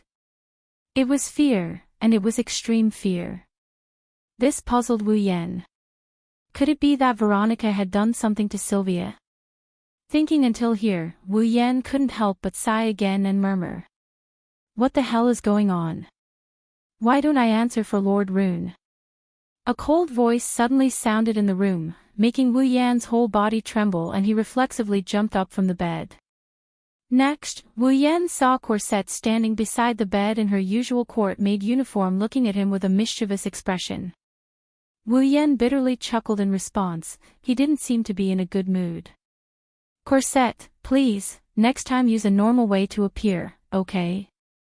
Then I won't be able to come in, this is the boys' dormitory. Corset winked mischievously and a playful expression appeared on her face. I saw that Lord Rune seemed to be troubled, that's why I came to care about him. Isn't Lord Rune happy? The one who should be troubled is your master who should be hiding in the quilt and trembling right now, right? Wu Yan laid back down on the bed. Corset sat on the edge of the bed without any hesitation. She looked at Wu Yan with a half-smile. Lord Rune really cares about Her Royal Highness. Now, do maids gossip too? I'm just curious about Lord Rune's feelings, then it's called gossip. So be it. Cosette smiled indifferently, but soon after, he let out a sigh. Actually, the reason why Her Royal Highness behaved that way is all because of Her Royal Highness Veronica. Wu Yan immediately turned his eyes to Corset. Her Royal Highness Veronica once failed in the infant ceremony. Corset's face became expressionless. In order to make up for her shortcoming of not being able to become a dragon breeder, Her Highness Veronica has been training herself since she was young and developed a combative personality. However, because Her Highness Veronica has great expectations for Her Highness Princess, in order to prevent Her Highness Princess from becoming weak when she fails to be selected, Her Highness Veronica has done a lot of training for Her Highness Princess when Her Highness was still young. Training? Wu Yan's mouth twitched. You're not going to say that it's because Sylvia was trained by Veronica, that's why she was afraid of Veronica and reacted that way, right? Lord Rune underestimated Her Royal Highness Veronica's training. It's not an exaggeration to say that it's cruel. Corset became serious. Not only did Her Royal Highness Veronica had to push her into the lake, but she also had to go to dangerous cliffs to retrieve specific items. She even had to go to a well-known haunted forest to train her courage while trying to survive. Wu Yan's heart twitched when he heard that. By the way, I was the one who pretended to be a ghost in the forest. Wu Yan almost fell to the ground. That's why Her Royal Highness Veronica is traumatized by Her Royal Highness Veronica. Corset didn't realize that she was also responsible inside. That's why Her Royal Highness Veronica acted that way, really. I don't know what to say. Wu Yan didn't know whether to laugh or cry as he shook his head. Corset suddenly leaned forward and gently kissed Wu Yan's cheek. Wu Yan's mouth opened into an O shape. This is the benefit Lord Rune requested. Corset winked mischievously and whispered. If possible, Lord Rune, I hope you can help Her Royal Highness Veronica like last time. Wu Yan looked at Corset in a daze and couldn't help but laugh. If you kiss the other side, then I'll agree. Lord Rune, you really don't know how to take advantage of others. Cosette was also startled. Then, with a wry smile, he moved his face closer to her once again. Chapter 1320. Ansari Dragon Riding Academy, Epona House. On the top floor of Epona House, Sylvia was wearing a white, revealing nightgown that barely covered half of her breasts and only reached her thighs. She was lying on her bed with a pair of ice blue eyes that were filled with disappointment. Today, all the students of the Ansari Dragon Riding Academy got a holiday. Because the first princess of Lorea Knight's kingdom, Veronica Loriaman, would be visiting Ansari City today. Veronica Lorea Knight. This is a rather legendary figure, as the princess of the Night Kingdom of Lorea. In theory, she was the first in line to inherit the throne of the Night Kingdom of Lorea. However, this princess did not hide in a greenhouse all day long, enjoying the flattery of others and living a luxurious life like other princesses. Instead, she chose to become a brave and skilled female general on the battlefield. In the past, Veronica personally led the army and intervened in the disputes all over the Eruxtran continent. The number of times she went to the battlefield and quelled the flames of war was not few. It is said that when she went to war for the first time, she was only 12 years old. Although she wasn't able to become a dragon nurturer during the youngling ritual, Veronica chose to train her body, hone her sword skills, and become a general on the battlefield. Moreover, her performance was extremely heroic, and could even be described as brave and ferocious. It is said that whenever Veronica waved the sword in her hand on the battlefield, there would be 3 heads flying in the sky at the same time. Is this true or not? No one has ever seen it with their own eyes. Even those who have seen it with their own eyes did not stand up for this matter. However, Veronica is indeed a brave and good fighter. Until now, she has never lost a battle and has never lost a battle. Her talent in military can be said to be number 1 in the entire Lorea Knight's kingdom. The sword skills that she has honed over the years can be said to be invincible. There is even a rumor that Veronica once used the sword in her hand to repel a winged lizard. Winged lizard. That is a ferocious large lizard. It is a close relative of the dragon race's earth dragon. In terms of combat strength, some weak dragons may not be its match. Veronica is not a Holy Sky Dragon Knight that can equip the Holy Knight armor. She is not even a dragon cultivator, yet she can do this. How strong is her combat strength? One can only imagine. And these are the achievements that Veronica had when she was in her teens. Now, Veronica's fame is still the same, but her combat strength is definitely much higher. Such a brave female warrior made the citizens of Lorea Knight's kingdom admire Veronica. Her position in the hearts of the citizens, knights, kingdoms, people's heart is far from Sylvia, who was still a student, can compare to her. People even thought Veronica's eyes. It was because the mother of dragons felt that Veronica's eyes were too scary when she was only 7 years old.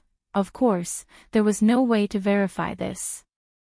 The famous Veronica was known as the Iron Blood Valkyrie. It refers to her powerful combat strength and ruthless mentality on the battlefield. Plus, she is the princess of the royal family. Such an existence is about to come to Ansari City. The upper echelons of Ansari City have already prepared a welcoming ceremony. Naturally, the Ansari Dragon Academy's board of directors, student council, and various high-ranking officials are also included. Under such circumstances, the Ansari Dragon Riding Academy was also on holiday. Now, the relevant personnel of the academy should be there to welcome Veronica's arrival. Sylvia, on the other hand, was still in her pajamas and lying on her bed. Her heart was struggling to the extreme. Logically speaking, as Veronica's sister, the fourth princess of the royal family, and the student council's disciplinary committee member, Sylvia must be there no matter what. But the fear of Veronica in her heart overcame her reason. Sylvia can only lie on her bed, struggling in her heart and feeling disheartened by her current state. In the end, am I still a coward? Sylvia laughed self-deprecatingly, her hand involuntarily touching the star carving on her chest. This star carving, and even Lancelot, were given to Sylvia by someone else. Originally, Sylvia should have failed in the youngling ceremony. But in the end, she met a benefactor and received his help to obtain a youngling, becoming a dragon cultivator. Sylvia doesn't know why that big brother of hers also had a youngling that only the mother of dragons can entrust to him, and even gave it to her. But when Sylvia expressed her gratitude to him, she already made a decision in her heart. She won't let him down. But now, such a cowardly person like her would only stain the big brother who had bestowed her with such a great favor. Sylvia can even imagine the disappointment on his face when he sees her current state. This made Sylvia's heart tighten. No. Sylvia clenched her teeth and sat up. At least. I have to face it bravely. That's right. Sylvia's voice suddenly rang out in the originally empty room, causing the resolute expression on Sylvia's face to collapse. She held back her tears and covered her eyes in fear. What are you doing? Then, a speechless voice entered Sylvia's ears. Only then did Sylvia realize how familiar that voice was. She raised her head and looked at the source of the voice. In the next moment, Sylvia saw Wu Yan is standing beside her with a helpless expression on his face. You. Sylvia was stunned. Why are you here? Nothing, it's nothing. Wu Yan crossed his arms and looked down at Sylvia. I'm just here to see how the great fourth princess is a coward. Sylvia raised an eyebrow but quickly deflated. After all, what Wu Yan said was the truth. I don't want to teach you a lesson anymore. Wu Yan closed his eyes. I just want to ask you, are you really willing to live under Veronica's shadow for the rest of your life? Sylvia opened her mouth and wanted to refute, but when she remembered what Veronica did to her, her voice seemed to be stuck in her throat and she couldn't force it out. Didn't you already decide to train yourself after joining the student council? Wu Yan looked at Sylvia with disdain, causing Sylvia's heart to skip a beat. She felt a faint sense of fear. This wasn't the first time Wu Yan taught Sylvia a lesson. Every time, he hit the bullseye and Sylvia was convinced in the end. That's why even though Sylvia didn't say it out loud, she was still afraid of Wu Yan. This kind of fear was different from the fear she felt towards Veronica. If Veronica was the devil to Sylvia, then Wu Yan was her teacher. When a teacher is teaching a student a lesson, the student would naturally feel more or less afraid. In the past, you were unreasonable and loved to go down a dead end. I also taught you a lesson. Now, you have changed very well. In the speech in the auditorium, you won the recognition of everyone for the first time. You are no longer alone. With the student union and us by your side, what do you have to be afraid of? Wu Yan relaxed his tone. Have you forgotten about the corpse dragon incident? Didn't that prove that the thing you fear in your heart is nothing more than that? Sister Veronica is different. Sylvia weakly retorted, but Wu Yan's expression turned cold and she closed her eyes in fear. You also said that Lancelot was no match for the corpse ash dragon the last time he faced it. What happened? Sylvia remained silent. Looking at Sylvia's silence, Wu Yan sighed and extended his hand towards Sylvia. Here you go. Wu Yan said to Sylvia, who is still in a daze. Hold it. No matter what happens, I'll protect you. Then, you don't have to be afraid anymore, right? Sylvia's eyes shone with a strange light. She looked at the hand in front of her and blushed slightly. She hesitated for a moment before finally putting her hand on his. Wu Yan chuckled. It was a very seductive laugh. But, can you please change your clothes first? Sylvia blinked her eyes in confusion. Only then did she realize that she was still wearing her revealing pajamas. Other than her upper body being slightly exposed, her entire pair of voluptuous breasts that should be exposed were completely exposed. Her underwear was also exposed. The next moment, the room was filled with sorrowful cries. Chapter 13:21. Ansari Dragon Riding Academy, the first school building. Today, Princess Veronica, who had come to Ansari City to express her condolences, would use this place as her first stop on her visit to Ansari City.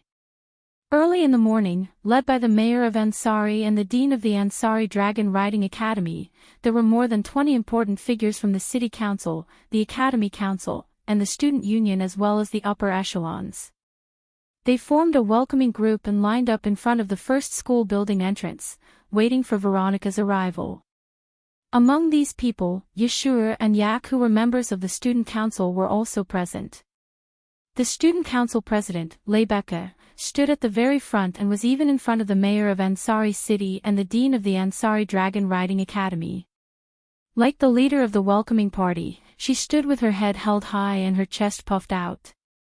Her body emitted a radiance that made people not dare to look straight at her. It could be said that this welcoming party of about 20 people had gathered the most representative figures of the entire Ansari state. Who knows how many years it had been since the Ansari city had set up such a welcoming party to welcome the guest. However, since the other party is the first princess of Lorium and knighthood, it is not too much to have such a grand occasion. However, it is obvious that this is the first time Yeshua has participated in such a gathering of important figures. His face was filled with nervousness that was difficult to dispel, and his forehead was covered with a small amount of sweat. It made him feel like the temperature around him had risen a lot. In order to divert his attention, Yeshua could only take a deep breath. Taking advantage of the fact that Veronica has yet to arrive, he talked to Yak, who was much calmer than him. Yak, are you really going to welcome Princess Veronica as a member of the welcoming party? What? Yak glanced at Yeshua. Her attitude was as bad as always. Do you have a problem with that? And no. Yeshua quickly shook his head. But haven't you always looked down on humans? Why would you want to welcome Princess Veronica? Humph. Yak snorted. She put her hands on her hips. Since you are all participating, as a member of the holy and noble dragon clan, isn't it shameful to be left behind by you? What kind of reasoning is that? Yeshua couldn't help but sweat. However, with the bombardment of Yak's bandit theory, the tension in Yeshua's heart eased a lot. He looked around and furrowed his brows. By the way, even Yak is here. Was it really okay if the princess didn't come? Upon hearing Yeshua's words, Lebecca smiled bitterly without turning her head. You saw how scared she was before. We can't force her to participate, can we? That's true. Yeshua also showed a helpless expression. It's just that I keep feeling that this is very inappropriate. After all, the one who came is my own sister, you don't have to worry about that. Corset, who had appeared behind Rebecca and Yashu at some point in time, ignored their shocked expressions. He smiled faintly. Her Highness will definitely come. Corset. Seeing Corset's mysterious smile, Rebecca became uncertain. Are you confident? Of course. Cosette said meaningfully. I have a trump card too, trump card. Rebecca and Yashur both flinched. If he shows up, Her Highness the Princess will definitely come. Cosette could not help but touch his lips as he muttered. Otherwise, my payment will be in vain, They didn't hear the rest of Corset's words. Yashur scratched his head, clearly not understanding who this him was. Rebecca, on the other hand, seemed to have thought of something. She looked around and smiled helplessly. I see, I almost forgot that he isn't here yet. Yashur and Yak looked at each other when they saw that Rebecca seemed to have realized something. Just as they were about to ask, a voice interrupted them. He's here. At the same time, everyone present could feel that the surrounding light was gradually dimming. A huge shadow covered the sunlight that was pouring down from the sky and descended upon this world. Everyone hurriedly raised their heads and looked towards the sky. Soon after, their eyes widened in succession. At the end of the azure sky, a huge shadow that seemed to be able to blot out the sun slowly appeared and imprinted itself into everyone's eyes. It's a warship in the sky. A dragon-shaped warship in the sky. It looked like a holy dragon that had evolved from an earth dragon, a pterosaur, and a water dragon. However, it was at least 100 times larger than the largest dragon in the Ansari Dragon Riding Academy, Gufrin. It was not an exaggeration to say that it could blot out the sun and Rebecca and the others' field of vision. The warship in the sky was a silver-white color that flickered with a silver luster, like cold steel. It was surrounded by bright red lines and covered with white armor. Its appearance was extremely magnificent, and around the space warship were clearly visible cannons, making its magnificent appearance full of deterrence. At this time, at the rear engine of the dragon-shaped warship, a huge magic array was replacing the function of the engine. It was constantly emitting different kinds of magic fluctuations, allowing the entire warship to fly forward stably. Clearly, it's because of it that this huge thing can fly in the sky. Around the dragon-shaped space battleship, there were several dragons that seemed to be acting as guards surrounding it. On top of the dragons, there were riders wearing armor with knight swords at their waists. Those dragons are all holy dragons. That also meant that those who rode the holy dragon were at least dragon knights. No way, right? Looking at the heaven-devouring mechanical dragons and the luxurious dragon knights in the sky, Yashur's face was filled with shock. Even Yak was stunned on the spot, unable to react. As for those big shots in Ansari City and Ansari Dragon Riding Academy, after they reacted, they seemed to know something and began to make a racket. It's appeared. That's Her Highness Princess Veronica's warship, right? It's just like a warship made by the Sepharos Empire. Although I've heard of it, I didn't expect our Loria Kingdom of Knights to be able to make something like that. That's too admirable. That's Her Highness Princess Veronica's warship. Seeing that Yashur and Yak still haven't recovered from their shock, Rebecca said in a deep voice. Magic warship, Sylvanus. Sire. Venus. Yashu and Yak mumbled and finally came back to their senses. In the sky, Sylvanus began to descend slowly under the guidance of the leading Dragon Knight team. Like a gliding dragon, he landed steadily on the open space at the front entrance of the Ansari Dragon Riding Academy's first schoolhouse and instantly occupied the entire open space. The Dragon Knights who were acting as guards also landed on the ground on their respective sacred dragons and maintained their initial formation.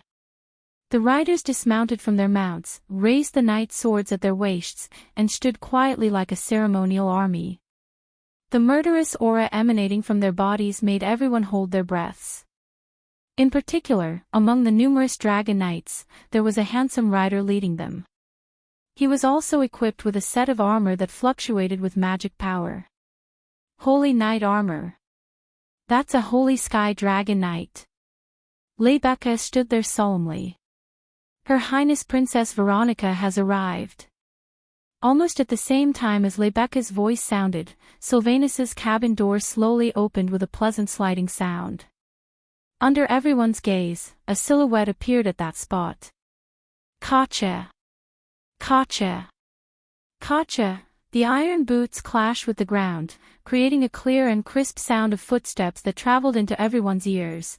Behind Sylvanus's cabin door, a figure was slowly exposed in the air with the sound of iron boots hitting the ground that could make one's heart beat in sync with it. It was only now that everyone saw the true appearance of the rumored iron-blooded Valkyrie.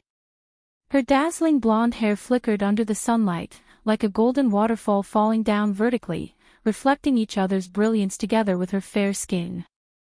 Exposed armor covered her body. It looked like a school swimsuit made of armor. She had a cape on her back and iron boots that reached her thighs. Her shoulders, arms, and waist were all covered in armor. But the key point was her eyes. They were extremely sharp. Like an eagle gazing at its prey from the sky. Chapter 13:22. Looking at Veronica, who was standing at the entrance of the Sylvanus battleship and gradually walking down the ladder, the members of the welcoming group, including Yaksu and Yak, didn't dare to breathe too loudly.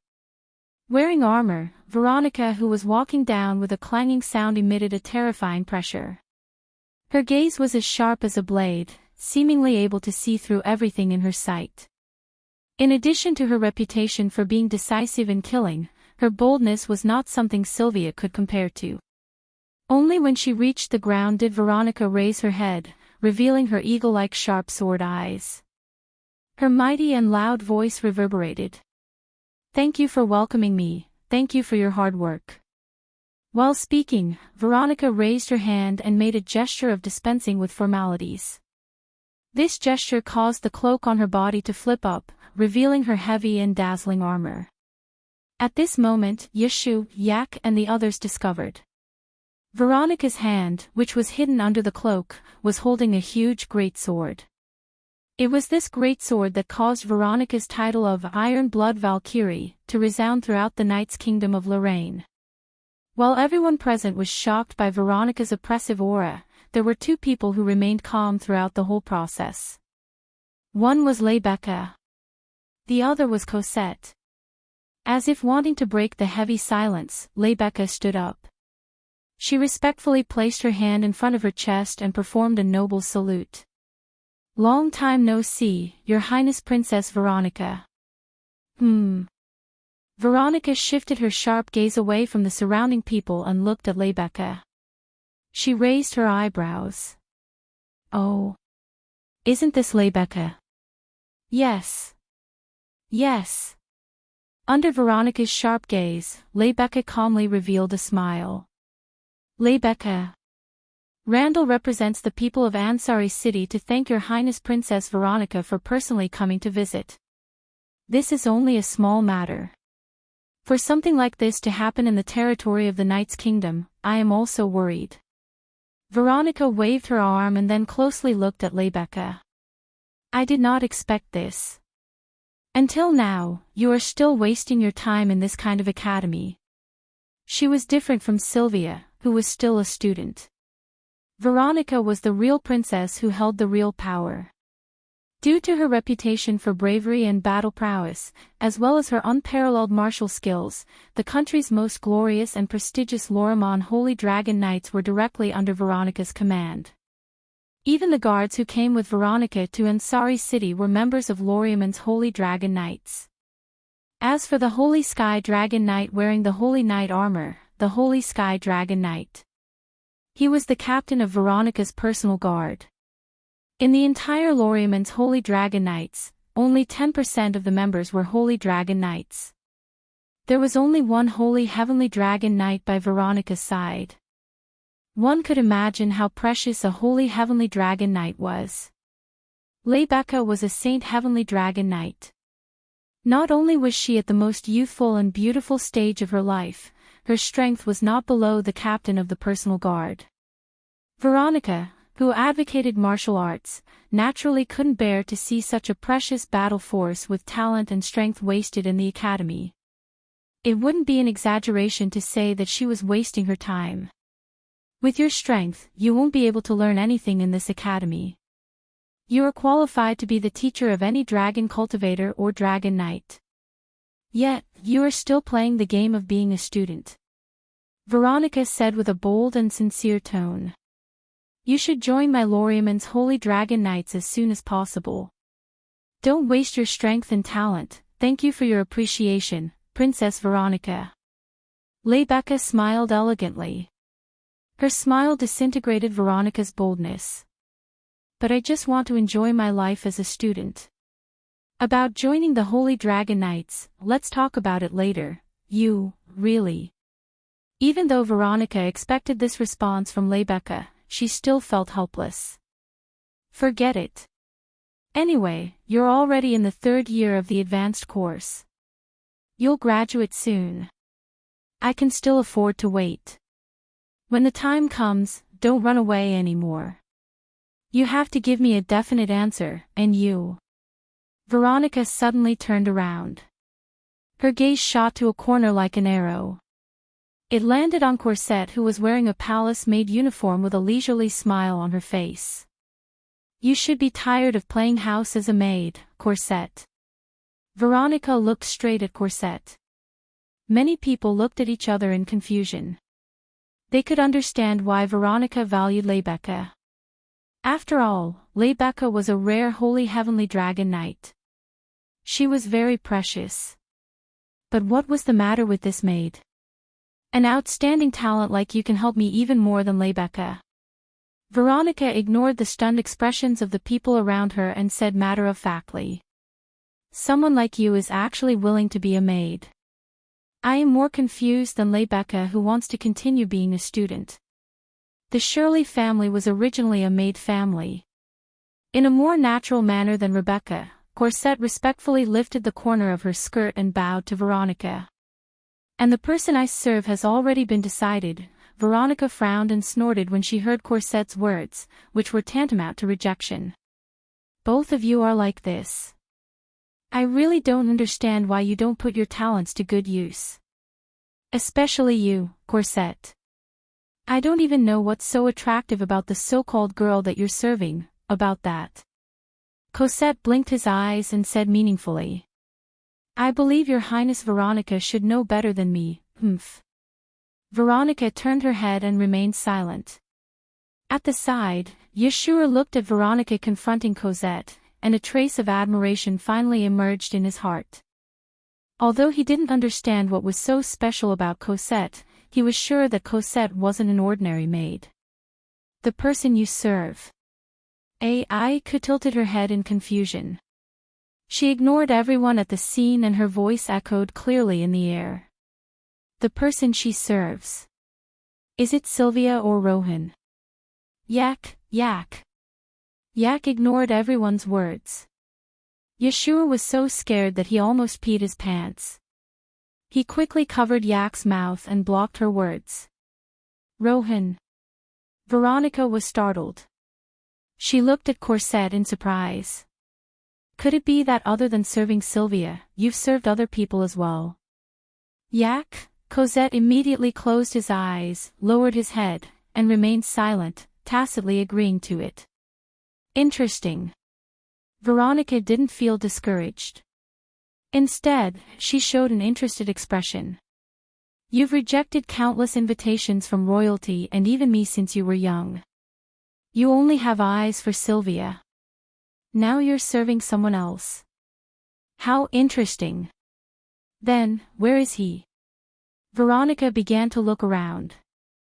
Let me see what kind of ability someone who can subdue even you has. He. Cosette showed a complicated expression.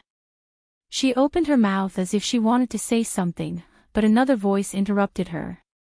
Royal sister, his trembling voice echoed in the air, instantly attracting the attention of everyone present. Sylvia, in her uniform, stood at the entrance of the first school dormitory. She walked over with trembling steps and a stiff expression on her pretty face. Beside Sylvia was Wu Yan, who was also in uniform. He looked at Corset and winked. Corset couldn't help but smile. Sylvia. Veronica narrowed her eyes when she saw Sylvia appear in front of her. Her sharp eyes were filled with killing intent. Sylvia was shocked and couldn't help but take a step back. Veronica's gaze sharpened when she saw Sylvia's pathetic performance in front of everyone. She suddenly raised the greatsword in her hand and mercilessly slashed at Sylvia amidst the horrified expressions of the bystanders. Sylvia's pupils constricted. Just as she was about to scream, a figure appeared in her vision and stood in front of her. Veronica stared blankly at the figure that suddenly appeared in front of Sylvia. Her greatsword abruptly stopped in its tracks. However, the moment Veronica's greatsword stopped, another long sword shot through the air and stabbed at Wu Yan. Chapter 13:23. Whoosh! Wu Yan's fringe fluttered in the wind as he stood in front of Sylvia. Wu Yan's expression froze when he saw Veronica's greatsword coming at him. Without any warning, Wu Yan tilted his body to the side and he reached out with his hand towards the knight's sword that is coming at him with a sharp sound of breaking wind. His sword collided with the knight's sword. Ding! With a crisp sound, a ferocious chi burst out from Wu Yan's body. It blew in all directions, waking up the members of the welcoming party who didn't know what to do due to the sudden development of the situation. At this time, the crowd finally saw the scene. The captain of the personal guard, the Saint Heavenly Dragon Knight, who was supposed to be guarding Veronica, picked up his sword and maintained a stabbing posture as he came to Veronica's side. Wu Yan used two of his fingers to block the knight's sword. He blocked the knight's sword with 2 fingers. The guard captain didn't expect this outcome. He looked at Wu Yan with a shocked expression. Not only the captain, even Veronica, Sylvia, Lebecca, Cosette, Yashur, Yak and the others were shocked. That wasn't an ordinary captain of the guards but a Holy Sky Dragon Knight equipped with the Holy Knight armor. Although he didn't use the Holy Knight armor's greatest strength, he still didn't use the Holy Knight armor. He was only using an ordinary knight sword, but he was able to block the attack of a Saint Sky Dragon Knight with 2 fingers. Wasn't that shocking enough? Only Wu Yan knows why he was able to block the attack so easily. That's because the attack wasn't meant to hurt him. This personal guard captain should stop his attack right before the knight's sword is about to reach his throat, in other words. He was just trying to intimidate him. Unfortunately, the captain underestimated Wu Yan. Snapping out of his shock, the captain of the personal guard's face sank as he tightened his grip on the knight's sword. The Holy Knight armor on his body surged with a majestic magic power. In the next moment, the ordinary-looking knight's sword was instantly covered by magic power. With a sharp gust of wind, it twisted and broke free from Wu Yan's fingers. Once again, it stabbed towards Wu Yan. However, this time, the knight's sword of the captain of the guards carried traces of killing intent. It's clear that the captain doesn't plan to stop this attack and will directly stab into Wu Yan's body. Of course, the captain didn't aim for Wu Yan's throat but Wu Yan's shoulder. Sensing the gust of wind coming towards him, Wu Yan's eyes flashed coldly. He clenched his fist and smashed it against the sharp knight's sword.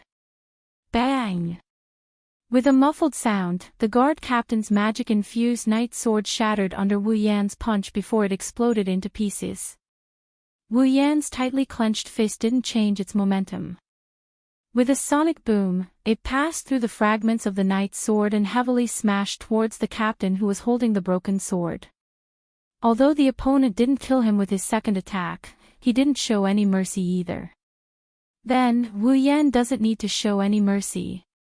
Seeing the sonic boom and the heavy fist smashing towards his head, the captain had goosebumps all over his body. His pupils shrunk and his heart was filled with disbelief. His attack, which had been infused with magic, was actually shattered by the opponent's punch together with his weapon. How is this possible?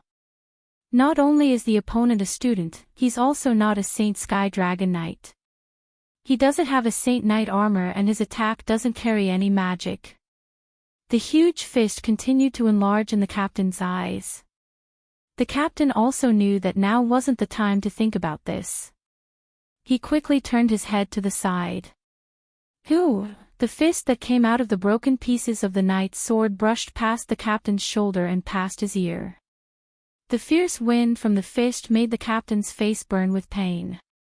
This stinging pain stimulated the anger in the captain's heart at the same time. I can't even deal with a student. With this thought in mind, the captain tightened his grip on his sword and swung his body. He used the broken sword in his hand as a club and fiercely smashed it towards Wu Yan. Seeing the opponent's reaction, Wu Yan was slightly surprised, but he still turned his body to the side and clenched his other hand into a fist. Facing the hilt of the broken sword falling from the sky, he met it head-on without any explanation. Boom! A shockwave swept out from between the fist and the hilt of the broken sword, swaying in the air. However, without the knight's sword, the captain who was skilled in sword skills was no match for Wu Yan, who had a strong body and battle techniques. With a bang, the broken sword in the captain's hand was smashed into pieces. The fierce shockwave passed through the captain's arm and surged into his body. Humph! The guard captain groaned. His body was pushed back by the impact and landed on the ground not far away. He took a few steps back awkwardly. He only stopped after the impact was neutralized by the Holy Knight armor on his body. He looked up at Wu Yan, who is still standing in front of Sylvia. The captain had a serious expression on his face. Rebecca, Sylvia, Veronica, Cosette, Yashur, Yak, and the others were also more and more shocked. In just a short period of time, before anyone could even stop them, the two people who were in conflict had engaged in such a soul-stirring close combat. Although they didn't have time to stop it, they saw the two collide. That short confrontation just now could be said to be extremely dangerous. If one of them was careless, one would have a hole in his body and the other would have been punched by the other. In the end, it would have ended with one of them being injured. Such a dangerous battle had ended in a short period of time with both sides evenly matched. One could imagine just how dangerous it was. At this thought, everyone looked at Wu Yan in disbelief. They didn't think that a student would be able to fight a Saint Sky Dragon Knight equipped with the Saint Knight armor. It was simply inconceivable. After all, compared to Rebecca, this guard captain had been on the battlefield more than once, and he had killed more than once. The other party's strength might be on par with Rebecca's, but in a true battle, the experienced captain of the personal guard would definitely be the one to obtain victory at the cost of some injuries. Wu Yan, on the other hand, managed to fight to a standstill in this short exchange. Although the captain of the personal guards didn't use his intrinsic magic device in this battle, the uniformed student didn't have a weapon in his hand either. He didn't even have a Holy Knight's armor. He was completely relying on his body to fight. Terrifying. Extremely terrifying. Even Rebecca, Cosette, Yashur, and Yak, who were familiar with Wu Yan, couldn't help but be shocked by Wu Yan's combat prowess. Amazing. Yashur muttered absent-mindedly. Too amazing. That guy, is he really human? Ike was also on the verge of going crazy. With that kind of physical ability, he can't be of the same race as me, right? Roland. Rebecca couldn't help but laugh. As expected, there are still many secrets. Lord Roland. Cosette slowly recovered and smiled. As expected of my trump card. That student. On the side, Veronica, who could also fight without the Saint Knight armor, looked at Wu Yan with a different gaze. Very strong. He might be stronger than Cosette and me. Roland. Sylvia's icy blue eyes were filled with ripples. Wu Yan, he's fighting for her sake, no matter what happens, I will protect you.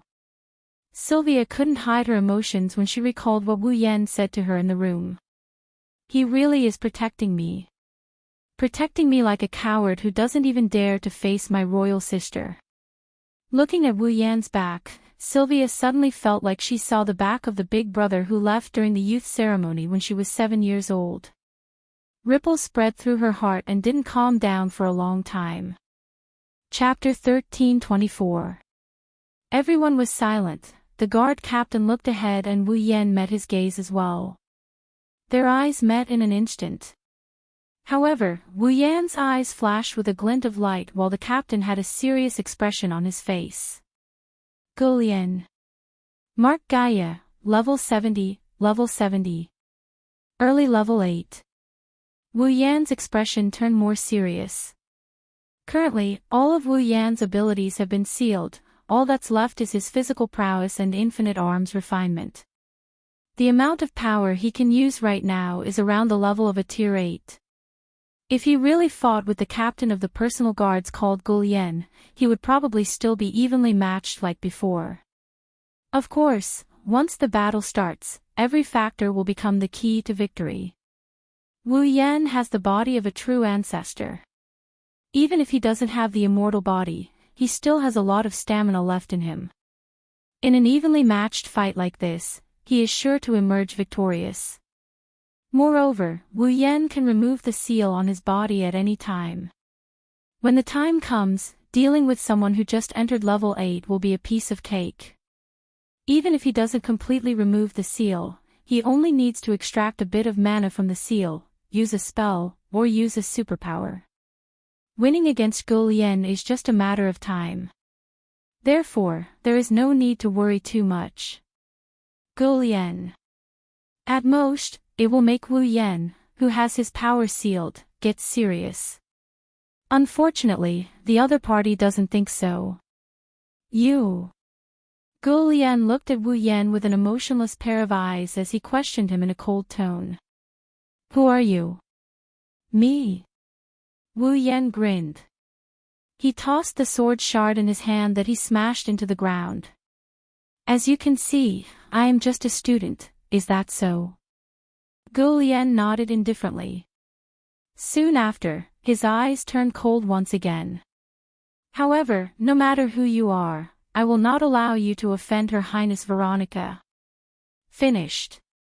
Gulian reached out his hand. Above. A magic formation rippled. Devil sword of swift wind and swift thunder as Gulian spoke, dazzling lights radiated from the magic array. Cracks spread across the magic array, making it look like a spiderweb. It spread out.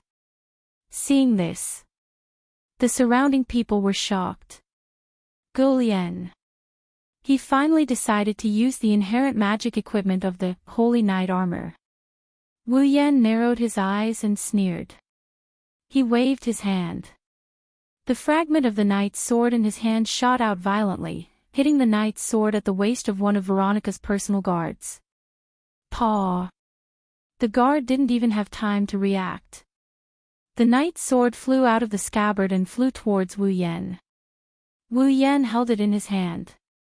With a slight tilt of his body, the knight's sword in his hand suddenly vibrated, creating a circle of ripples. Wherever the ripples passed, the atmosphere gradually rotated and strangely jumped away. The surging airflow condensed on the knight's sword and formed a halo. The air currents swirled around Wu Yan's sword as if they have a mind of their own. As the air currents swirled around Wu Yan's sword glowed brighter and brighter. Everyone around him had a look of shock on their faces. That's a pure sword skill. Veronica's eyes widened in shock.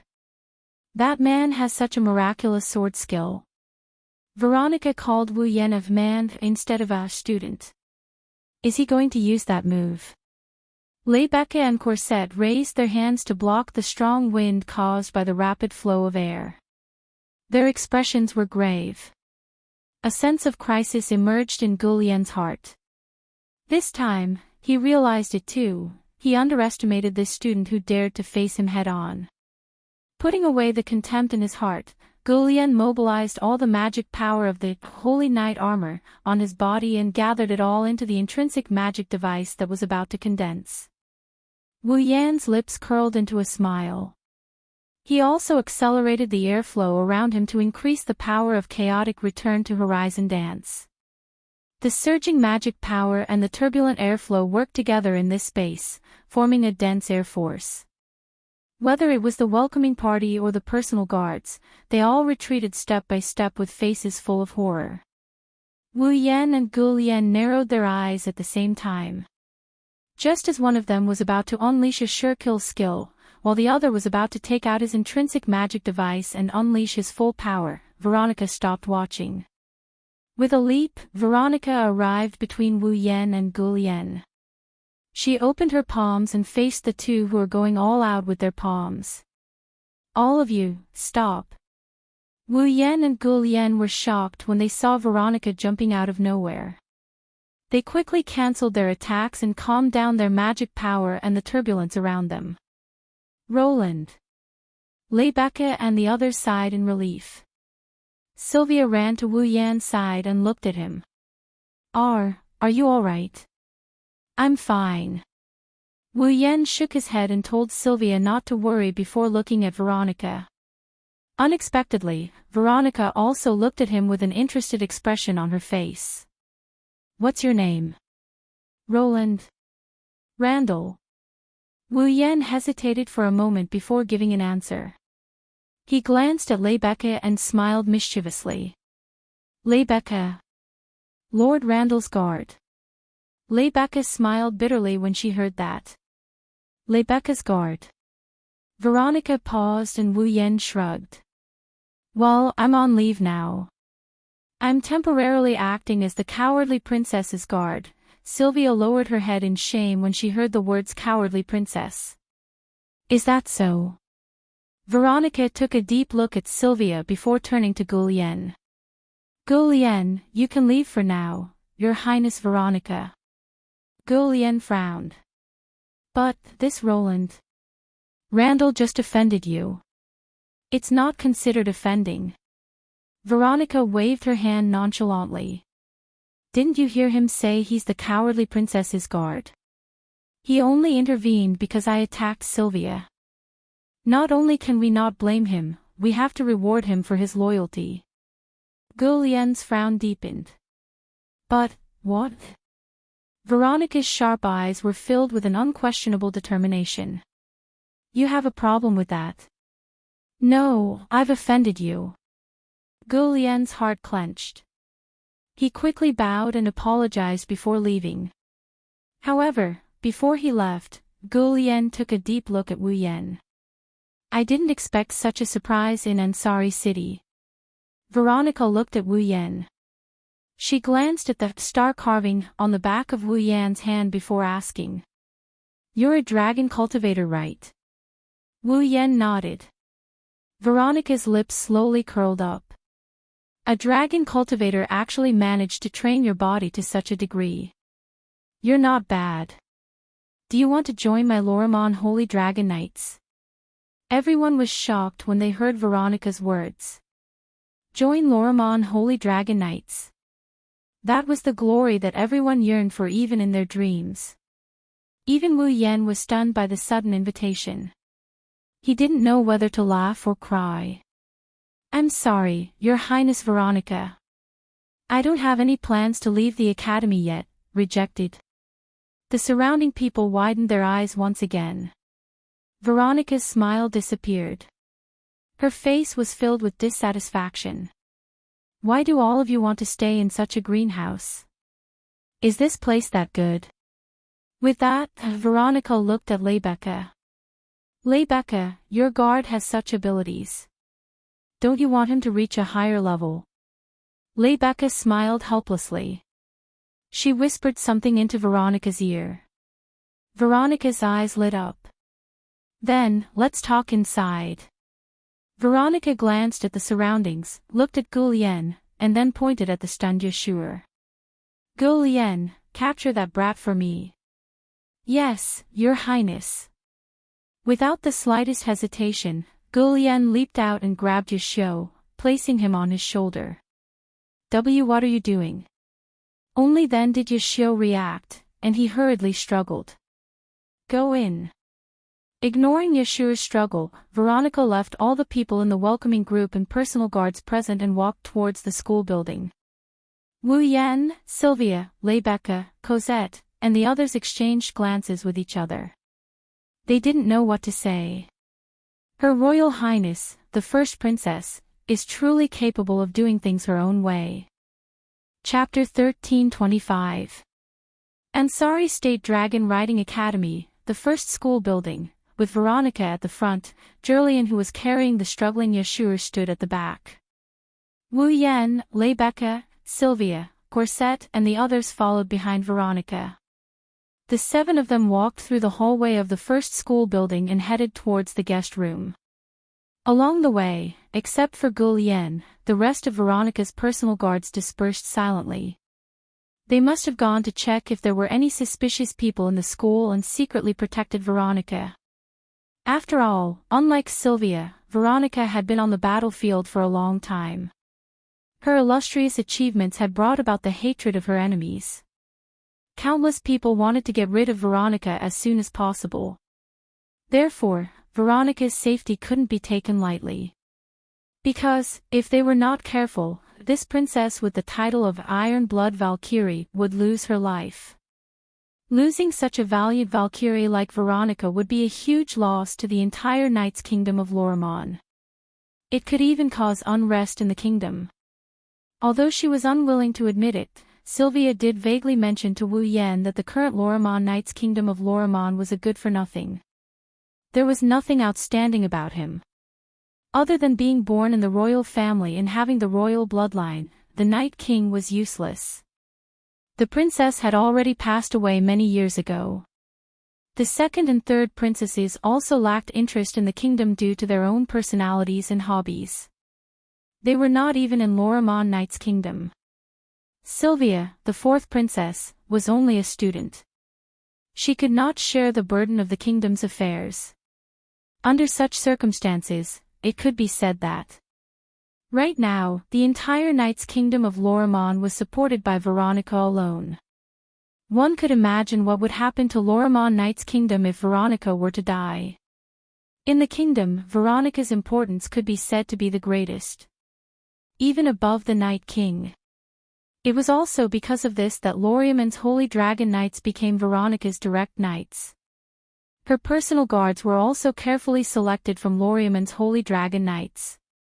From a certain perspective, Gul Yan acting rashly because of Wu Yan's rebuttal was not only a display of Gul Yan's loyalty to Veronica, it also proved that Veronica's authority could not be undermined.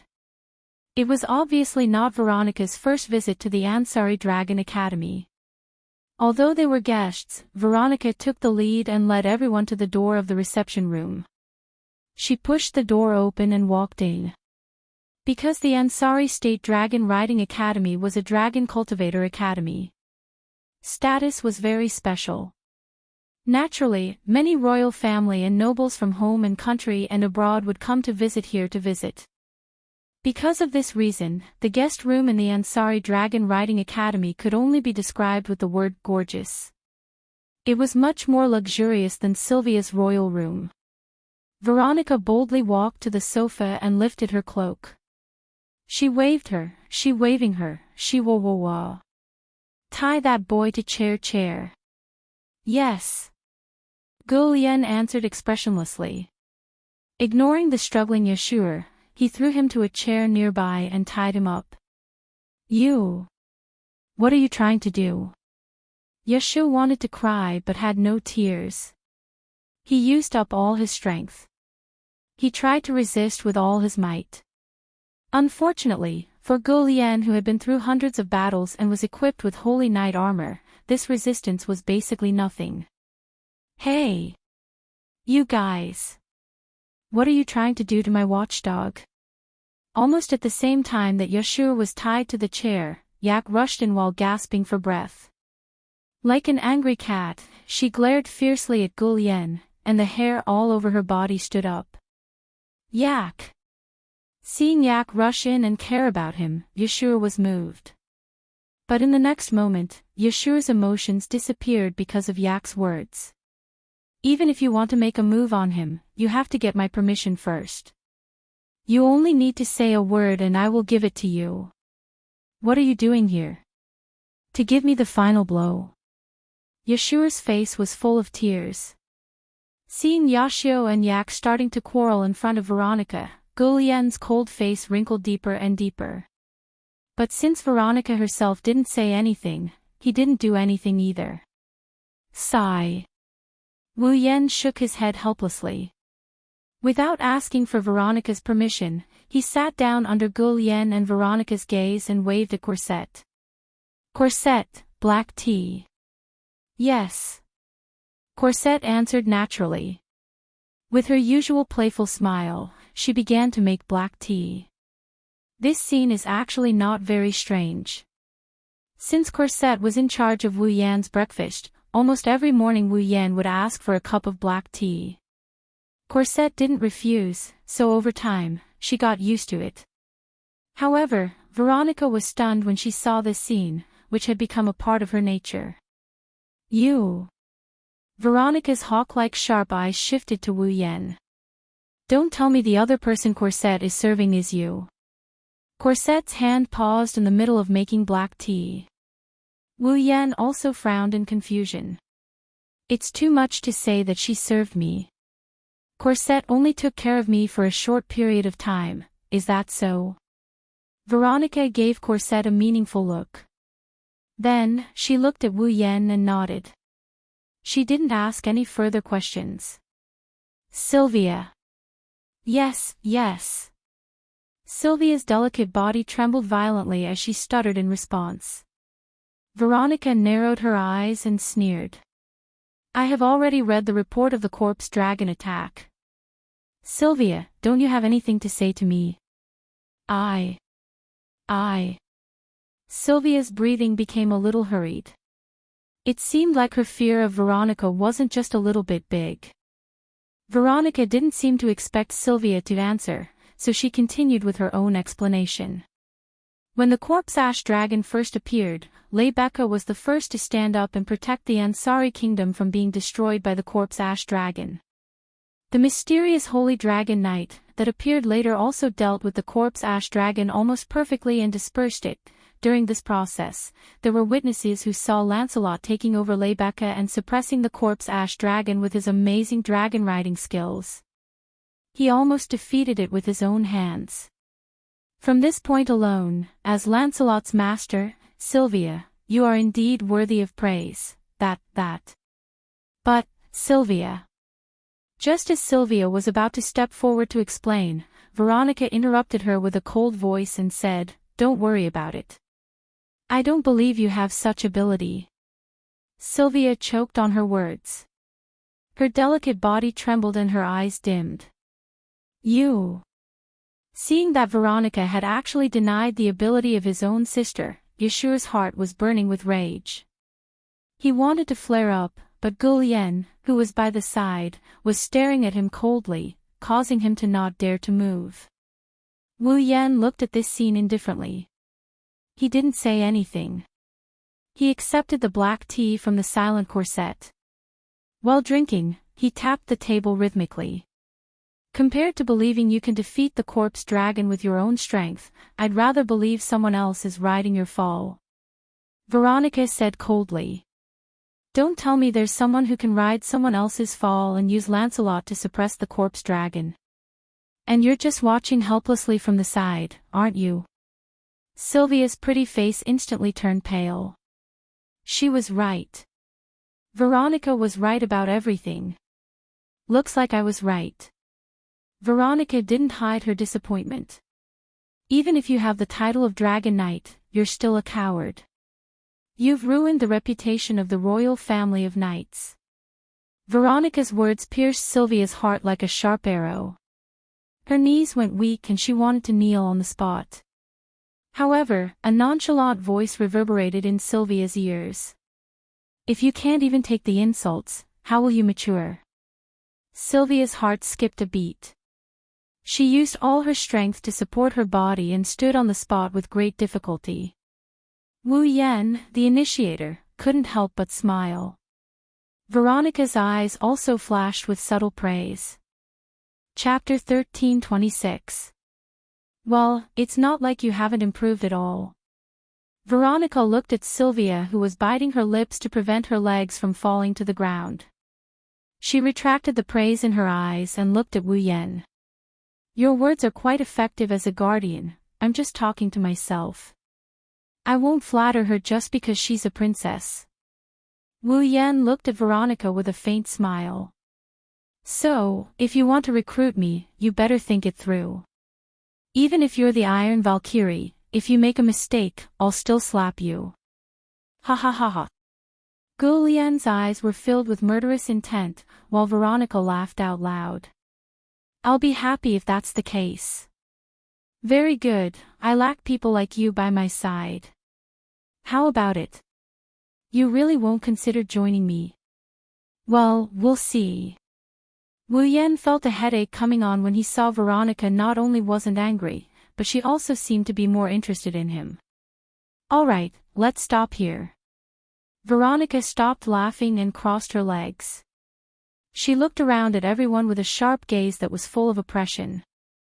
I'm sure all of you know what I'm doing. I didn't come to Ansari just to express my condolences. Rebecca, who had been quietly watching the development of the situation, lifted her head. So, you're here to investigate the truth behind the corpse dragon incident? Yes. Veronica's eyes flashed with a sharp light. It's as the report said. The corpse dragon is an academic system that combines magicite and engineering. In other words, magicite engineering is a product made from the ashes of a dead dragon, right? Yes. Rebecca nodded. She glanced at Yashu, who was silently asking Yak for help but was ignored by Yak. In the corpse ash dragon incident, Yashura obtained the holy knight armor that Yak presented to him. With his special talent, he was able to ride the corpse ash dragon and connected his consciousness with the corpse ash dragon. That was how he obtained the information about the corpse ash dragon. The information explained the origin of the corpse ash dragon, special talent. Veronica turned to look at Yashu. Does this nobody who doesn't seem to have any special talents? He can ride any dragon. Rebecca answered. It's the same for Loon. Both he and Yashur have the special ability to ride other people's dragons. Oh. Veronica's eyes lit up. He slowly smiled. I guessed it right. There really are people in this world who can ride other people's dragons. Then, who was the one who rode Lancelot and suppressed the corpse grey dragon? It's Luo Ong. Rebecca also laughed. Loon is known as the horseman of the Protoss in the academy. His dragon riding skills are unparalleled in the world. In this world, no one can surpass him purely in dragon riding skills. Gu Lian glanced at Wu Yan when he heard Rebecca. Veronica pursed her lips. To be able to fight evenly with Gu Lian with a mortal body, and to have extraordinary sword skills, it's not too surprising that he can have such achievements in the dragon riding technique. However, I feel like it's a waste to keep you in the academy. The last sentence was obviously directed at Wu Yan. In return, Wu Yan gave her a non-committal look. Veronica felt a little bored. In that case, the identity of the mastermind behind this attack should be obvious, right? If I'm not mistaken. Rebecca narrowed her eyes. Magical engineering has always been the pride of the Sepharos Empire. So, the mastermind behind the corpse grey dragon incident. It's very likely the Imperial Army. As Rebecca spoke, the atmosphere in the guest room turned heavy. After all, the Sepharos Empire and the Shepron Kingdom were in a state of truce. Now that the Empire had attacked a vassal state of the Shepron Kingdom, it was very likely that the two countries would go to war again. On the day of the corpse grey dragon incident, Loon discovered a suspicious person who claimed to be from the Empire. He took the item used to create and control the corpse grey dragon from the other party. Rebecca revealed another shocking piece of information. causing a bloody smile to appear on Veronica's face. In other words, we have evidence of the Empire's people attacking an important city within our borders. Yes. Rebecca's eyes lit up. Thanks to this, we can use it to our advantage and demand an explanation from the Empire. No matter what the outcome is, it will be beneficial for us. Very good. Veronica's face lit up with satisfaction. However, Wu Yan, who had been drinking his black tea, poured a bucket of cold water on her. The result of this will definitely be a split in the end. Veronica, Rebecca, Sylvia, Corset, Yashur, Yak, and Jirian were all stunned. Break up. Veronica frowned. What do you mean? I do have the item that the Empire's people used to create and control the corpse gray dragon. Wu Yan put down the teacup in his hand and asked. But who among us can prove this point? Everyone was startled and seemed to have understood something. Wu Yan shrugged. That's right. In the end, that sword still belongs to someone else. We have no way of controlling it at all. Even if we can prove that it's a product of the Empire's magical engineering, we won't be able to use its effects. The Empire can easily cover it up by saying that the Knights' Kingdom somehow got their hands on something that belongs to the Empire and insult them. Also, don't forget that the corpse gray dragon is still a dragon. Wu Yan looked at everyone who was in deep thought. Everyone in the world knows that the Lorimon knighthood is the dragon-breeding nation. The mother of dragons loves the knighthood so much that she only gave the knighthood the right to control dragons. But now, a dragon is causing trouble in the dragon-breeding nation. No matter how you look at it, it seems that the knighthood did something wrong and made the dragon go crazy. The Empire doesn't have the right to become the dragon-breeding kingdom. They don't have the ability to control any dragons. Wu Yan shook his head. Therefore, even if you say that the Empire controlled a dead dragon to cause trouble in the knighthood kingdom, no one will believe you. This. Everyone looked at each other and laughed bitterly. I have to say, what you said makes a lot of sense. Veronica snorted unwillingly. Looks like we can only continue investigating this attack and see if we can find any evidence. Veronica looked at Wu Yan after she said that. Then, where's the sword? It's still in my hands. Wu Yan gritted his teeth. I've tried all sorts of methods, but I still can't find a way to revive a dead dragon. If you have an expert over there, I'll give this sword to you. If you can find a way to control it, then the people of the Empire will have nothing to say, right? All right. Then it's settled. Veronica nodded decisively and stood up. I've rushed all the way to Ansari. I should go take a bath. Veronica looked at Rebecca and Sylvia. Rebecca, Sylvia, you two come as well. Yes. Why yes. The two were startled at first, then one nodded in agreement while the other trembled in fear. Oh, right. Veronica looked at Wu Yan. You come with me. Cough, cough, cough. Wu Yan coughed the tea back into the teacup. Corset started patting him on the back in a panic. He looked at Veronica with a shocked expression. What did you just say? What? You don't even dare to take a bath with me? Veronica said with a matter-of-fact expression. If that's the case, my evaluation of you will have to be lowered. Don't dare. Wu Yan raised an eyebrow. It doesn't look like I'm at a disadvantage, does it? Why wouldn't I dare? All right then. That's it then. Veronica was as decisive as ever. She waved at Gu Lian as she walked out. Gu Lian, take that kid to the training ground for a bit. Even if it's a rushed paladin armor and there's a time limit, it's still a valuable asset. Yes. Yes, my ass. Seeing that Gu Lian had agreed, Yashu grew agitated. What do you think? Gu Lian ignored Yashu and carried him outside. Yashu yelled and chased after him. Wu Yan pursed his lips and stood up with a sigh. Rebecca and Sylvia followed behind Wu Yan. Their expressions were unnatural and their heartbeats quickened. After all, they're going to take a bath together. Chapter 13:27. Sylvanus.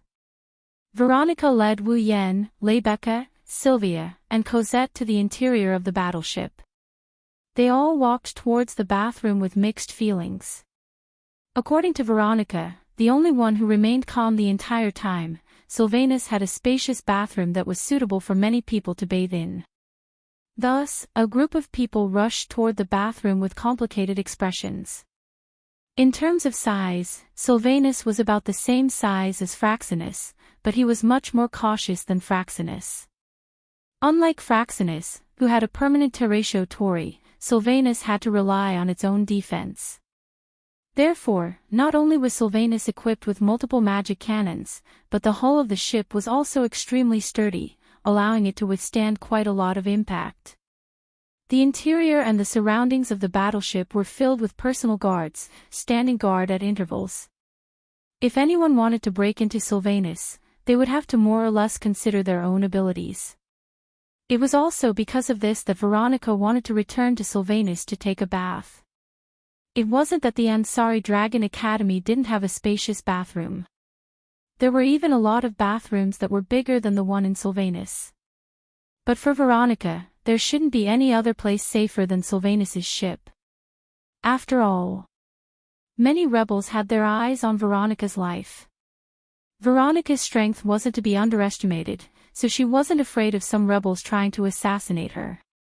But bathing was different, she had to remove all her armor. Veronica wore armor all year round. To her, armor wasn't just a form of beauty, it also gave her a sense of security. Without it, Veronica felt her fighting strength drop. Therefore, only when taking a bath would Veronica more or less put away her strong woman side and accept the careful protection of others. Of course, the decrease in combat power was just Veronica's psychological effect. The armor was not the paladin armor, it was just ordinary armor. It couldn't increase Veronica's fighting strength, at most it would let her take a few more hits in battle. Not long after, the five of them arrived at the bathroom inside the Sylvanus battleship. You don't have to be so reserved. Veronica hung her great sword to the side. It's too bad we can't relax in the bathroom, so let's all go. While speaking, Veronica began to remove the armor on her body. His fair and healthy skin tone with a tinge of dark was slowly exposed to the air. Wu Yan's lips twitched. He couldn't help but turn his head and look to the side. What he saw made him uneasy. Rebecca and Sylvia were standing in front of Wu Yan. One of them had a slightly red face and an unnatural expression in her eyes. The other's face was completely red, she was so embarrassed that she wanted to die. Even Rebecca was troubled by the fact that she was bathing with a man out of the blue, not to mention Sylvia, who had always been shy. If it wasn't for Veronica leading the way, Sylvia would have gone berserk. Veronica, who was completely naked, looked at the motionless trio and raised an eyebrow. What? Are you dissatisfied with something? And no. Under Veronica's fierce gaze, Sylvia was the first to retreat. She clenched her teeth and turned around as if she was going to throw caution to the wind. Corset, clothes. Yes. Corset blinked at Wu Yan with interest before walking to Sylvia with a smile and helping her take off her clothes. Sigh. Rebecca sighed. She rolled her eyes at Wu Yan with a half-smile. Well, it's a rare opportunity, you should enjoy it. She didn't turn around like Sylvia did. Instead, she started taking off her clothes in front of Wu Yan. The unnatural look on her face and eyes disappeared as if they were never there in the first place. Looking at the three white and tender bodies burning hot in his field of vision, those three pairs of voluptuous breasts gradually exposed to the air, he couldn't help but gulp down his saliva. With a bitter expression, he started taking off his clothes. However, he did it with his back turned. Otherwise, a certain part of his body that had already expanded its presence would definitely greet the group of young girls, unwilling to be left out. Fortunately, the bathroom in Sylvanus was indeed frighteningly large. Apart from the bathtub that was the size and shape of a hot spring, there were also plants that looked like a tropical rainforest around it. It was said that these plants could release a fragrance that calmed one's mind and soothed one's mood. Being in such a bathroom, even Sylvia, who had a towel wrapped tightly around her body, couldn't help but let down her guard. She even dared to take off her towel while soaking in the water. The surroundings were filled with hot smoke, causing one's vision to become blurry. The hot water had also become murky due to the special bathing agent. If one were to soak in the water, one would not have to worry about being seen by others. As such, Sylvia was able to relax and soak herself in the water. Even Rebecca had dispelled the last bit of strange feeling in her heart and returned to her usual heroic self. Veronica was also a true tomboy, and she didn't care about trifling matters at all. She didn't mind at all that her naked body was exposed to the eyes of the opposite sex. Only Wu Yan was the one soaking in the water. His expression was unsettled. "Isn't that nonsense?" Although he couldn't see what was under the water, Rebecca and Sylvia's figures were simply too voluptuous. They couldn't be covered no matter how hard he tried, and more than half of them were floating above the water. Looking at the two pairs of seductive semicircles blushing under the influence of the heat, their master is also exuding an irresistible seduction, Wu Yan's heart felt bitter. Wasn't it torturing him to be able to see but not be able to eat? Compared to Rebecca and Sylvia, Veronica's figure was also very alluring. However, her unfeminine personality didn't cause any ripples in Wu Yan's heart. Instead, he was able to face her calmly. Apart from the three girls who stepped into the water, Corset was also present. Kneeling on a dazzling marble, Corset poured the bathing agent into the water while glancing at Wu Yan with her purple eyes. Her eyes were filled with amusement. When Wu Yan looked at Cosette, Cosette didn't avoid his gaze. Instead, she grinned slyly and opened her mouth to say something without making a sound. "I didn't expect Lord Rune's figure to be so good as well." Wu Yan got pissed off when he read Corset's words from her mouth. He replied with a silent reply. "One day, I'll strip you naked and admire your figure." Corset raised her eyebrows. She wasn't shy and looked at Wu Yan with a provocative gaze.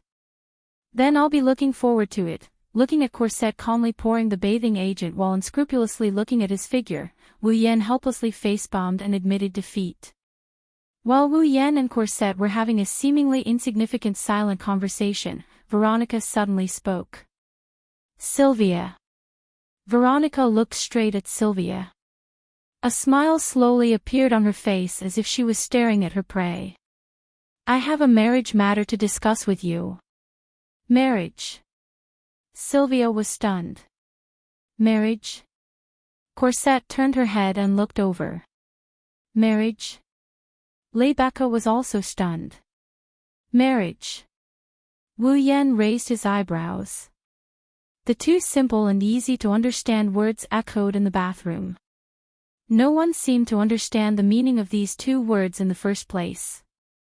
By the time they reacted, the atmosphere in the room had become heavy. Maybe to others, marriage was something worth celebrating, but to them, marriage was something worth celebrating. However, for Sylvia, as a member of the Wang family, this was no small matter. Wu Yan didn't know why Veronica said such a thing at this time.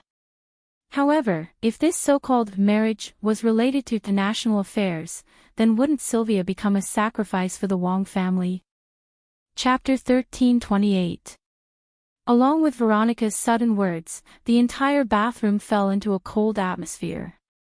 Even the fragrance that had been permeating the air seemed to have become a little faint.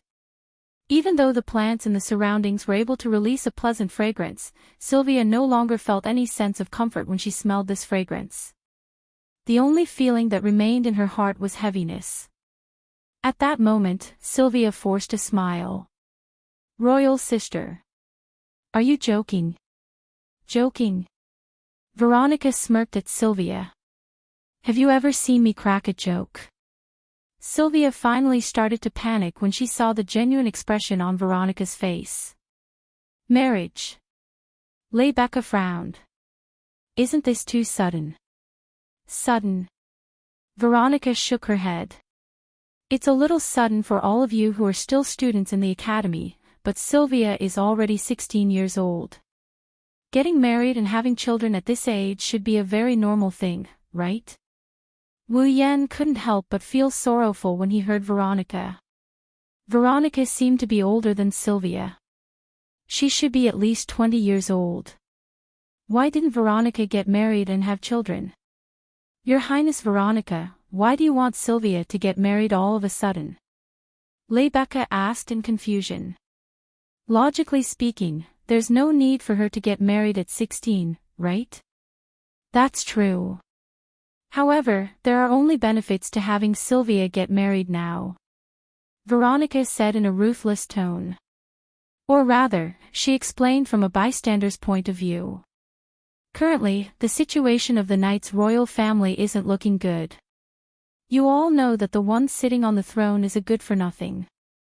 My two sisters don't care about the survival of the knight's kingdom at all. They didn't even send their condolences. I'm the only one supporting the royal family. Speaking of this, Veronica let out a rare sigh. If that's the case, it doesn't matter. As long as I don't die, I will definitely protect this country. However, the biggest problem is that the current Lorimon Wang family doesn't even have a single male in my generation. Veronica narrowed her eyes. The only male. He lost his life because of those boring things again. Rebecca, Sylvia, and even Cosette's expressions changed upon hearing Veronica's words. Wu Yan narrowed his eyes when he saw the changes in the girl's expressions. The only male that Veronica mentioned was her and Sylvia's eldest brother, the Prince of the Knights of Lorman, Julius Caesar. Lorimon. However, this prince named Julius was already dead. He was already dead. Moreover, he was sentenced to death by the Knight Kingdom of Lorraine. The Knight Empire of Lorea is the dragon-breeding empire. To the Knight Empire of Lorea, dragons are extremely precious existences. As the only kingdom blessed by the Mother of Dragons, it was the only kingdom that could coexist with dragons. The Knight's Kingdom placed great importance on their friendship with dragons and viewed them as treasures. Thus, it was strictly forbidden to harm dragons. Severe cases could even result in death. And Julius had committed the greatest taboo of all taboo. Dragon slaying. He killed Fall, who was destined to accompany him for the rest of his life. This was the greatest crime in the Knight's Kingdom. Even as the Prince of the Knight's Kingdom, the Lorimon royal family couldn't protect him. Thus, Julius was directly executed and died under the guillotine. To the people of the Knight's Kingdom, the name of Julius was taboo. Now that Veronica had mentioned Julius in front of everyone, everyone felt an unimaginable weight in their hearts. To the royal family of knights, Julius has become a disgrace. Veronica's tone was extremely harsh at that moment. It's also because of him that our family fell to such a state. Royal brother must have his own reasons. Sylvia couldn't control her emotions and defended herself. No one would kill their own Fall for no reason. Royal brother must have his own reasons. Reasons? Veronica muttered, then looked at Sylvia with a cold smile. That does sound like something you would say. After all, your relationship with Julius is the best among us siblings. Since that's the case, you should be happy. Happy? Yes. That's right. Veronica's lips curled up. Because your betrothal partner is Julius' good friend, one of the people you used to admire the most. Marcus Gaia. Whoa. Sylvia's heart stopped for a moment. Marcus Gaia. Rebecca and Cosette looked at each other and fell silent. With Grelian's identity as a Saint Sky Dragon Knight and Veronica's personal guard captain, his marriage with Sylvia could be considered as a well-matched couple. However, Sylvia's expression was extremely unsightly. What? Veronica coldly looked at Sylvia, causing Sylvia to tremble. Is there something you're unhappy about? Sylvia bit her lip and hesitated as she looked at Veronica, who was looking at her coldly. After a long while, she mustered up her courage. Royal sister, I've already decided to pursue the sacred knight armor and become a sacred dragon knight. I don't want to get married so early. Become a sacred dragon knight. Veronica's eyes widened. She laughed out loud as if she heard something funny.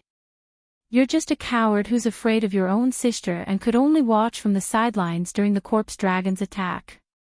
You want to become a sacred dragon knight. Sylvia lowered her head. Her expression was hidden under her bangs, and her expression could not be seen clearly. However, Sylvia's shoulders were trembling at a rate visible to the naked eye. Humph. Veronica coldly snorted. The talents of a dragon breeder are very likely to be passed on to the next generation. You are a dragon knight, and Gulyen is a Saint Sky dragon knight. The offspring of the two of you are indeed very likely to become a Saint Sky dragon knight. Therefore, instead of hoping that you can become a Saint Sky dragon knight, you might as well hope that your child can become a Saint Sky dragon knight. Such harsh and heartless words made Sylvia's eyes turn misty. Even Rebecca and Corset could not stand it any longer and turned their heads away. Veronica recalled something and she turned around with a smile. She turned around and looked at Wu Yan, who had been silent all this while. Aren't you this cowardly princess's guardian? Don't you want to say something? Rebecca, Corset, and Sylvia raised their heads and looked at Wu Yan. No matter what I say, Her Highness Veronica will be able to find an example to refute me. After all, Sylvia's performance is there. What else can I say?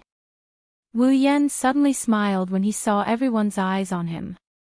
So, instead of talking, why don't we let the facts speak for themselves? Facts. Everyone was stunned for a moment. Your Highness Veronica, don't you think that Sylvia is useless? Wu Yan didn't give up until he made a shocking suggestion. If that's the case, why don't you compare Sylvia with a dragon knight in your so-called Lorimon Holy Dragon Knight Legion?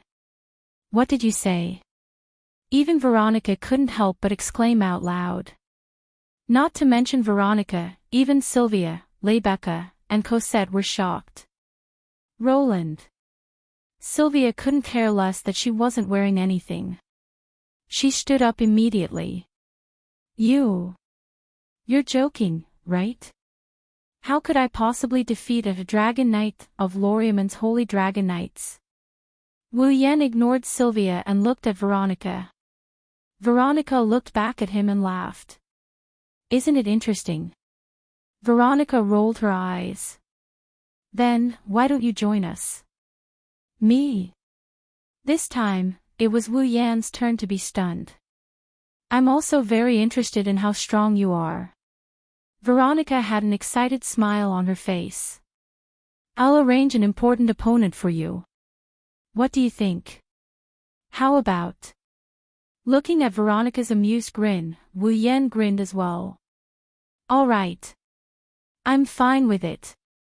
Then it's settled. Sylvia didn't know what to do when she saw Wu Yan and Veronica coming to an agreement. You're tuning into the LoveLore Library YouTube channel. We're so grateful for your support, and don't forget to subscribe to join us on this incredible journey through captivating stories. Your generosity through donations truly makes a world of difference, as it's the primary source of revenue that allows me to expand and enhance this channel for you. Thank you from the bottom of my heart for being a part of this adventure.